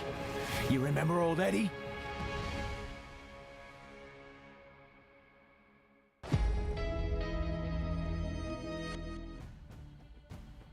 Hello, everybody, and welcome back to the Marvel Rivals Championship, where we're going to be continuing in the upper bracket as we bring in two fresh and new teams. And again, we're going to have a very familiar face joining us on one side of things. We've got Alcatsia, who are going to be going up against Plant Signage. Now, both these teams have performed quite well in the past, although Alcatsia have certainly been a little more notable. You are more likely to have seen them, you're more likely to have heard of them due to an incredible run through Marvel Rivals Ignite. We're going to be heading into our first map, which will be Symbiotic Surface. However, Plant Signage, they should not be underestimated. They have had some pretty solid performances of their own, with some pretty solid runs even through the open qualifiers for Marvel Rivals Ignite, never quite hitting those qualifying spots. But one of their players did technically qualify for Ignite, but roster mania has caused that to be shut down, as we have challenge for the side of Plant Signage was on the second place team for the Marvel Rivals Championship Season 2, which was a qualifying championship, and they were on Chemistry previously. Well, speaking about Ignite, it definitely looked like an Ignite ban lineup, as the Mantis and the Human Torch are going to be the first to go. Kaya is known for Captain America, although he also has a very niche strategy that we saw in Symbiotic Surface all the way back at the beginning of this year, where he played the Fall. So I wonder if Alcatsia are potentially going to bring that one out to play, as Plant Signage are going to be able to secure Loki for both sides, and indeed, there goes Captain America. He can do it all day unless he gets banned and gets put out of play. This is EMEA, not America. Get that cap out of here. But we do still have backline protection. With the Psylocke already protected for Alcatsia, they choose to get rid of the Emma. This gives them potential to keep going aggressive themselves, with less opportunities for getting crowd controlled. Much better for Dive as well, that you don't have to worry about that Carbon Crush as well. Symbiotic Surface, a lot of the fights that go on in this map take place in cramped spaces and closed off hallways, which are perfect for Emma to get that amplified damage on her Diamond Kick. As we can see that Plant Signage are thinking about what exactly they want to use this last save slot on. Loki and Luna has already been secured. This is the premier backline. Okay. Now, what did they go for? Well, that's unfortunate. In scrims, if you miss a save or ban, you can simply write it out in match chat. In officials, you get barred out of it entirely. Well, at least this is mirror bans. If this was Ignite, this would be way worse. Missing a one-sided ban could be devastating. At least in this case, you're not giving your opponents anything that you don't also get, and you're not banning away anything that your opponents would not also have banned out. But we see the Wolverine getting taken away, opening up the possibility for potentially that Groot, and of course Strange becomes a little stronger as well. And Phoenix, after the performance in the last two games, is going to get banned away. Yeah, Magneto still being open, Groot still being banned open. Both of those two things have ultimates that can combine with Ensong Inferno to be able to punch damage through strategist ultimates, even with a Loki and Luna up. So not surprising that that one is going to be removed. Alcatsia, I don't know if Belas is going to be locking in that blade. We'll have to wait and see before we talk about it as we head into Symbiotic Surface.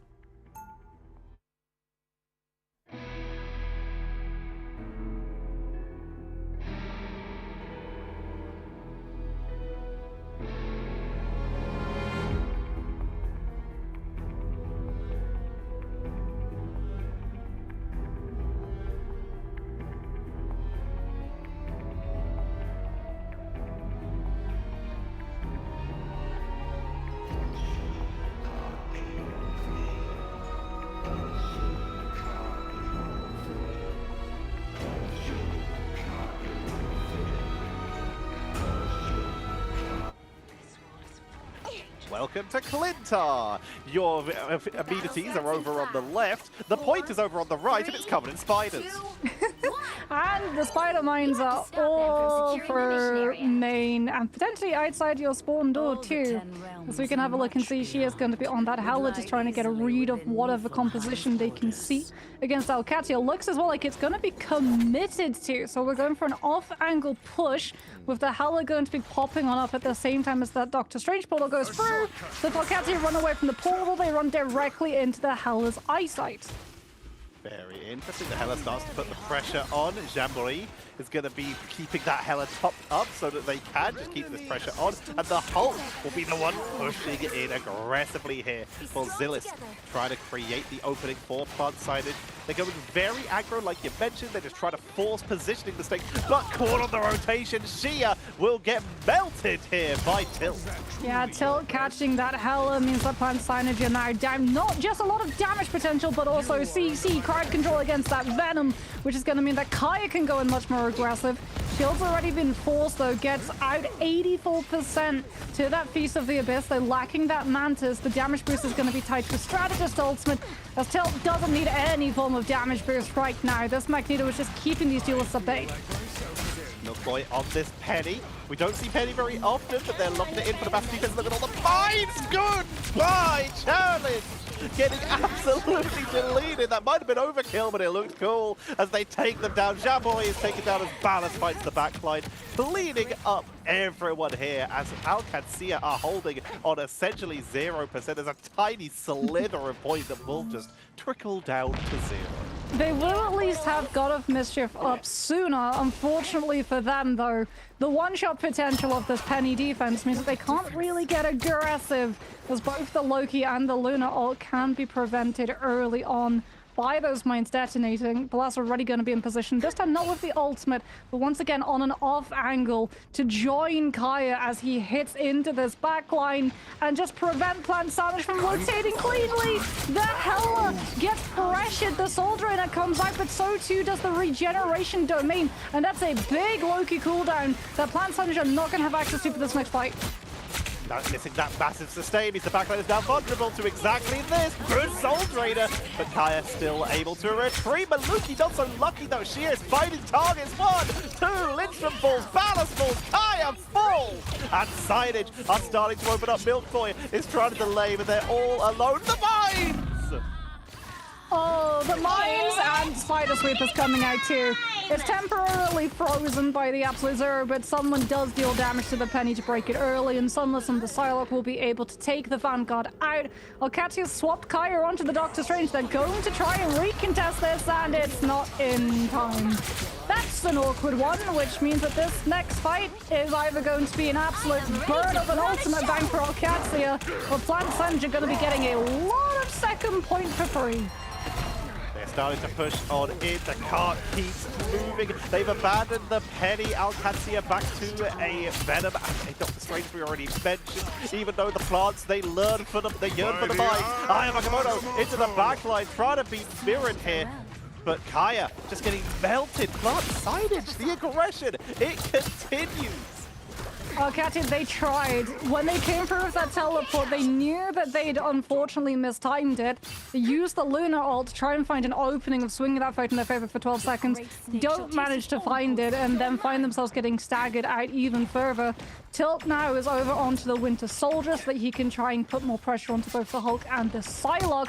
The Plant Signage have so much better ultimate economy. It's really going to come down to Alcatsia finding a magic pick off of this dive with that Psylocke that has to find the turning point for that defense.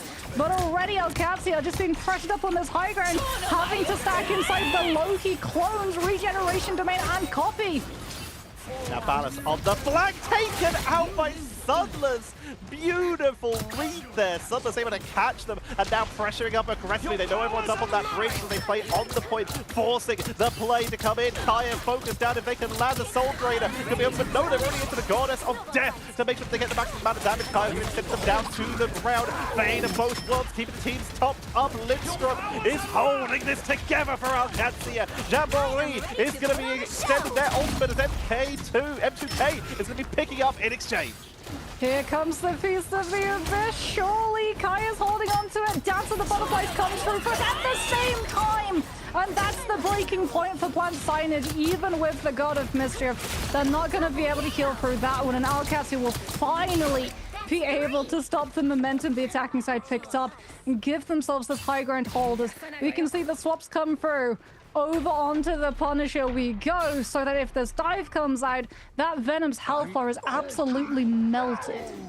Ballas, the newest player for Alcatsia, formerly of the Uncles, joining up now for this season, and is already showing up that last second dive, holding onto it for just the right time, and the snipe onto M2K there is giving them all the potential that they need. Now that you mentioned it, that Punisher trying to focus onto anyone who's trying to dive on in. That's such a scene. Kaya playing up on the high ground, being very patient this time, and letting the ranged players on Alcatsia continue to siege in against Plant Signage. not just that, Milk Boy is also playing incredibly pushed up on that high ground so that if the Venom or the Psylocke get pressured, they have the immediate access of that Magneto pull walk to go on through. The symbiotic tendrils activate, giving Plant Signage a wall to recover from that dive that was attempted. As we can see that they're forced all the way up to this high ground. They have to recontest and clear it before they can deal with the dive that's been hurting their backline.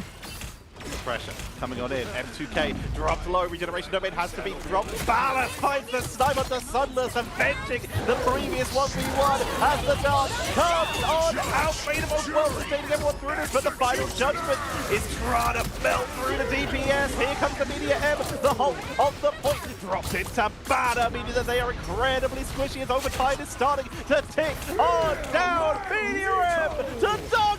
Maximum range onto Jamboree, and it will be a hold coming in from Alcatsia.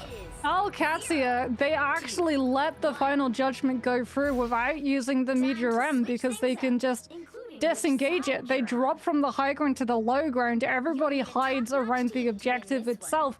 Plant Signage might have had the high ground, but it was only temporary because the second the final judgment is done, up floats Milk Boy, the master of magnetism, the master of high angles, and lands that Meteor M directly onto Jambon, and that means that the Lunar is cleared off of the field.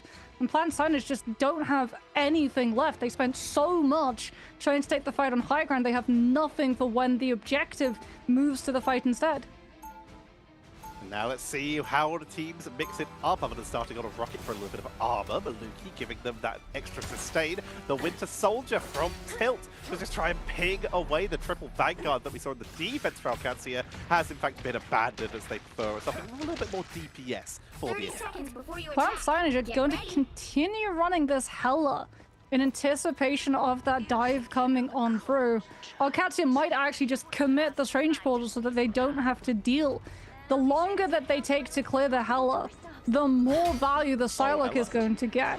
As you can see that Plant Signage are actually going to utilize the Strange Portal to scout the comp that Alcatsia relied on and potentially also counter TP them too. 2, 1. Will they fall for it? Kaya's portaling. Did they place it off to the side? It can be an intelligence check. Teams will sometimes forget to do this as they don't get counter portal too often through the portal. And oh my god, the blow up! And Colonial Levitation is able to keep Kaya in the game. And Alcatsia came out of that looking golden. As the counter rotation, Plant Signage just have to go for the map flip. Alcatsia gain control of the high ground and the point itself, because now Plant Signage, if they want to stop Alcatsia from picking a point percentage, they've got to have a body on that objective, and that's exactly what Alcatsia are going to punish, moving into the small room, not allowing any form of stabilization, no Loki, no regeneration domain. It's just so one-sided a fight. Nice knockback. Beautiful shot there with the back cannon. Casual 5 minutes 40 seconds on the clock now for Alcatsia as Plant Signage. I said right back to spawn, back to the drawing board. As that early strategy absolutely backfired. Yeah, and it's not just spawn of first, it's spawn of second. So Alcatsia, look at the silhouettes, they're already on the high ground. They're already holding the position, which then really limits the impact that this Hella is going to be able to find because you have absolutely no space to be able to play. Everybody waits for the elevator and we all pile out at the high ground, but again, we're all in one small room. We have no control of any other angle, but you do have control against the Venom. The absolute zero is going to be able to hit through, and Plant Signage find a recovery. It's going to be a 1-for-1 though, as Challenge also gets picked off on the other side, meaning that this is still going to be a 5 versus 5. Well, still a 5 versus 5 as both Balance and Sunless are picked off simultaneously here. Both of the Psylocks getting taken down. Kaya getting locked down with the Trooper's fist, taking out their shield. Beautiful job. Tilt able to pick off Zillix. Oh, that pressure from the Winter Soldier too. Plant Signage having to back up more and more in anticipation of the Bionic Hook. It was so close to grabbing the Magneto after that curtain had run out. Got Winter Soldier's ult too. That Kraken impact going to be up and available. M2K going to have to be very aware of where the doppelgangers get cast. Oh, the bait! Kaya fakes the commitment of the Venom, which means that the doppelgangers and regeneration domain was burned early, and they don't have it to absorb the pressure from the dance of the butterflies. That symbiotic surface done. I just want to talk about how incredible that positioning for Alcatsia is. They positioned themselves so well. Magneto was pushing up, so they had someone on the point to stop it going over the finish line. Magneto's big advantage there was he had everyone behind him healing. So what did we see? We saw Venom and Magneto go up to the high ground, and with the AoE of Magneto, put pressure on that backline, forcing them to back around the box for just long enough to blow up that Magneto 100-0, and then they fake committing the Venom to force out the abilities, and after that it was all over. Alcatsia take game number 1. Yeah, a dominant performance. It feels like they just disrupted any form of momentum from the side of Plant Signage. Like, they lost that first point so incredibly quickly, and it was just one-sided from there because they never found a point of recovery.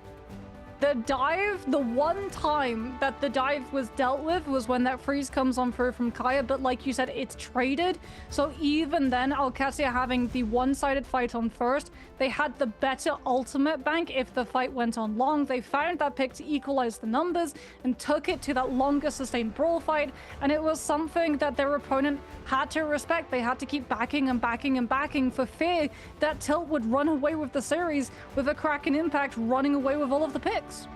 We have the highlights coming up from that incredible matchup. And like I say, if they've just run away with all the picks, then they tried to turn that round with stuff like the Hella to just try and burst on through. And they got an incredible first push, massive momentum. But then Ballas, after getting picked off a couple times in a row there by Sunless, just seemed to lock in and was finding the perfect engages, hunting down all stragglers. This Portal, a little bit unfortunate, Strange barely able to hover on the side there.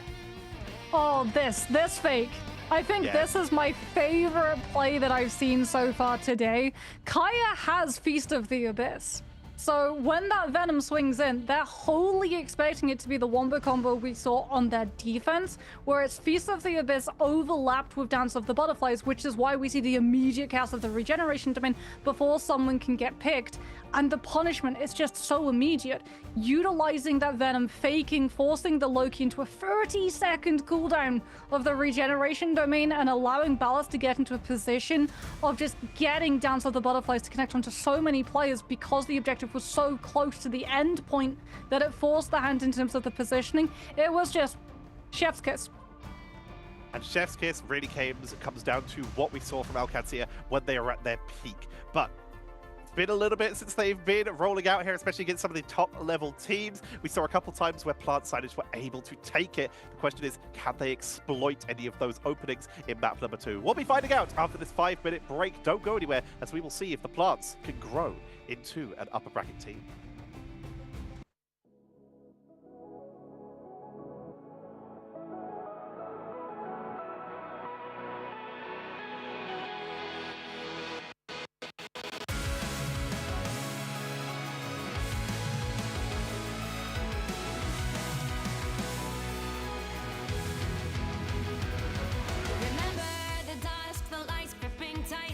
Trapping all those fighting souls, but yet across the world I see you standing in my way. And remember the time, the place we used to fight like the sun and moon. And I wonder if ever there was a time that we were friends. The night has fallen, shadows looming, and yes, that time has come for me to seek you out. We are set now for our last reunion. Break the chains, find your way, come fight me. Do you remember who you really are? Show me that you are still the only one for me. I'll be waiting for you. Blink and open your eyes, raising up your fists and smashing through time walls. Before the rift splinters again, we are rebels till the end. Rise and open your mind, hold on to your powers, no one can stop us. We are rivals till the end of time. We will clash, no matter where. We will fight, reaching across time and space. 'Cause you are my destiny to the end.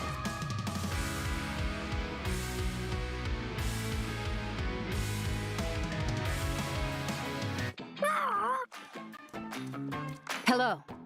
Greetings.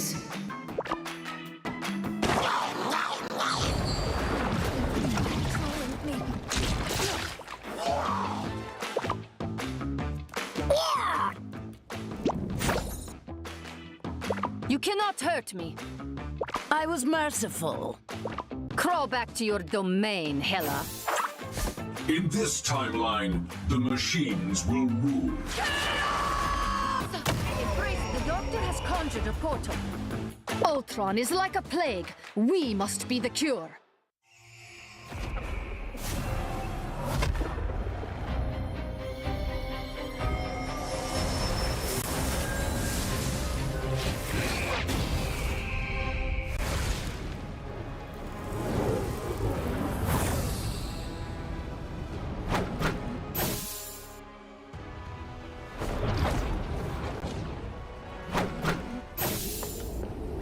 A disappearing act.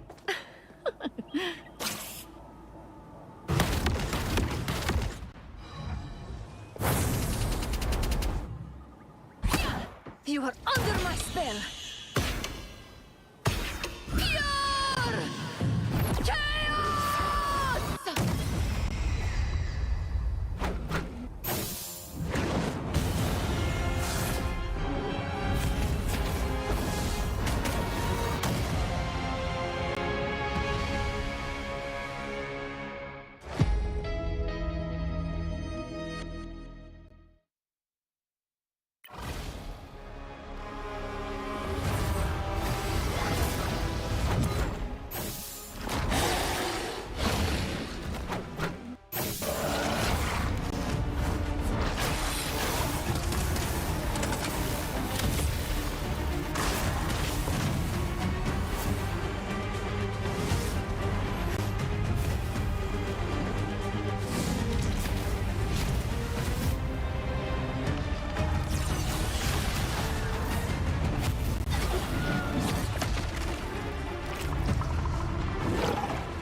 We are done chasing spiders. We have bigger enemies to conquer. You're ours now. Time to toughen up. We are Venom!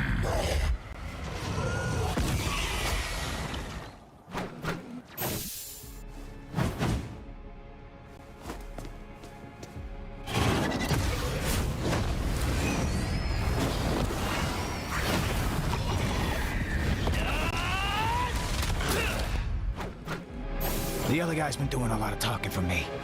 You remember old Eddie?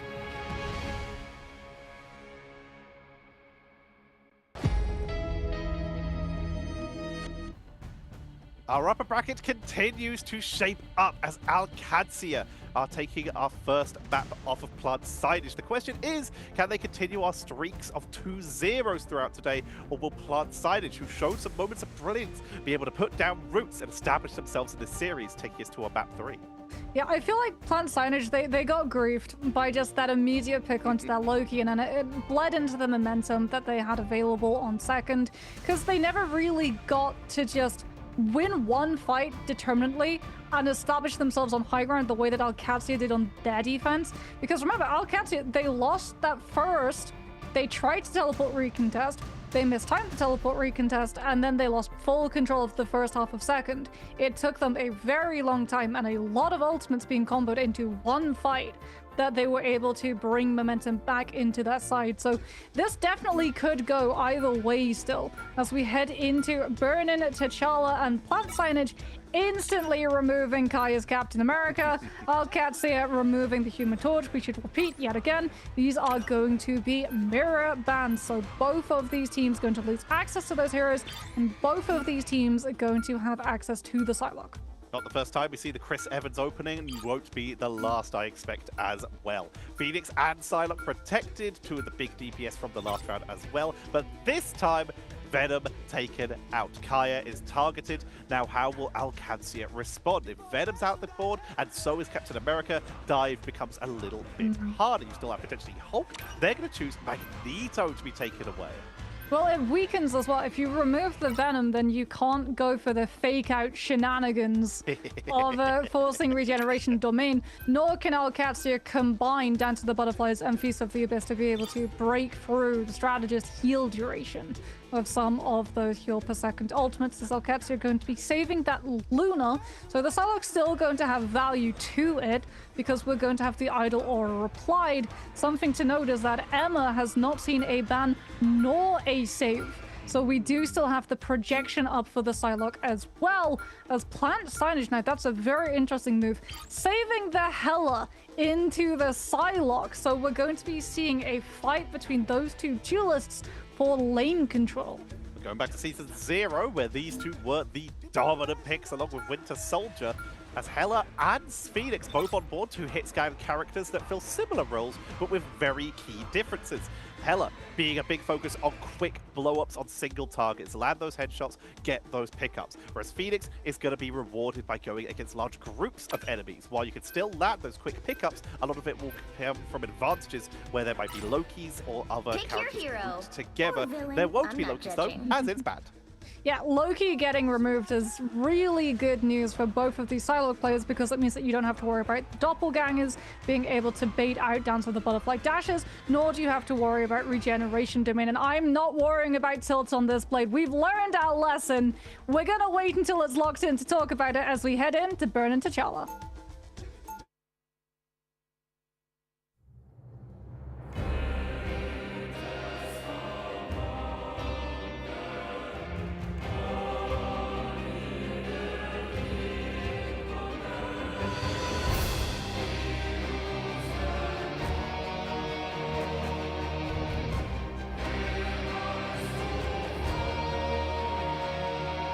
So strange to be back. We're heading in. We're starting off with a little bit of really min-maxing for Alcatsia, as they have opened up with the Rocket Network Spider in order to give everyone 50 bonus health as opposed to 25. We are on Burn and T'Challa, by the way. Instead of Asgard, we are in the Intergalactic Empire of Wakanda. Yeah, Milk Boy is going to be off of that penny over towards the Emma for the team up for the Psylocke, as it is going to be somewhat of a mirror, with the only difference being Alcatsia on the Doctor Strange and Plant Signage running that grid. Alcatsia with the portal will already be able to position themselves up onto this high ground, which now gives them a bird's eye angle to clutch Plant Signage in terms of their rotations before the group can fortify their position on the point itself. Alcatsia not only high ground, but also on their opponent's side of the map to really try and split them up, to isolate them, and Groot's not getting set up at all. Heading home, Milk Boy, they've got the calcium and the power to push on through. Jambon not going to be getting away. They're just trying to heal each other, keep themselves up until the rest of the team can respawn. But instead, Plant Signage really just end up staggering themselves. I was going to say, there you don't want to go for the patty cake of the strategist, because the longer you live, the longer your team has to wait to take this next fight, and the more point percentage Alcatsia are going to be able to accrue. It's going to be a fight for high ground right now, but that Terror Cape from Lindstrom is going to delay Plant Signage's approach. Now Alcatsia to start removing themselves from this fight, as it's going to be into a group, and they don't want to have one of their Vanguard split from the back line. Pushing on, higher, pressuring in, gets one pickup right away. In the meantime, Balance just on the flank, going into the duel here, nearly gets picked off, but still is able to take the 1v1 right at the end, that is topped up by their strategist. Alcatsia, dominant control, second team wipe in just as many minutes. They are doing great right now. Yeah, they're playing the pendulum swing of these fights perfectly. Play up with things like your Terror Cape to force Plant Signage into being more aggressive and burning their cooldowns. Wait for the Groot walls to be up. Kite out of the fight, burn the Groot walls, and then re-aggress back in when your Vanguards don't have to worry about being split off from the rest of this team. You still don't even have to worry about a Strangling Prison coming on through. It's going to be Dance of the Butterflies and Blast starting things off first. And that's going to be Alcatsia just moving off of the space the Psylocke was able to provide all of that damage. So it might not find the picks herself, but with the team's help, that's going to be a fight win, as Plant Signage have to try and answer back with a Dance of the Butterflies of their own. And Alcatsia, oh, hold on a minute. Double strategist ultimates at the same time. Not ideal. This could be the opportunity for Bud Signage to start to get pickups. They find balance, but here comes the Signage Introduction from Milk Boy. Gets a double. Jambon makes it a triple as they come down as well to tilt. And even though Alcatsia staggered their ultimates, they still hold control. And it's almost over. Sunderland's going to have to portal in, otherwise this double ultimate's not going to matter. Yeah, Psionic Seduction. Plant Signage might have had the better of those strategist ults, but they couldn't use them. Out comes the Strange Portal with that dance Fate of Both Worlds, trying to stall things out. Alcatsia just waiting though. Kaya with that Eye of Agamotto is going to be able to land it onto the entire team without having to worry about CC immunity, nor the Luna being able to heal everybody from the after effects of it. Plant Signage were able to find the flip, but this Eye of Agamotto is the thing we have to watch out for. But if they're looking at the Strange, they're not looking at the Phoenix, until finds the end song Inferno to end the fight. And it looks like Alcatsia are just going to allow Plant Signage a sum total of 20%. There was an opportunity. Plant Signage very nearly turned that round, but Alcatsia reclaimed. Overtime's ticking down. Challenge. Not going to be able to get them back in time. That is going to be round 1 of map number 2. Going over to Alcatsia. And they've managed to build some strategist ultimates in the meantime, as once again it's domination. The ultimate charge will carry over. Yeah, Alcatsia are just so good at using ults to put their opponent in a really rough position, because everyone's looking at the Doctor Strange, especially the Emma, right? You have to utilize Carbon Crush and Diamond Form to stop an Eye of Agamotto coming through, especially because they burnt the strategist ultimates just going through the portal alone without Alcatsia having an ultimate up to pull from them. So everyone's looking at the Strange, and Tilt gets an Endsong Inferno off with nothing that Plant Signage can really do to prevent it. Like you said, now we're going to be going into this next round. Alcatsia still have ultimates to be able to play with, and Plant Signage have absolutely none. They have no ultimates at all. 56% is the closest, and that is going to be Sunderland's 59, sorry, for M2K.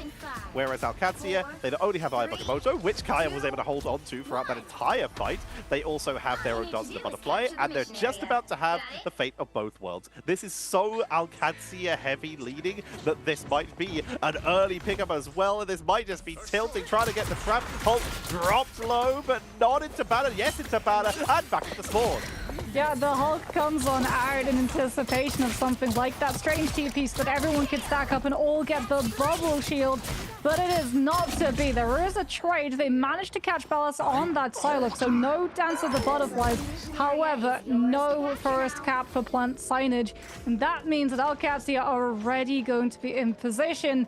They're going to have to clear the angles. They don't know where the Strange is going to be. They don't know where the Cloak and Dagger nor the Emma is going to be.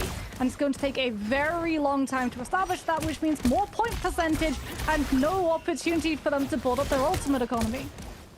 He is trying to build up some of their ultimates on their own, though, as they are managing to land quite a few shots here. Kaya was set up to try if they can land the portal and the Eye of Agamotto, sorry, but they are instead being sent back to spawn as here comes the Endsong Inferno.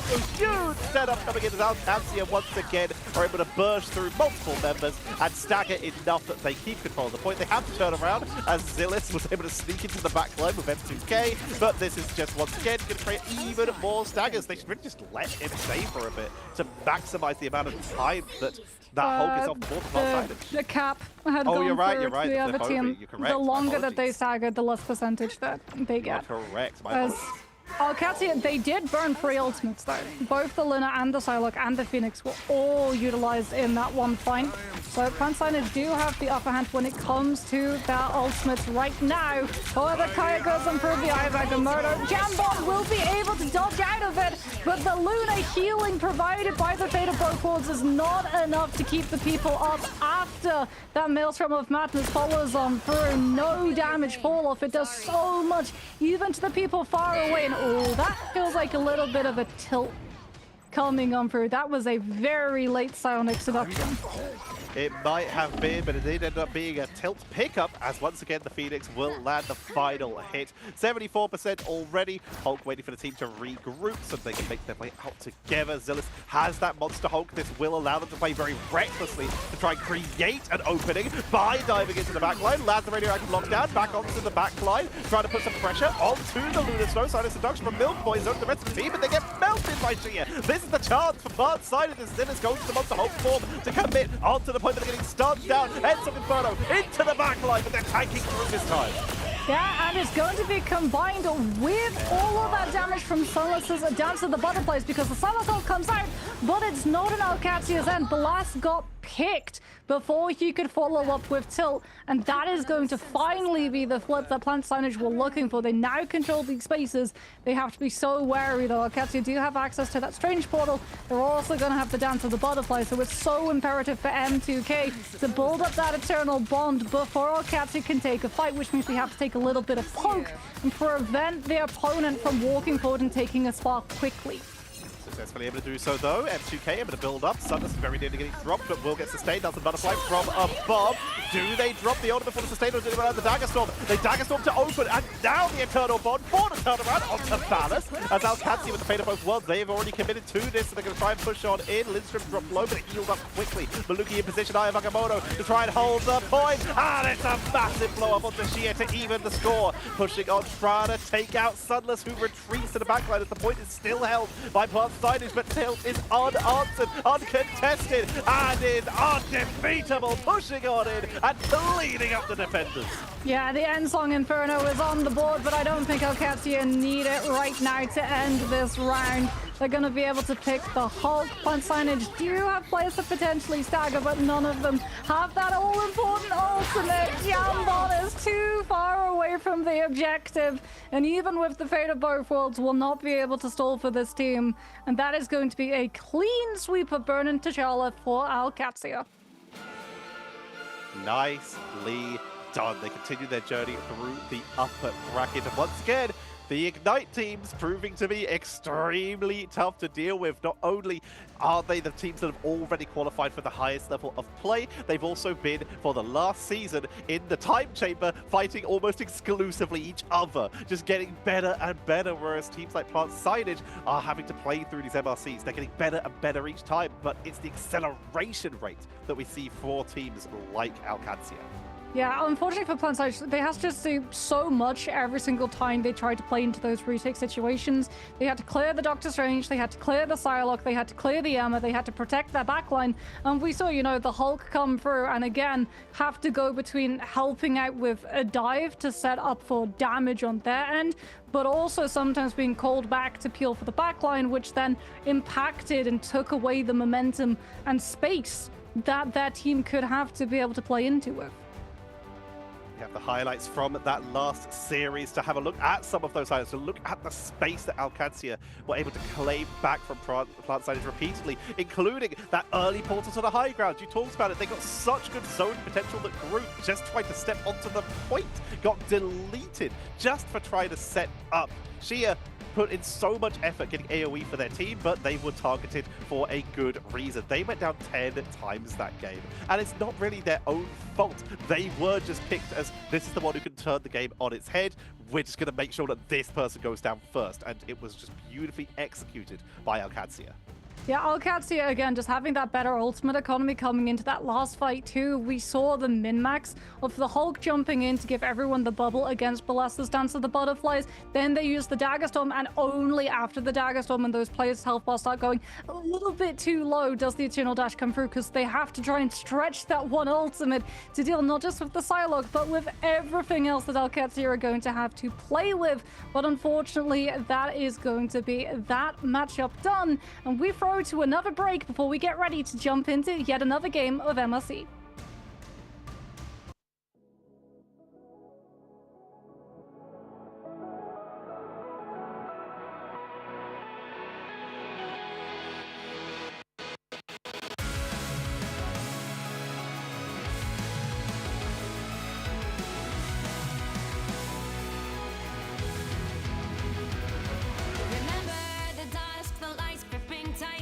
Trapping all those fighting souls, but yet across the world I see you standing in my way. And remember the time, the place we used to fight, like the sun and moon. And I wonder if ever there was a time that we were friends. The night has fallen, shadows looming, and yes, that time has come for me to seek you out. We are set now for our last reunion. Break the chains, find your way, come find me.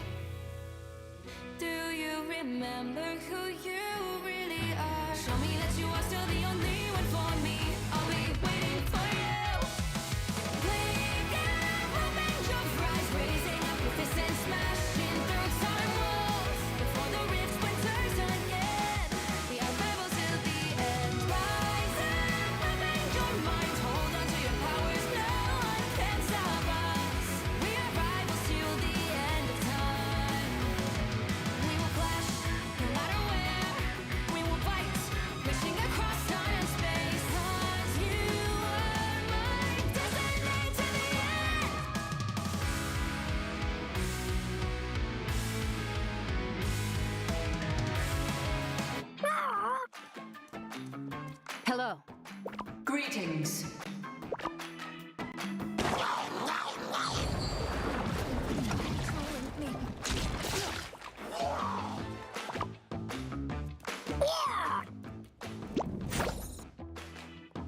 You cannot hurt me. I was merciful. Crawl back to your domain, Hela. In this timeline, the machines will rule. The doctor has conjured a portal. Ultron is like a plague. We must be the cure.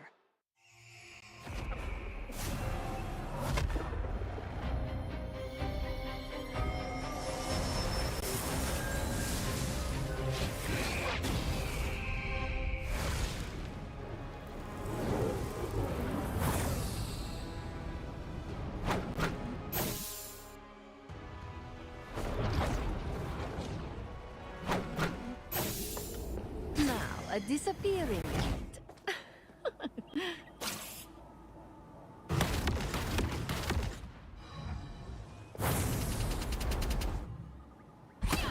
You are under my spell. Pure chaos!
We are done chasing spiders. We have bigger enemies to conquer. You're ours now. Time to toughen up. We are Venom!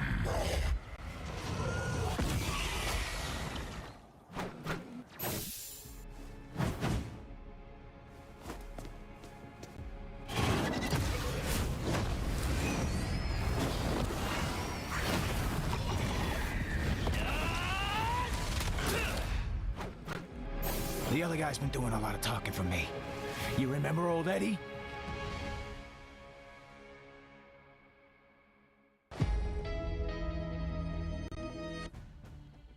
Hello everybody and welcome back to the Marvel Rivals Championship as we continue following up into round 9 now. I do believe as we get to watch Crownfall go head to head against SIDIV. And Tatcha, yet again, we're going to be seeing Hell's Heaven in terms of those domination maps. So much domination, so little of some of the other maps. We only saw our first Burn into T'Challa game just a little bit ago. But instead, we're going back to Hell's Heaven, a big favorite for a lot of teams when it comes to domination. And like you say, we have Sid 5 Champ, all in caps, versus Crownfall, or SIDIV. We do not know where the space in that word goes, but we can only make assumptions. Yeah, it's going to be learning your Roman numerals here. We've got Moxie and Tatcha, something that my high school did not cover. So we will wait and see, as we're going to wait and see what compositions we're going to be able to see, because Hell's Heaven being a domination map, we get to see a whole host, be it dive compositions, triple strategist full compositions, 2-2-2 staple compositions, or potentially even a res comp with that Adam Warlock lineup, which has been proven such a strong comp on Hell's Heaven, given how hard it can be to track down this comic rival positions. Not ashamed to admit that I did have to Google my Roman numerals when we were setting up today and looking at the teams that we might have to cast. We're starting off with the Captain America ban here for Sid. The question is, will we see that torch mirrored? Because Crownfall looking doubly enthusiastic to play it in the hovers right now as they focus on the Winter Soldier. Okay, so Winter Soldier getting cleared off of the board early means that Flyers are going to have a much safer time because you don't have to worry about Tainted Voltage. Tainted Voltage being an ability that the Winter Soldier gets 2 charges of, and if it connects with a Flyer, it grounds them immediately. Something that you do not want to have to burn a strategist pick of an Invis woman to prevent your Human Torch from coming under fire from. Immediately we see a hit scan coming out here with the Punisher protected for the side of Sid, but we see Ultron taken away. Those double flyers sustaining each other, sieging from above can be extremely difficult considering that they can both be healing each other as long as they just stay close enough to each other. So a quick removal makes a lot of sense, but with Torch in play, you want to remove that burst protection, so Loki will be taken out. I wonder if we see Magneto either saved or banned, because if you're leaning on the Human Torch, Supernova, especially since it is going to be mirror, so both of these teams are going to have access to the Human Torch. Both of them are going to have access to the Magneto, who can use Meteor Amp to not absorb the entire duration of Supernova, but it still gives you a safety space to try and react to that coming on through and better position in anticipation of the ultimate voice line. We're seeing Psylocke as the second protect, another character with a little bit of hit scan, and of course some pressure that can be done to backlines. Now with the Loki taken out, the backline is even more vulnerable. No regeneration domains to be seen here. Final ban that Sid have on their side, if they're going to be putting a lot of pressure onto this ability to try and take out the backline or pressuring the front line with the Punisher. What do you want to see removed here? They choose a Luna. If we're going to commit to the backline, we want to make sure that that backline is more vulnerable. Makes it a lot harder as well for that Human Torch to stay as active. Removing both the Ultron and the Luna means that he's going to have to try and play a little bit closer to his team rather than being able to play out of LOS, as the Cloak and Dagger is going to be removed. Now, normally you would think, okay, why is Cloak and Dagger being taken out when Luna and Loki and Ultron have already been removed? Eternal Bond is a really bad ultimate for a Human Torch to have to play into, a friendly Human Torch, because you specifically have to dive into the heal AoE. If you float above it, you still don't receive any form of healing, so it makes sense that Crownfall wants to weaken the other team while propping up that Human Torch with the Invis as we head into Hell's Heaven.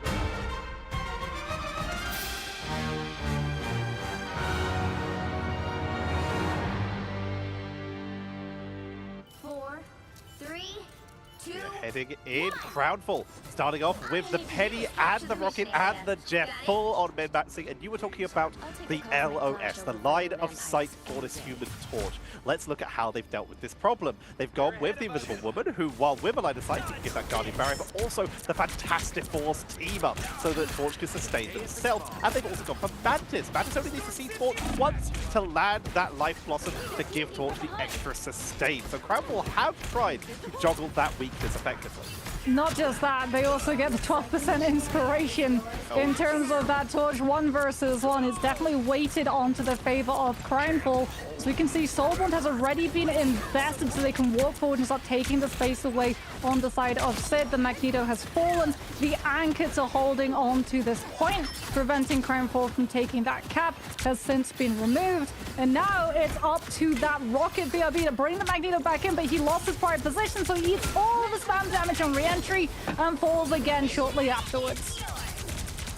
Culling turret with the Guardian Barrier. Here comes the Cosmic Guard Amplifier as they fully commit. This trying to fight point blank there, but already the Culling turret is down, Guardian Barrier is down, the Cosmic Guard Amplifier is down, and everything that Sins are throwing at this fight is just getting taken down, including Emma, who steps onto the point. Finally, an invisible barrier will allow them to try to stay through this as the Silence Seduction is going to be dropped, and there's the count.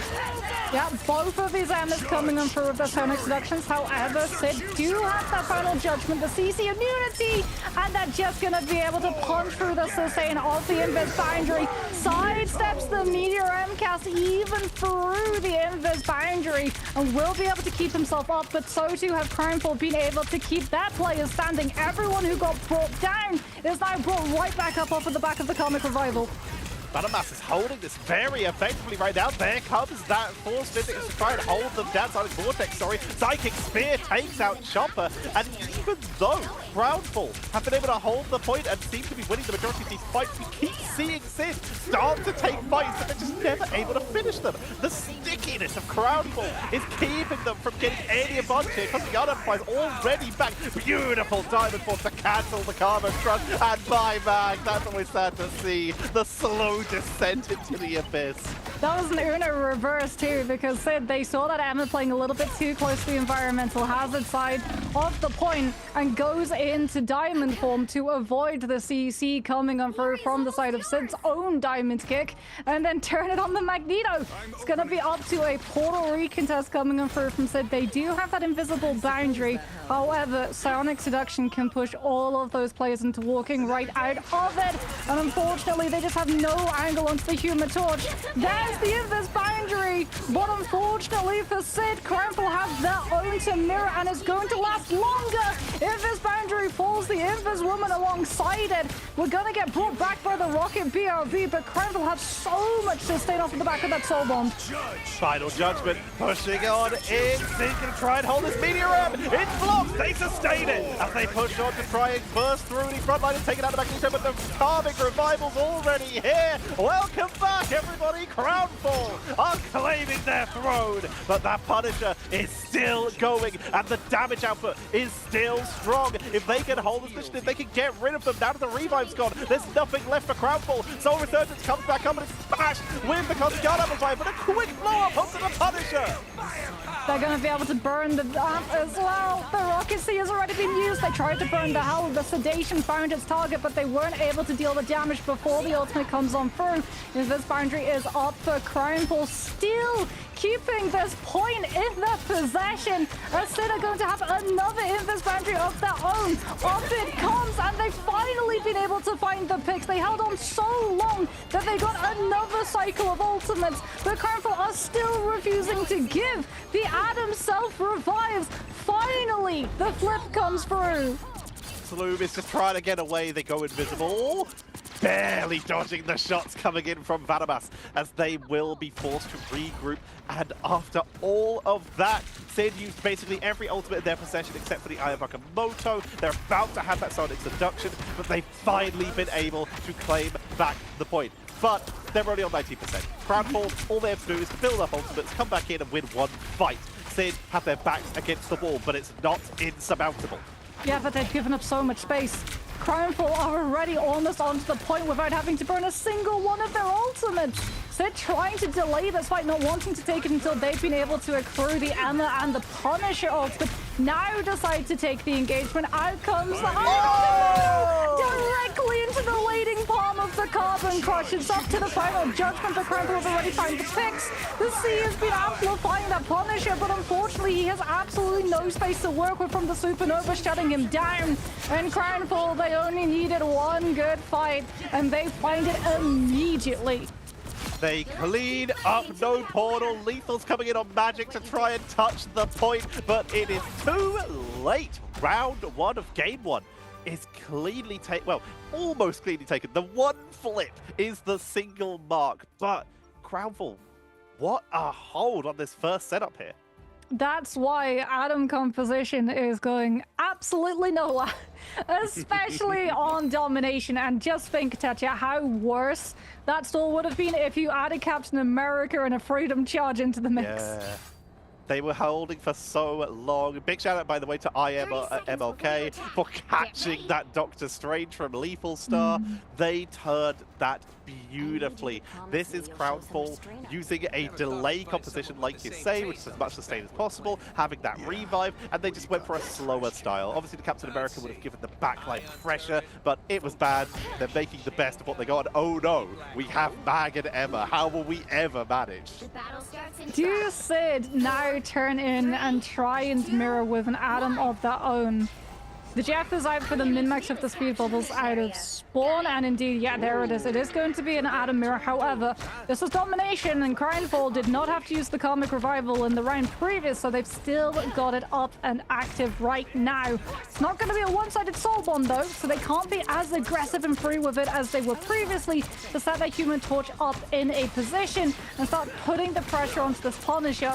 Indeed, it's going to be an opening of the Sonic Seduction, and Sid just have to utilize Soul Bond in reaction and try and get out as they get caught inside the Infest Boundary. Little boundary slowing them down. It's trying to beat back. They're trying to hold this, but the boundaries both expire. But everyone actually gets out of that. Zooks was almost picked off at Crownfall. They hold position. They got the point. They were able to push so far forward with that Emma ultimate. And then the Infest Boundary inside the Infest Boundary, but they're both off of the objective. Out comes the final judgment, shoots up by the Cosmic Yarn Amplifier in Crownfall. They don't want to live this. They want to go down as quickly as possible so that they all get brought back into the Soul Resurgence Karmic Revival stack as a whole team and walk directly back onto Sid before a flip can come through. But now there is a mirror on their own Karmic Revival, which is being promised that they engage to try and make sure that they stay up. Media M is absorbing a lot of that Supernova, exactly as you called right at the start, pushing it on in. Vanamas trying to find the opening, burning through that Emma, burning through that Magneto. They take out Sonic, but they can't seem to burst on through. The revive comes back, allowing Sid to keep this contesting going, but they still have only got half of the way through the actual clock here to try and take this counter Karmic Revival, but I haven't been able to pick anyone off on Crownfall since that first revive. And Crownfall are just staggering the picks that they find onto Sid, so when the Karmic Revival comes on through, it's one or two stray members in the 10-second duration, not the entire team, all refreshed, renewed, and falling with the overhealth off of the high ground onto a point fight. It went on so long, in fact, that Crownfall are on last fight territory on the edge of another Karmic Revival fight, which is terrible news for Sid. We're relying on an Infest Boundary, but an Infest Boundary is static as an ultimate. If they're not careful, they're going to be forced into burning it off of the objective by sheer spam pressure alone. And Crownfall, they're not even going to let them touch point. Out comes the Emerald, forcing that Infest Boundary if Sid have anything to say about it. Emma's pushing onto the point of Vince Boundary, trying to slow them down. Punisher with the final judgment as well. They commit everything. Karmic Revival going to be coming out, brings back the Mantis to make sure that they have as much sustain as possible. Chopper is going to try and burn through anyone here. Now goes towards right as the Karmic Revival. It comes back right at the end. I thought it was too late, but he's still here. MJD will get taken down a second time in a row, though. Here comes the Soul Rejuvenation, tries to fade on through with Crownfall. They're starting to get staggered. Vanamos comes back themselves from the BRB, and we're seeing Sid trying to turn this round, but with Gambit taken down, they're starting to run out of bodies. FHD pushing on in. If they can take down Adam before the revive, then this could be it. The Punisher, you've got to touch the point. They're able to find the flip. Huge bulwark as well comes on out from Lethal onto Vanamas, so that the Punisher survives actually getting into that culling turret and doesn't get taken down prematurely. Now they can hold on to the space too, because even though we have Supernovas for Crownfall, they have to use it aggressively to intrude into a position that they don't own, so they haven't cleared out the pressure that the Punisher can output onto that Human Torch, nor can they close up the distance and scout out where that Karmic Revival is going to be found. And indeed, Crownfall, they're not going to commit to this fight until they've built up ultimate to try and keep up with the economy. Out comes that final judgment. Sid going aggressively before Crownfall get the opportunity, and unfortunately the Meteor M just gets broken apart in the sky before he can get anywhere near Front Castle. And while MJD did burn the Supernova, their entire team was so down, so it was just a tickle of damage. While the damage output is high, they found no capitalization on it. They're forced to retreat, they back up, rejoin their team, and now they are down one of the big damage ultimates. The solo duelist on this side for Crownfall is without their best tool. Karmic Revival fight for Karmic Revival fight. However, Crownfall do have a Soul Resurgence to start things off, and they just decide to go aggressive. They think they can find all of the picks at 99%. They just need to clear Sid off of this point and find the flip. Even with a Karmic Revival fight up, you can see that they're scouting out where the Adam is. They found him, and they managed to catch him in the ultimate animation. He's still got the self-res though with that cocoon, which means that the Reddits are going to continue, and the Infest Boundary goes through the wall onto the point, so Sid are going to be able to keep themselves stabilized.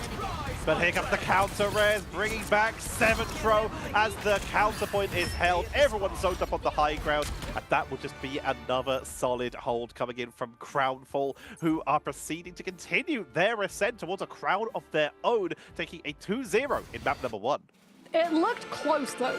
When it was the Adam mirror, it did look incredibly close, even though one team were coming at it with a Human Torch, one team were coming at it from a Punisher, but then it also went the right that we sort of expected, right? When the Human Torch is in control of the space and has that spam pressure, the Human Torch team is going to be winning the fight. The second that they have to play into the retake, that's where the Punisher really comes into his own, because he has that space immediately. He doesn't have to use all of his health bar and cooldowns and resources from the rest of his team to get him into a position where he's surviving and can then output the pressure onto the other side. Shout out to that Punisher though, Vanamas. 19 final hits. They tried to put their team in the bag on that one, but it just wasn't enough. They also got taken out 8 times, and then you counter that with MJD. 10 final hits, 20 eliminations, 19k damage. It was just a lot more spread out for the side of Crownfall. Let's have a look at some of those highlights. We're going to be seeing a lot of karmic revivals. Oh yes. Come through. These fights went on so incredibly long. This here is the moment where LK just comes in with this Emma 100 max charge, the Supernova 2 from MJD, just splitting, zoning away Vanamas's reposition back to his team so that the Punisher is left vulnerable. This grab coming on out. I mean, every single Doctor Strange main just winced in shared pain for the Carbon Crush cancel. It is heartbreaking. Anytime you get your Eye of Agamotto interrupted, it is just tears. But in this case, just a very well executed setup as we're going to be getting ready to set up for map number 2 very shortly. But overall, this is a series that could still go either way. While Crownfall did control that, I feel that a lot of that is just due to the fact that they had the Torch and the Adam earlier, and they were able to take the momentum from that. That fight may not have gone in round number 2 as effectively if Crownfall did not already have that Adam Warlock ultimate charged up. Yeah, I wonder what a different scoreline it could potentially have been if when we started on Super Soldier Factory, both teams had rolled out on Adam. Yeah. Because Crownfall took advantage of the fact that they were one-sided Adam composition for that first round and could play as aggressively as they wanted with Soul Bond, where if it's into an Adam mirror, you have to be so much more smart about when you actually invest that Soul Bond. We're going to be heading into a 5-minute break, and we'll see if we see the Adams once again, either in the bans or in the picks. Will we see dual soul bonds once again, or will the bonds simply be the bonds of friendship that carry Crownfall on to victory? Find out after this break.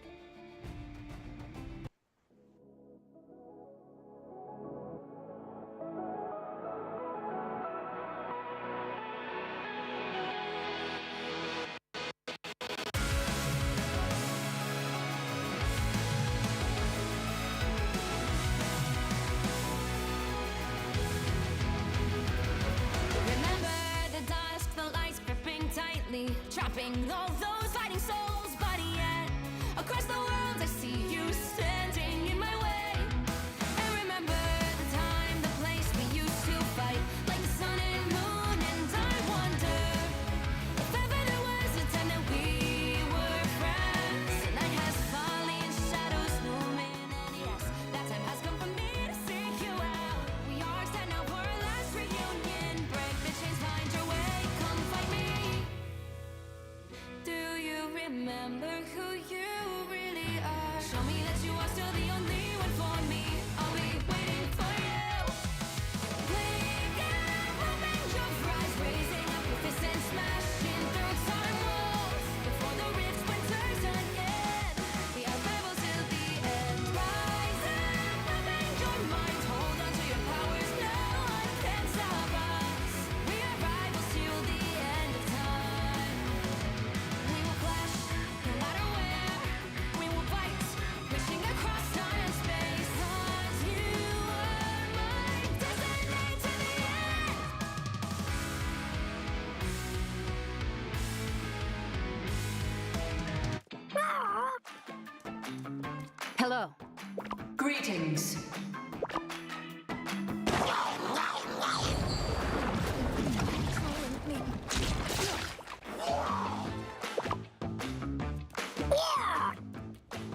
cannot hurt me. I was merciful. Crawl back to your domain, Hela. In this timeline, the machines will rule. Embrace, the doctor has conjured a portal. Ultron is like a plague. We must be the cure.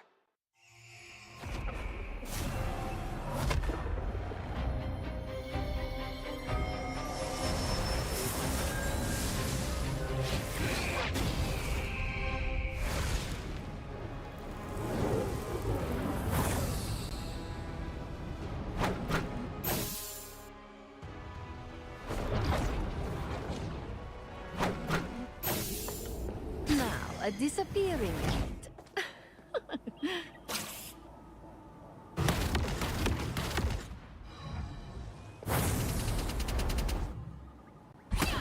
You are under my spell.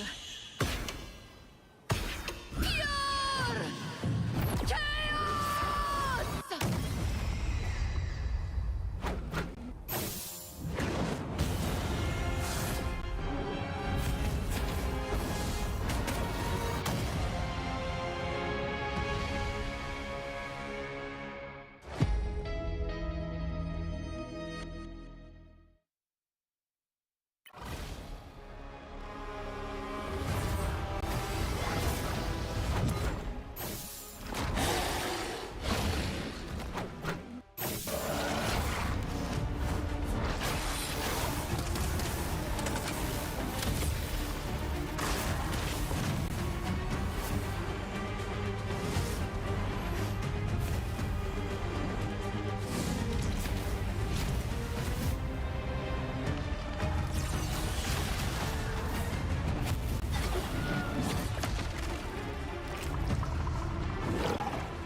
We are done chasing spiders.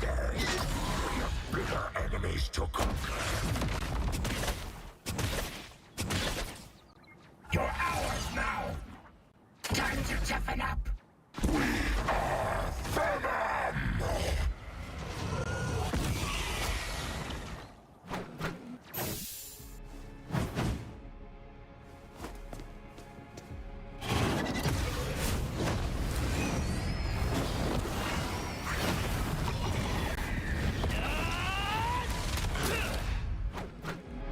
The other guy's been doing a lot of talking for me. You remember old Eddie?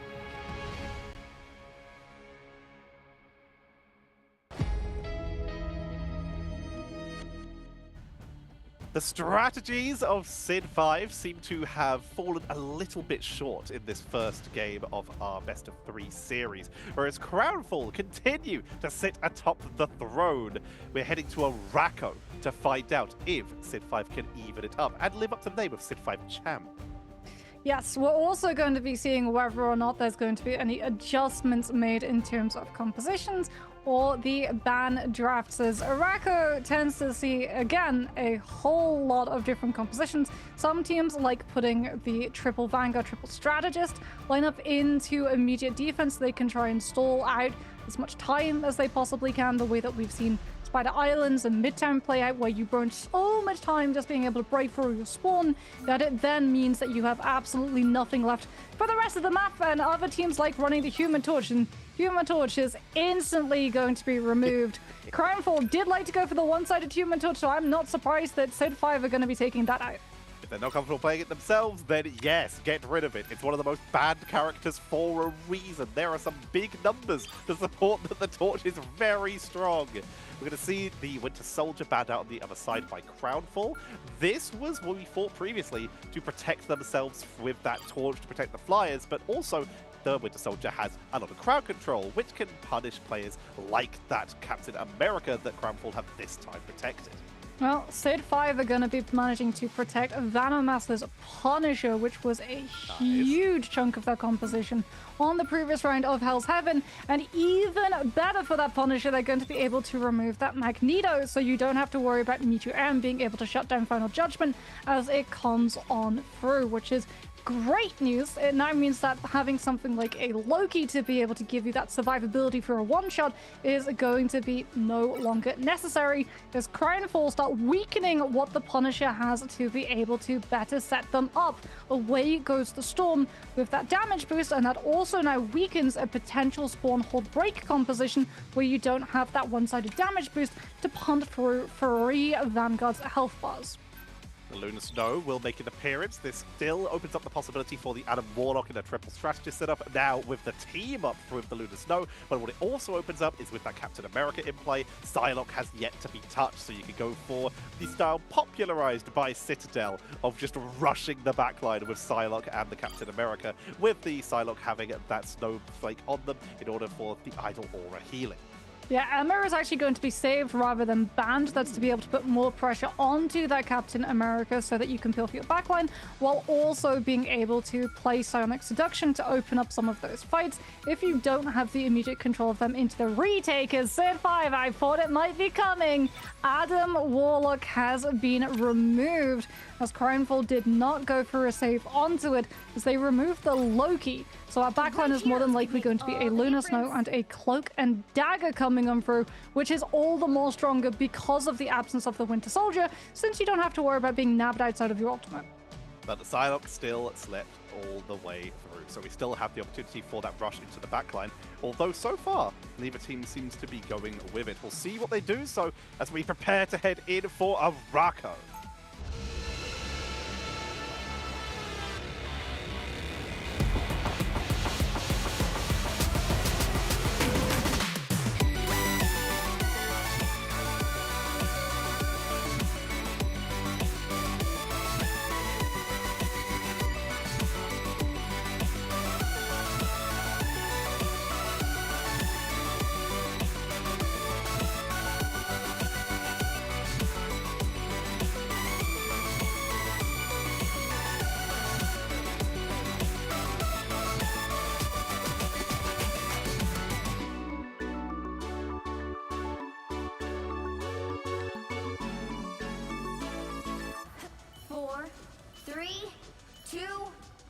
Crownfall going to be starting their defense on that staple triple strategist, triple Vanguard lineup with the Rocket Raccoon. Civ 5 already going to be on a composition to try and break through it. No Storm, but we've got the Squirrel Girl, we've got the Moon Knight. We don't have the Punisher up though, as Sloom is going to be able to pick Venomous with that Ice odds coming on through. Squirrel Tsunami is already being able to pull so quickly though, Tetcha, as we're already up to 80% charge for it. Emma in Diamond form, pushing onto the point, but just getting focused down, damage output overwhelmed. And that's exactly what Sid 5 wanted. They knew they might get locked in, so it's all about overwhelming damage, overwhelming pressure. And now they have a lot of ultimates built off to punish the re-engage, which will hopefully allow them to push around that first corner, break the initial siege. That is a beautiful pickup, and goodbye straight. If they can continue to break this with these ultimates, they can finally swap onto a more standard composition. I mean, we might see the Squirrel Girl continue just a little bit longer. Yeah, still going. As Araco continues, those fights start taking place in more and more enclosed areas, which means more and more bounce of that projectile coming on through for the side of the Squirrel Girl. Crownfall now going to be moving on over to that staple 2-2-2 composition with the Captain America and the Psylocke, trying to delay install out Sid 5. So you can see IMLK already in position, trying to play from an off angle. Scouts out the Wolverine, decides to go for a different angle and finds a better target. The Punisher in one fell go is removed from the culling turret and from the fight.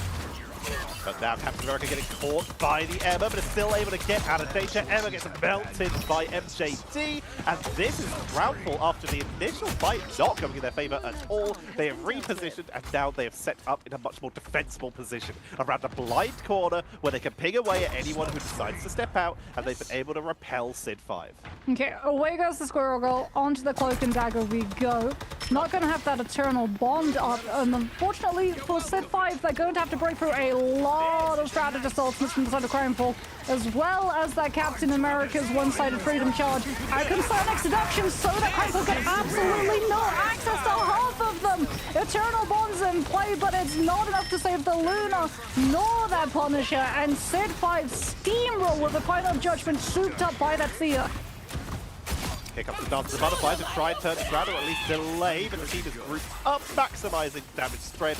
so that they can sustain on through. Great catch by Saloom, though, giving Crownfall a little bit of an opportunity to try and hold on through this. Here comes the fate of both worlds for the sustain eye of Agamotto, and Vados is going to Culling Turret to sustain and not get caught in the Psionic Seduction. The damage output is good, but the team retreats around the blind corner. Eternal Bond comes on first from the side of Sid 5, so they can remove even more space on the defense.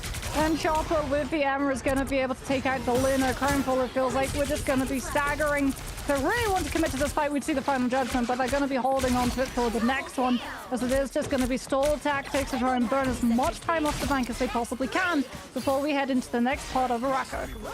Is there something on Araco that is allowing these Luna players to absolutely pop off? Both Sloom and Gambit have just been landing shot after shot and getting a huge amount of KOs for their team.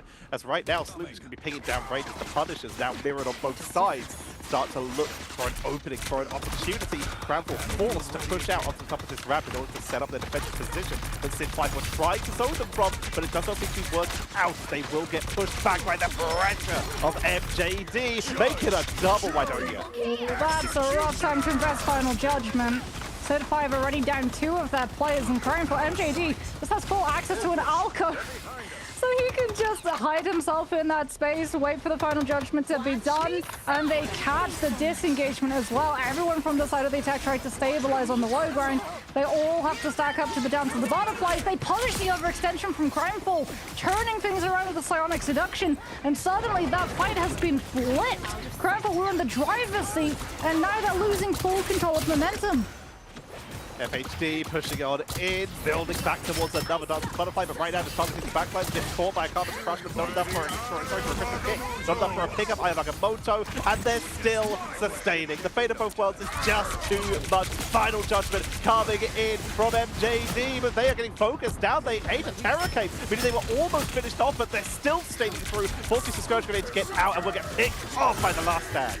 And they're not able to break away from that Wolverine ult, like you said, catching them on slope before they can get around one of those corners and dodge through it.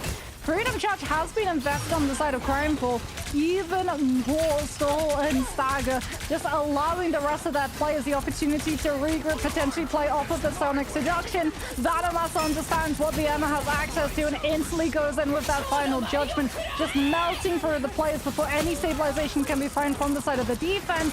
Zooks on that Doctor Strange has the Eye of Agamotto, but doesn't get the opportunity to use it, which means that Eternal Bond is going to be stalled out for a little bit longer yet. Trying to find the Psylocke, who is able to sneak away. Wolverine's just flying through the air majestically. Here comes the Captain America trying to set up Border's defense. We're down to 57 seconds. If we can see Crownfall start to pick up some of the Sith, they may be able to sustain this and delay it. The focus onto the Doctor Strange to try and remove that Eye of Agamotto. So they're trying to push on through onto the point. Neither of the Wolverines have ult, but it's getting closer and closer for Amphetamine. But they're dropped low. The healing output is good, but I'm not sure it's good enough. Gambit is barely holding on by a thread. Amphetamine gets the ult. Agamotto blocked out with the shield, and the Culling Turret once again for the CC immunity as they push on up the hill. Down to the butterfly for FHD into the backline. Chopper falls. Counter on it. Up to the high ground. Fadeable wants to sustain.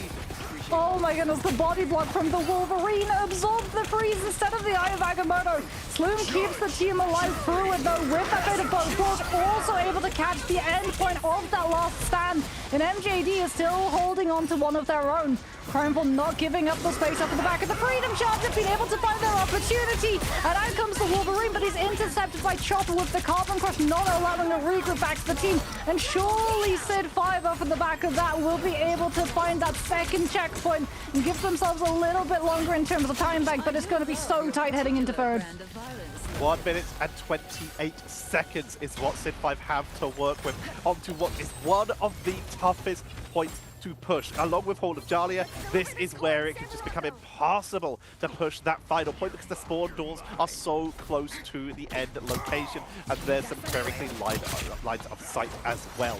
Crownfall, they're now in a good position, but they can't afford to give up more space. They're Someone's just only on vulnerable. 2 points here. Oh, one person's pushing the point. Wow. They knew, they saw on the UI that one person's on point, and it's a strategist, which means that they're lacking that sustainability. And Crownfall get aggressive. They dive in with that Psylocke, find that pick. Yes, they're losing players now, but we've gone from 1.5 minutes to 44 seconds, and Sid 5 lost strategists, which meant that they weren't building strategist ultimates, and worse for them, had to sacrifice the Eternal Bond when Crownfall are going to have one of their own. Make their way in. Vamana, try to zone them in spawn, give them that extra space. Every inch matters at this point. In the meantime, the high ground is where a lot of these shots are coming in. Ayavakamoto going to come in. Al finds both the frontliners in the form of Wolverine and the Emma, but it's the same gone through with the Invader, with the Eternal Bond. The final stand is available, but Amphetamine is about to become the last remaining member of their team at this rate. If they can't make something happen now, but now all they can really do is delay and hope that someone can hold this line. They're going to touch for the overtime, which they get. Portal is coming as fast as it can. Can Lethal Star get there in time? They're going to use literal straight up bow pulls with the speed boost is going to be able to keep themselves on the objective, but that 12 seconds is going to run out, and then Crownfall have a Luna ultimate of their own alongside an ammo. They don't even need to use the Luna ult right now in anticipation of Sid5 getting another ultimate online. They've got the last stand, but it's not going to be enough surely, as the backline has been entirely isolated from the fight, just being run down literally by a Captain America and a Wolverine, and there's nothing they can do but try and disengage and hope that their players will be able to win the numbers fight on objective, but it's not to be, and that is where that objective will finish. That is still big. Nicely played. 2 points, 96 meters is fantastic for Sid5. Crownfall, they now have to push in aggressively themselves, and we're starting to see, well, it's his home. Ultron is being hovered to give them a little bit of the triple strategies, extra damage set up to try and burst through some of those backliners. Yeah, especially if you have the Mantis too. Having that damage boost, being able to build Rage of Ultron and just out-tempo your opponent so that even with the ultimate, if it doesn't find picks, it still gives you space to work with. And Araku is all about space to work with. There are some parts of this map where defenders just don't want to take a fight, and there are others where they absolutely have to. But if you have Rage of Ultron forcing your hand, sometimes you have to take a fight in a really awkward position for that defense to get forced into. Speaking of the defense, the thing coming in for Sid5. With Punishers on the board, that is risky. There we go. It's been a bad... no, still here for Amphetamine, though. As they just swap it around a little bit here. But they're going for the 3-0-3. 3 Vanguards, 0 Duelists, triple Strategist. The thing is a little bit risky into a composition like this because they're a massive hitbox. If you don't get a shield up, then someone like the Punisher, or even if we see hovered here, the Moon Knight, can just eat them alive. But what they can do is snipe flyers. If we did see something like the Ultra come out, they might be able to catch them.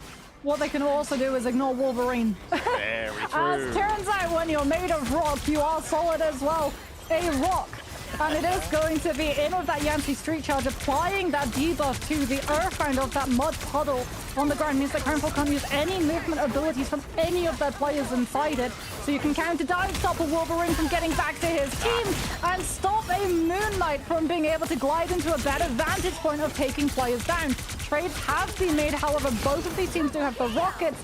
That's going to burn out the revives rather than dwindling down the numbers. Sustaining, there was attempts in the backline for Crownfall to try and pull a Citadel and just rush in with the Captain America and the Psylocke, but Cap's already down, Psylocke's on the retreat, but they're all alone here, getting 1v1 by the Luna. That is brave. Suddenly we will see the thing coming in for the reinforcement they can sustain through and back away here. And immediately the swap comes on for I am LK onto the group to put more pressure onto this pick of the thing. FHDC also putting a whole lot of pressure onto the backline.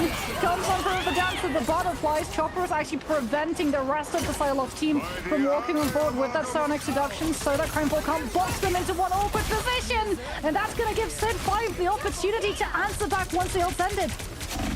The They drop low, escapes through the walls, using them to their advantage here, holding on out. Vanabas was able to movement tech away from the Psylocke, making their way back in as FHD moves over to the Wolverine to try and isolate people themselves. They can't get the thing, but they can try and get someone. Surely, covering time comes on out, and that Wolverine is dropped incredibly low right away. So Introduction pulling them into Groot as the Squirrel Girl pings from the side. Squirrel Girl trying to find that damage, will be able to take the rocket out. Strangling Prison also managed to do its job. However, Vanabas is able to bring back one, even though he got picked by the Squirrel Girl. And Sid5 is still going to be able to have numbers on this objective to stall this fight out yet further. Sloan's going to have to invest that Seer potentially just for Crownfall to finally be able to blitz through all of the health bars on this point. But no, off of the back of the Moonlight Onk bounces and the damage that the Wolverine's able to output with the Adamantium Claws, finally they break the spawn hold. But look at the hurt that it put into the time bank.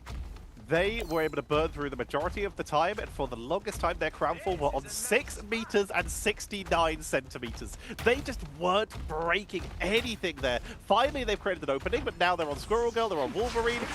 FHD will not find the target, will not be able to isolate anyone. Is actually getting kind of stuck here with the help of the point. Ayamagamoto, that will get him stuck. And someone gets sent off the edge. MLK is pushed off, and they'll be brought back to the BRB. 4 people caught out by the Eye of Agamotto, 4 people then hit by the Sonic Seduction. The Sid5 gonna utilize that Eternal Bond, try and keep their players up. They know that the damage that it can do is going to be a risky one. They don't want to lose a strategist before Crownfall get the opportunity of investing either the Moon Knight or the Wolverine's ultimate. But their backline has been split regardless. Zeus followed them through that portal, was able to find the damage, and now Sid5 are going to be locked into these small, close spaces, which is absolutely why you don't want to run into a Moon Knight ult. 30 seconds. Which is already charged up, already ready. They now have the unbeatable Source Tsunami and the hand Conchu ready for the save, which is coming out into the straggling prison. They are able to take down 2 right away. Both the strategists are eliminated. But here comes the counter into the backline. Last stand to split the team in 2. Dance of the butterfly. BRB is going to be taken out, but this is still looking super strongly in favor of Crownfall. Yeah, Crownfall with the help of that rocket and coming on out from the Seer, going to finally be able to pick themselves through first. And we're going to see the swaps now start to come out. MJD is actually going to be over onto the Ultron, IMLK onto the Captain America, and FHDC sticking with the Psylocke. So we're going to have insanely pocketed dive to try to just disrupt Sid5's potential recontest, so they can start buying back some of the time that they lost on first with distance uncontested. And then he's pinging away from a distance. As the distance will finally be contested all the way through, all the way over here, just above the objective. Currently no one's stopping it moving. They're just looking to try and wrap around if we see Crownfall push through the entranceway. But they're getting so effectively. Zux putting some great pressure on. Oh my goodness, that Captain America was so low. I don't think I've ever seen a health buffer lower without a player going down, but the pocket from both the Luna and the Ultron isn't enough for Sid5 to be able to find the pick. They do manage to find the pick onto the Psylocke, however, and that is a big opening because the Captain America might still be around in the fight, but there's no follow-up from the space that he's been able to create. Better beat up to the high ground, looking for a backline assassin to try and get another strategist. Big healing coming out immediately. It's Rate of Ultron and the Soul Rejuvenation, meaning that they will be having to use that Rate of Ultron aggressively to try and maximize the value. Silent Production comes on out. Terror came. MJD's in danger, but the turnaround, they punish the Psylocke. Yeah, I mean, both the Mantis and the Ultron combine their ults, and Sid5 just have an Eternal Bond, which manages to out-sustain both of them. Out comes now the Luna, Fate of both worlds for Sid5 to continue pushing, taking away the spaces of stabilization. The Crownfall, so this Ultron just loses so much value. As Amphetamine is still trying to take the Psylocke 1 versus 1, has been able to find it as the Psylocke, all of the resources going up to keep the Captain America up are being denied for the Psylocke to win the duel. This is a pretty solid hold by Sid5, pushing all the way to point 2, almost to point 3, but they've been able to hold this entranceway by fighting on this high ground and fighting in 2 different places at the same time very effectively, punishing the Ultron who likes it when the team is grouped up. Comes in with another rated Ultron already built up. Final Judgment comes out and is immediately picked off as Vanamassing will be picked off early. Sloop keeping the rest of Crownfall topped up as they make their way in on their own with their own fate of both worlds, and Sid are starting to collapse. Silent Seduction comes on out. Iron Agamotto at the ready. Eternal Bond gets burned. There is the Iron Agamotto. Where's the follow-up? The answer is they get MJD and everyone else stays on through. This is an overtime fight, and Crownfall do not have access to ultimates, but they are finding the picks after Sid 5's ultimates have ended. Down to the butterflies comes on through. Are there enough players to stack on up? Emma's got ultimate. Solar Resurgence comes up just in time for Crownfall too, so they don't need the bodies to absorb the Psylocke ult, and the Punisher and Emma can push aggressively into the space that Sid 5 were looking to try to come through for that recontest. That's going to be second, but again, the time bank has dwindled down to so little. Crownfall get one opportunity, one good fight, and then it's going to be a stagger contest. They're trying to take the high ground, but Sid 5 have already intercepted, and Crownfall just don't have the confidence to hold that position. The Emma alone is going to try and take it from help with MJD on the off angle from the Ultron, but they still have to have players on the objective itself. But they do still have the tools that they need. They have the Silent Seduction. They have the Freedom Charge, which is essentially a strategist ultimate on its own. And they have Final Judgment and Range of Ultron. It's time to hit all the buttons, they say, as they make their way in, utilize that to stay, get the double. And this will allow them significantly more push. That is going to be essentially a team wipe. Amphetamine and all is left, and they just hide up on the high ground, leaving this open for Crownfall to push their way in to try and match that finish line. As we mentioned before, this point absolutely sucks to push. Sid 5 are going to have access to that Lunar Fate of both worlds, the CC immunity, so they can ignore the Sonic Seduction. The scout of the Psylocke is huge. Can they convert it into a pick? No, the Psylocke's able to dash back to the team. Out comes the Punisher's ultimate, topped on up by that Fate of both worlds, and Sid 5 are going to be able to hold on. Crownfall get a potential portal recontest. Maybe they can have a player jump onto that objective if it doesn't get scouted on out. The Captain America desperately tries to live long enough for the portal setup, but Tetsuya, I think this might be the first BO3 that goes the distance today. They're just getting staggered one by one. It's a 4 versus 6 on the point right now. Ping it on in. Phoenix now from above. Body blocking the portal to try and delay this fate of both worlds. Will buy them a couple extra seconds, but this is simply delaying the inevitable. Sonic Seduction not even needed for this, as the Venom can't touch in time. We are gonna be heading to a map number 3, Moxie. What a turnaround coming on through that defense. It was just so frustrating to play into for that attacking side. They had to spend so much time just chunking through all the health bars, balling up ultimates, trying to chunk through all the sustain that the strategist line and ultimates provided. They lost so much time on first, so much time on second, that when they came into third, they had one good fight. They saw that they had one good fight. They used all of their ultimates in it, however, and that was where it cost them. In the hurry to try to finish off the map, they didn't have anything left for the fight that came afterwards.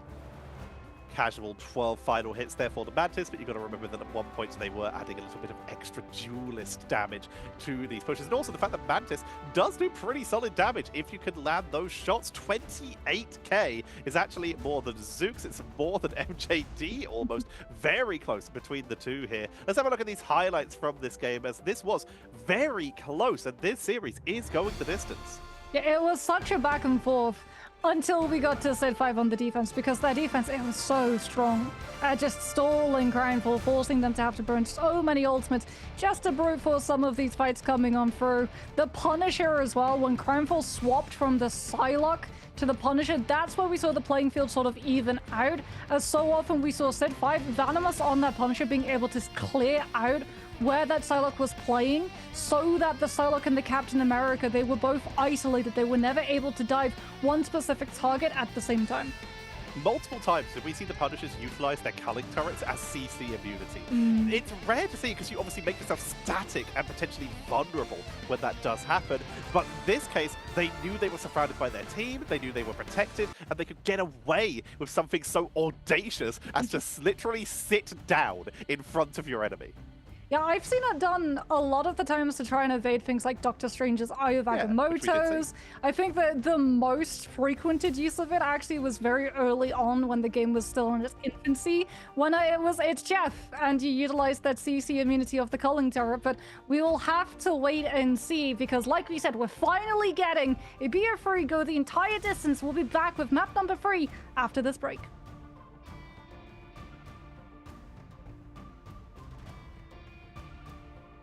Or maybe not. We may be heading into map number 3 right away. Maybe what's happening. Central Park will be the next map. We know that much at least. Do we see any changes now come through in terms of the picks and bans? Because the instant ban on the torch, I think, was a stroke of genius when it came through from Sid 5's side. They saw if they didn't go for the instant ban on the human torch, Crownfall would go for the instant save on it. The fact that they've been trying to take away some of that impact as well from the Flyers with the Winter Soldier, it's been definitely a huge task of evolution coming on through from both sides. Sid 5 made the adaptation. Now the ball is in Crownfall's court. They have to make the next steps in terms of that draft. They very much will have to see how they do so, as we are going to be heading into Central Park for our third map of this series, our first one that's going in. We will not keep you waiting. We are heading right on in. Will the torch get taken away, or will it finally make its way back in like the first series?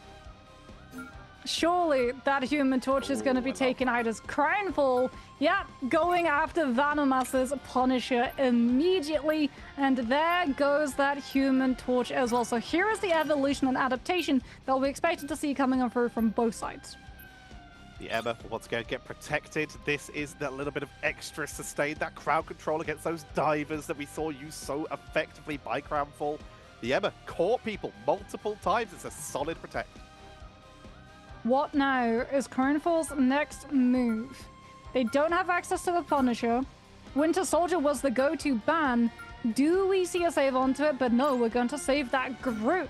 The Central Park is an incredibly strong-suited Groot map, especially if you're defending the backside of the point and you try and stabilize your entire team behind it. One well-placed Groot wall prevents any of that from occurring, or just is immediately punishable too. So we're going to be seeing the full pocket Groot comp come out. Wolverine removed.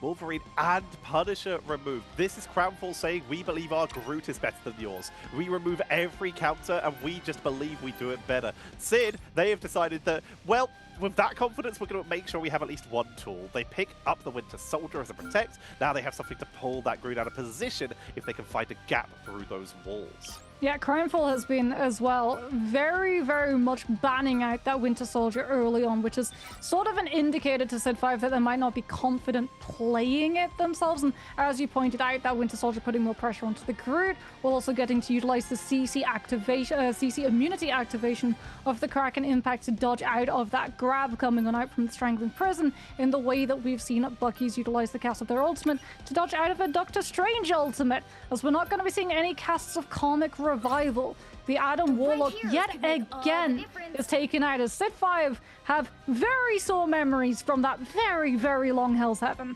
Mantis is being hovered. They're committing fully to the Groot. They've even given themselves the Ultron. This is all about aggression behind the Groot. Will they be able to set this up, or will Sid be able to find a composition that can burst around this group? We'll find out as we head into Central Park.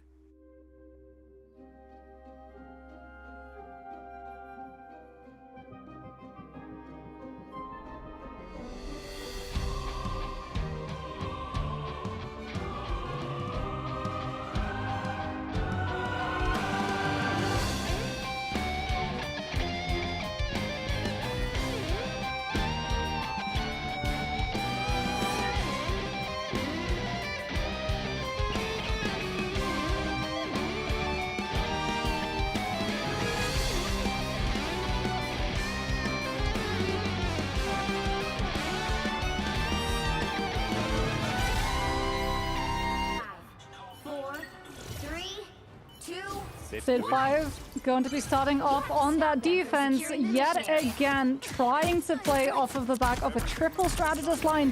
This time though, it's not going to be triple Vanguard, it's Pocket Phoenix. If you don't have the Human Torch, we've still got a Fly in the pocket, and they've already found that first pick. Some great AoE, some great damage focus. They've completely abandoned the group on their own side in exchange for the Emma and the Doctor Strange. The Strange is a little bit risky because it does mean that no one can emergency swap to it on the defense, but you're still going to have that build up towards that Eye of Agamotto. And like you already mentioned, the Phoenix is going to do them some great work when everyone's grouped up around this Ultron healing and the group itself, meaning that you can just pile on the damage. And there it is, MLK taken down by Chopper. Yet you're also not giving the other Emma charge of energy off of those group walls. However, with Crownfall taking so much incoming spam damage, they get the Rage of Ultron online a little bit quicker, and they immediately use it to break around that corner onto the point itself. And now we get to see the punishment, like you pointed out. Having the Doctor Strange already in the composition means that Sid 5 are beholden to Lethal's respawn if they want to be able to recontest onto this point. They will reach it. Bamba or Bam actually came in from the flank, not coming in through the portal, so they can try and get this Rage of Ultron off, but they are tracked beautifully by FHD as they're trying to sustain through the Semifinals Introduction to force back the members of Crownfall. The Crownfall are not caring. Aya Agamotto, the freeze to prevent the follow-up from the Maelstrom of Madness. They're holding the line. Frog's in trouble. You can't sleep, Emma. She's seducing you. She's taken down, and that is going to be Crownfall wiping their way through this first point. There's so much noble potential too. Strangling Prison combined with Kraken Impact for this next part of the fight. Sid 5 losing players late, having to give up prior positioning, which is then going to impact how much Amphetamine is going to be able to do on this Phoenix for this next leg of the fight. This is going to be a really rough turnaround coming on through from Sid 5 if they want to be able to get any chance of a pick coming on for early. It's going to come at the cost of one of their ultimates aggressively. Here comes the Straggling Prison. Rage of Ultron to capitalize. The Straggling Prison doesn't actually land that effectively, but Amphetamine is dropped low, healed back up by From as they're trying to push on in to find a wraparound ankle, but Crownfall have just casually retreated.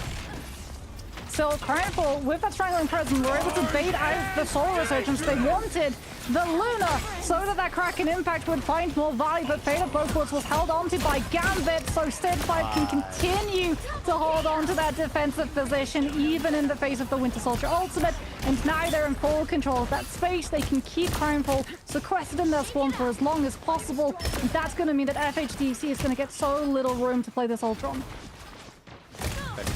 Continuing to pile on pressure from above. Second Crownfall start to retreat, group together, and Amphetamine strikes.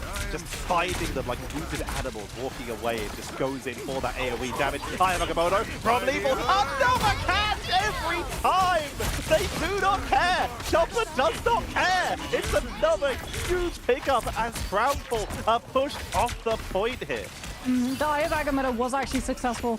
It managed to come on through. It was 0% that the ultimate went for. The Carbon Crush, unfortunately, just a little bit behind. However, the Emma was able to survive the cast of it, not being stunned out because of the Diamond Form activation. But still, Sid 5 won the fight off of the back of that, combined with that Rage of Ultron. They have to respect, though, Crownfall having the better ultimate economy. Well, I was going to say because they've got Rage of Ultron to open up that fight, but with the pick onto the Ultron, Rage of Ultron has been delayed, and Sid 5 yet again push around that corner aggressively. Crownfall, they just need to regroup. They have to push their way out of base. They have the Fate of Both Worlds. They have the Rage of Ultron, like you say. But because of that last repel, Sid were able to build up the Fate of Both Worlds. They have themselves a Soul Resurgence. They have themselves still a Silent Introduction they've been holding on to for a while now. And they're about to have their own Rage of Ultron. Here comes FHD, dropping the opener.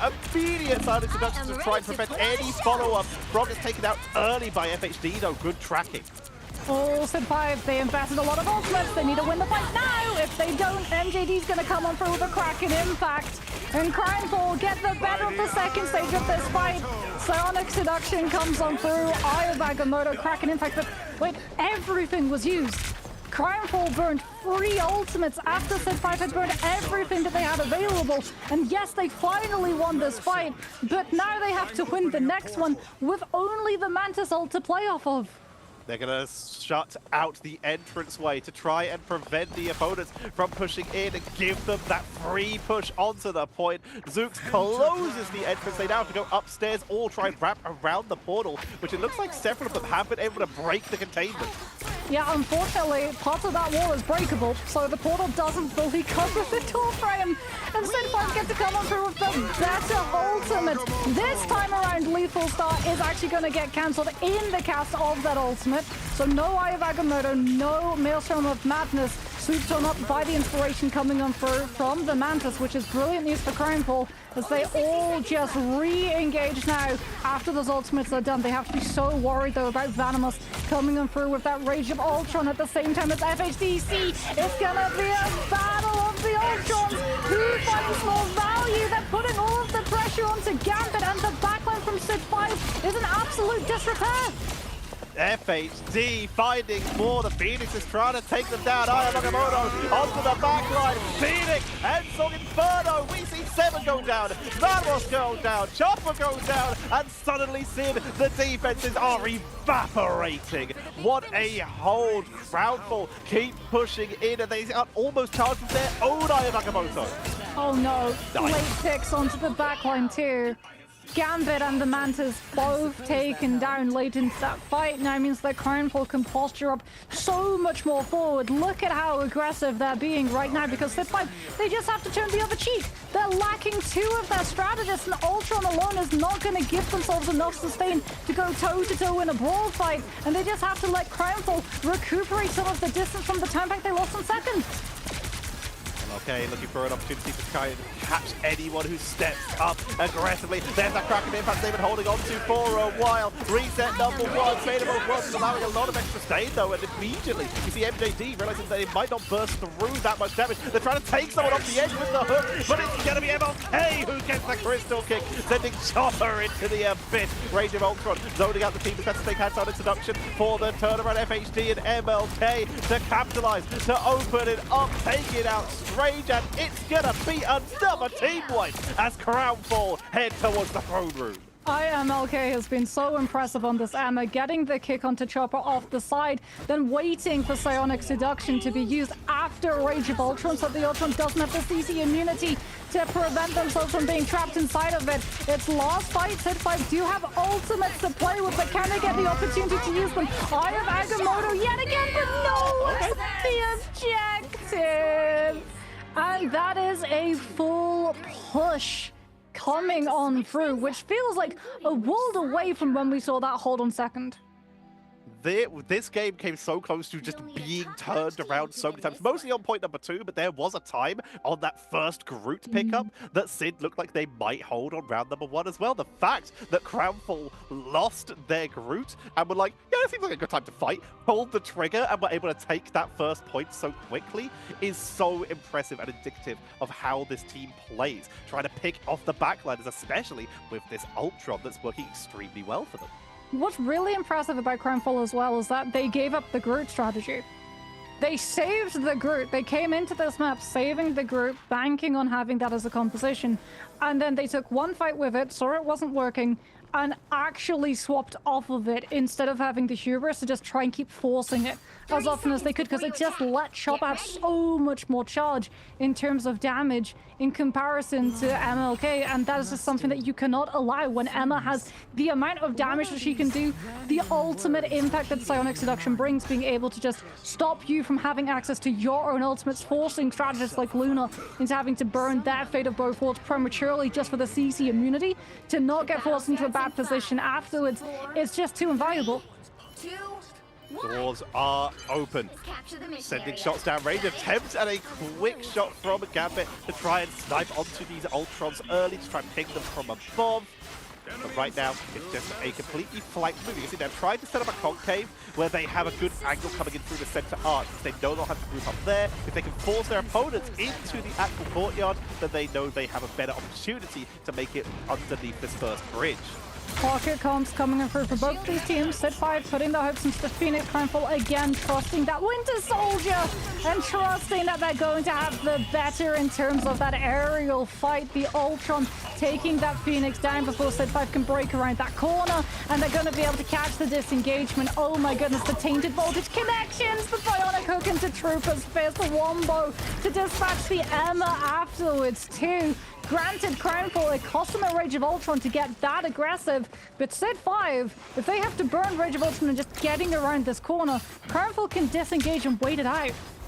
They have plenty of time. They've also gone for the strategy of playing on Strange, but they are once again beholden to the Stranger's respawn, but as long as Zook stays up, it won't be a problem, right? Just don't get taken out. It's fine.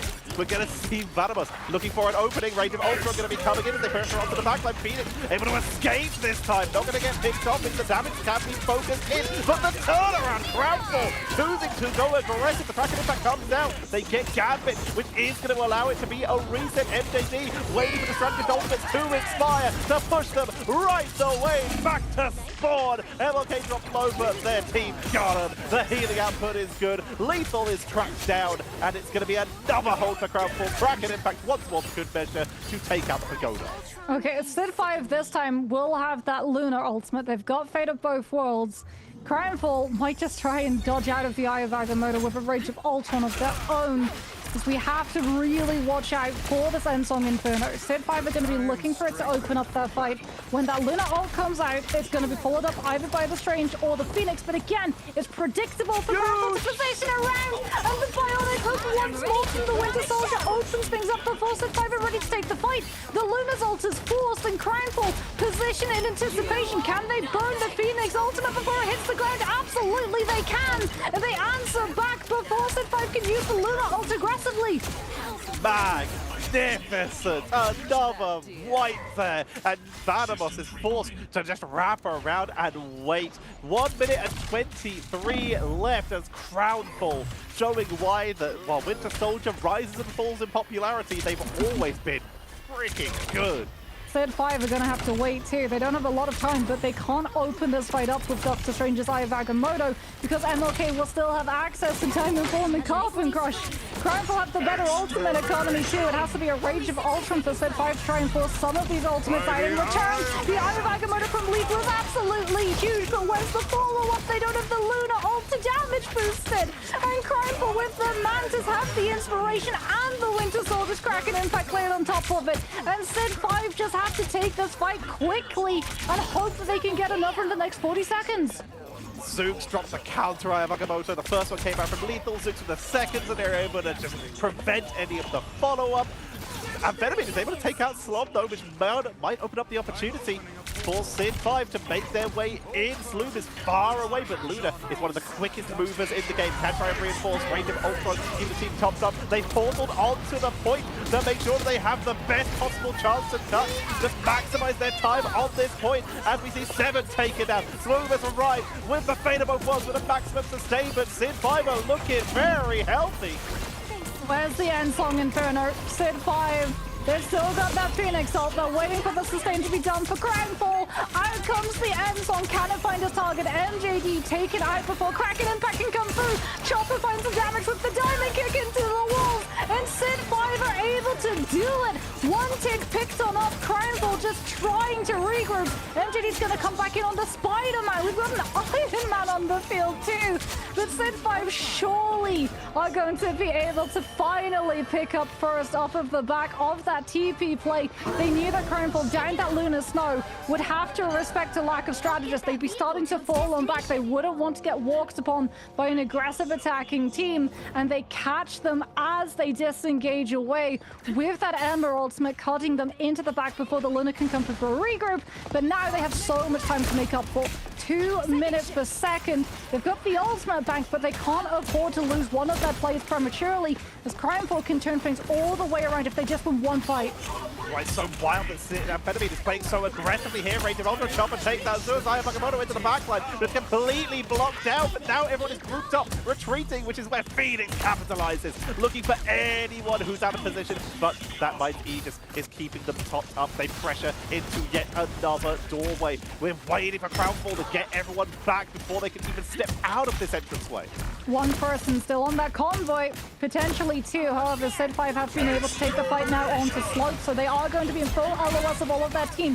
Rage of Ultron for Crownfall to open up the fight. Endsong Inferno! The cast misses, they dodge out of the Eye of Agamotto, so Crownfall have to try and deal with the Phoenix ultimate rather than getting to follow up from the Doctor Strange. And Sid 5, they're out of their ultimate, but have they been able to do enough to get away from the Kraken Impact? MJD finds one, tries to find a second. The Soul Resurgence comes on through from Sid 5 before they can find the pick. The Crownfall continue the fight with a Lunar ultimate of their own, and they have the later ultimate cycle, which means that they have the later sustain and impact in this fight. It's gonna be another regroup for Sid 5. One last chance. They were able to do it on first. Can they find the same magic on second?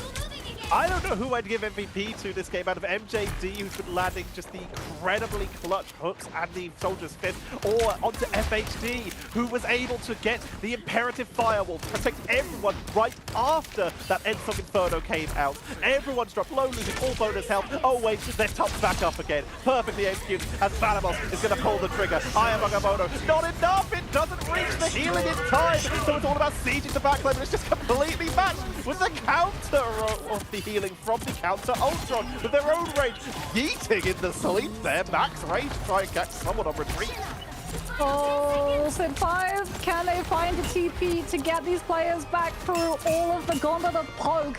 As we can see, they're crying for just in full control of the space. There goes the strange portal. Where's the regroup? What's the play? They still have the Kraken impact on the side of the defense. They don't have the Endsong Inferno on the side of Sid 5. And without a strategist ultimate, potentially this overtime plays out a little bit sooner, but no, 12 seconds, renewed, reinvigorated, coming out from that fate of both worlds. They find the pick onto one, but they haven't found the pick onto these other players from Crownfall who still have their ultimates. Solar Resurgence from Zetro runs out, but the Eye of Agamotto is still in play, and Sid 5 don't have the means of cancelling it, and that is going to be Crownfall surely walking away with the win. They just have to deal with the Endsong Inferno, and it's down before it can even hit the ground.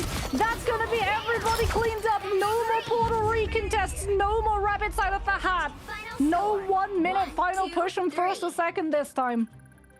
What a hold. These two teams, I could honestly keep watching them. This series was so fun between these final plays, but it came down to that Eye of Agamotto and just the instance between landing that range of Ultra to keep Strange up and keep that momentum going, and the Strange going down early. Once that happens, it was all about portals. They actually counter portal to try and block it off and slow down, meaning that the teams trickled in as opposed to a big group engage with that Mantis for the extra healing. As such, Crownfall were able to pick people off in isolated groups, and they claim that map and the series. What a matchup, Moxie.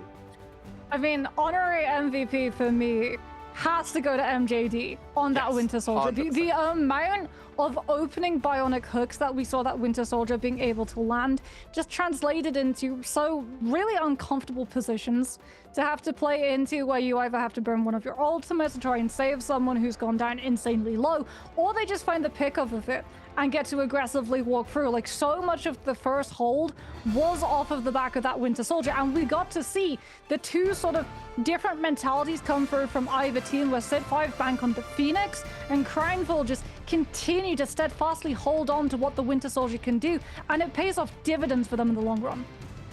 Completely right. I couldn't agree more with the fact that the two different ideals of using the Phoenix to try and punish them as they're grouped up because they are triple strategists with Ultron and Mantis, versus the Winter Soldier, whose priority was punish and pick people up. Very nicely done. In the end, though, FHD does get that MVP. They sniped so many people. They knew when to target their opponents with the range of Ultron and when to just quickly flick and turn onto their backline once we saw the initial Ultron engage not finding its target. Just what a matchup between these two teams. I can't wait to see how much further Crownfall can go through this lower bracket. Yeah, that was a best of 3 that I think we both wished was a best of 5. Yes, because 100%. Every single fight came down to the wire, and you could see the desperation to come on through, where both these teams understand the position that they're in, and they really do. The stress, the adrenaline, it builds to this amazing overtime pushes where they dig the deepest that they possibly can and find some absolutely insane turnarounds. But if you want to dig as deep as you can, make sure that you're taking advantage of our double Chrono Storm, where you can earn up to an extra 2,000 of this currency to make sure that you're able to finish out your battle pass before the season ends. And there is so much more for you in-game. If anything you've seen here today has inspired you, I would argue that a lot of it might come down to perhaps a certain symbiotic friend. With Venom showing up very often in these games, you can get yourself a pretty cool skin. Iron Fist is definitely one of the go-to skins in this setup as well. Old Man Strange is free though. You just play, get that experience to unlock Old Man Strange, but at the end of that battle pass, you are able to get yourself a cheeky little Venom skin. And we've seen that that skin will be used an awful lot as Doctor Strange is fully back in the meta, but something else that's always been in the meta ever since she's released has been Phoenix, as well as our wonderful emojis. Elevate your expressions to a whole new level with the next round, which are going to be coming on through with Scarlet Witch's dynamic emojis available right now. Chaos is about to ensue on the battlefield. Make sure that you show off yours in style. There is so many cool things in-game, so much of that just achievable by playing, but if you want to add a little bit of fashion to yourself, there's plenty available too. You can look like some of your favorite pro players. Moxie, that was our last series for the day. We have so many more coming up. We're going to have a look at the schedule to see what will be coming up in the next, well, tomorrow and also next week. We also have other regions, so make sure that you are following this channel with all the notifications turned on so that when you can see when each region goes live. Tomorrow, we will be continuing on with rounds 10 and 11. And then next week, starting on the 6th, we'll be doing rounds 12 and 14. And on the 7th, we'll be having the lower bracket finals and the grand finals. Those will be the big ones. Yes, and I mean, today was an appetizer where we get to see what exactly these teams are playing and what exactly it is they're playing for. And that is the prize pool of $14,500 with 6,000 of it going to first place for that champion and 3,000 of it being claimed by the runner-up in second. And this is, of course, in every region, but also on console. We can jump over there. If you go in-game, you will see that there is not only the tournament tab, the PC tab, there is also the console tab. The MRC happens every single season. So if you want to get together with some friends or maybe go on the Reddit or the Discord and find yourself some friends of your own, you can just get to the prerequisite rank and enter yourself. You can be in with an opportunity to play for this prize pool and play against some of the best teams in Marvel Rivals. It's completely open and all the replays are available for you to study from. Yes, easily accessible is the Marvel Rivals eSport. Unfortunately, though, well, we're not going to be accessing any new matches today, Tetcha. That is, like you said, all of the ones that EMEA has to offer today. The good news, though, is that NA will be back and running with their own matches, their own round coverage in just a little bit. And we'll be back with tomorrow's coverage, too, for those rounds that we talked about, where we're going to be following all of these teams, the old talent and the new, as we get to see this new season of MLC. But until then, I've been Moxie. I've been joined by the wonderful Tetcha. Thank you so much for watching and have a very safe and lovely rest of your day.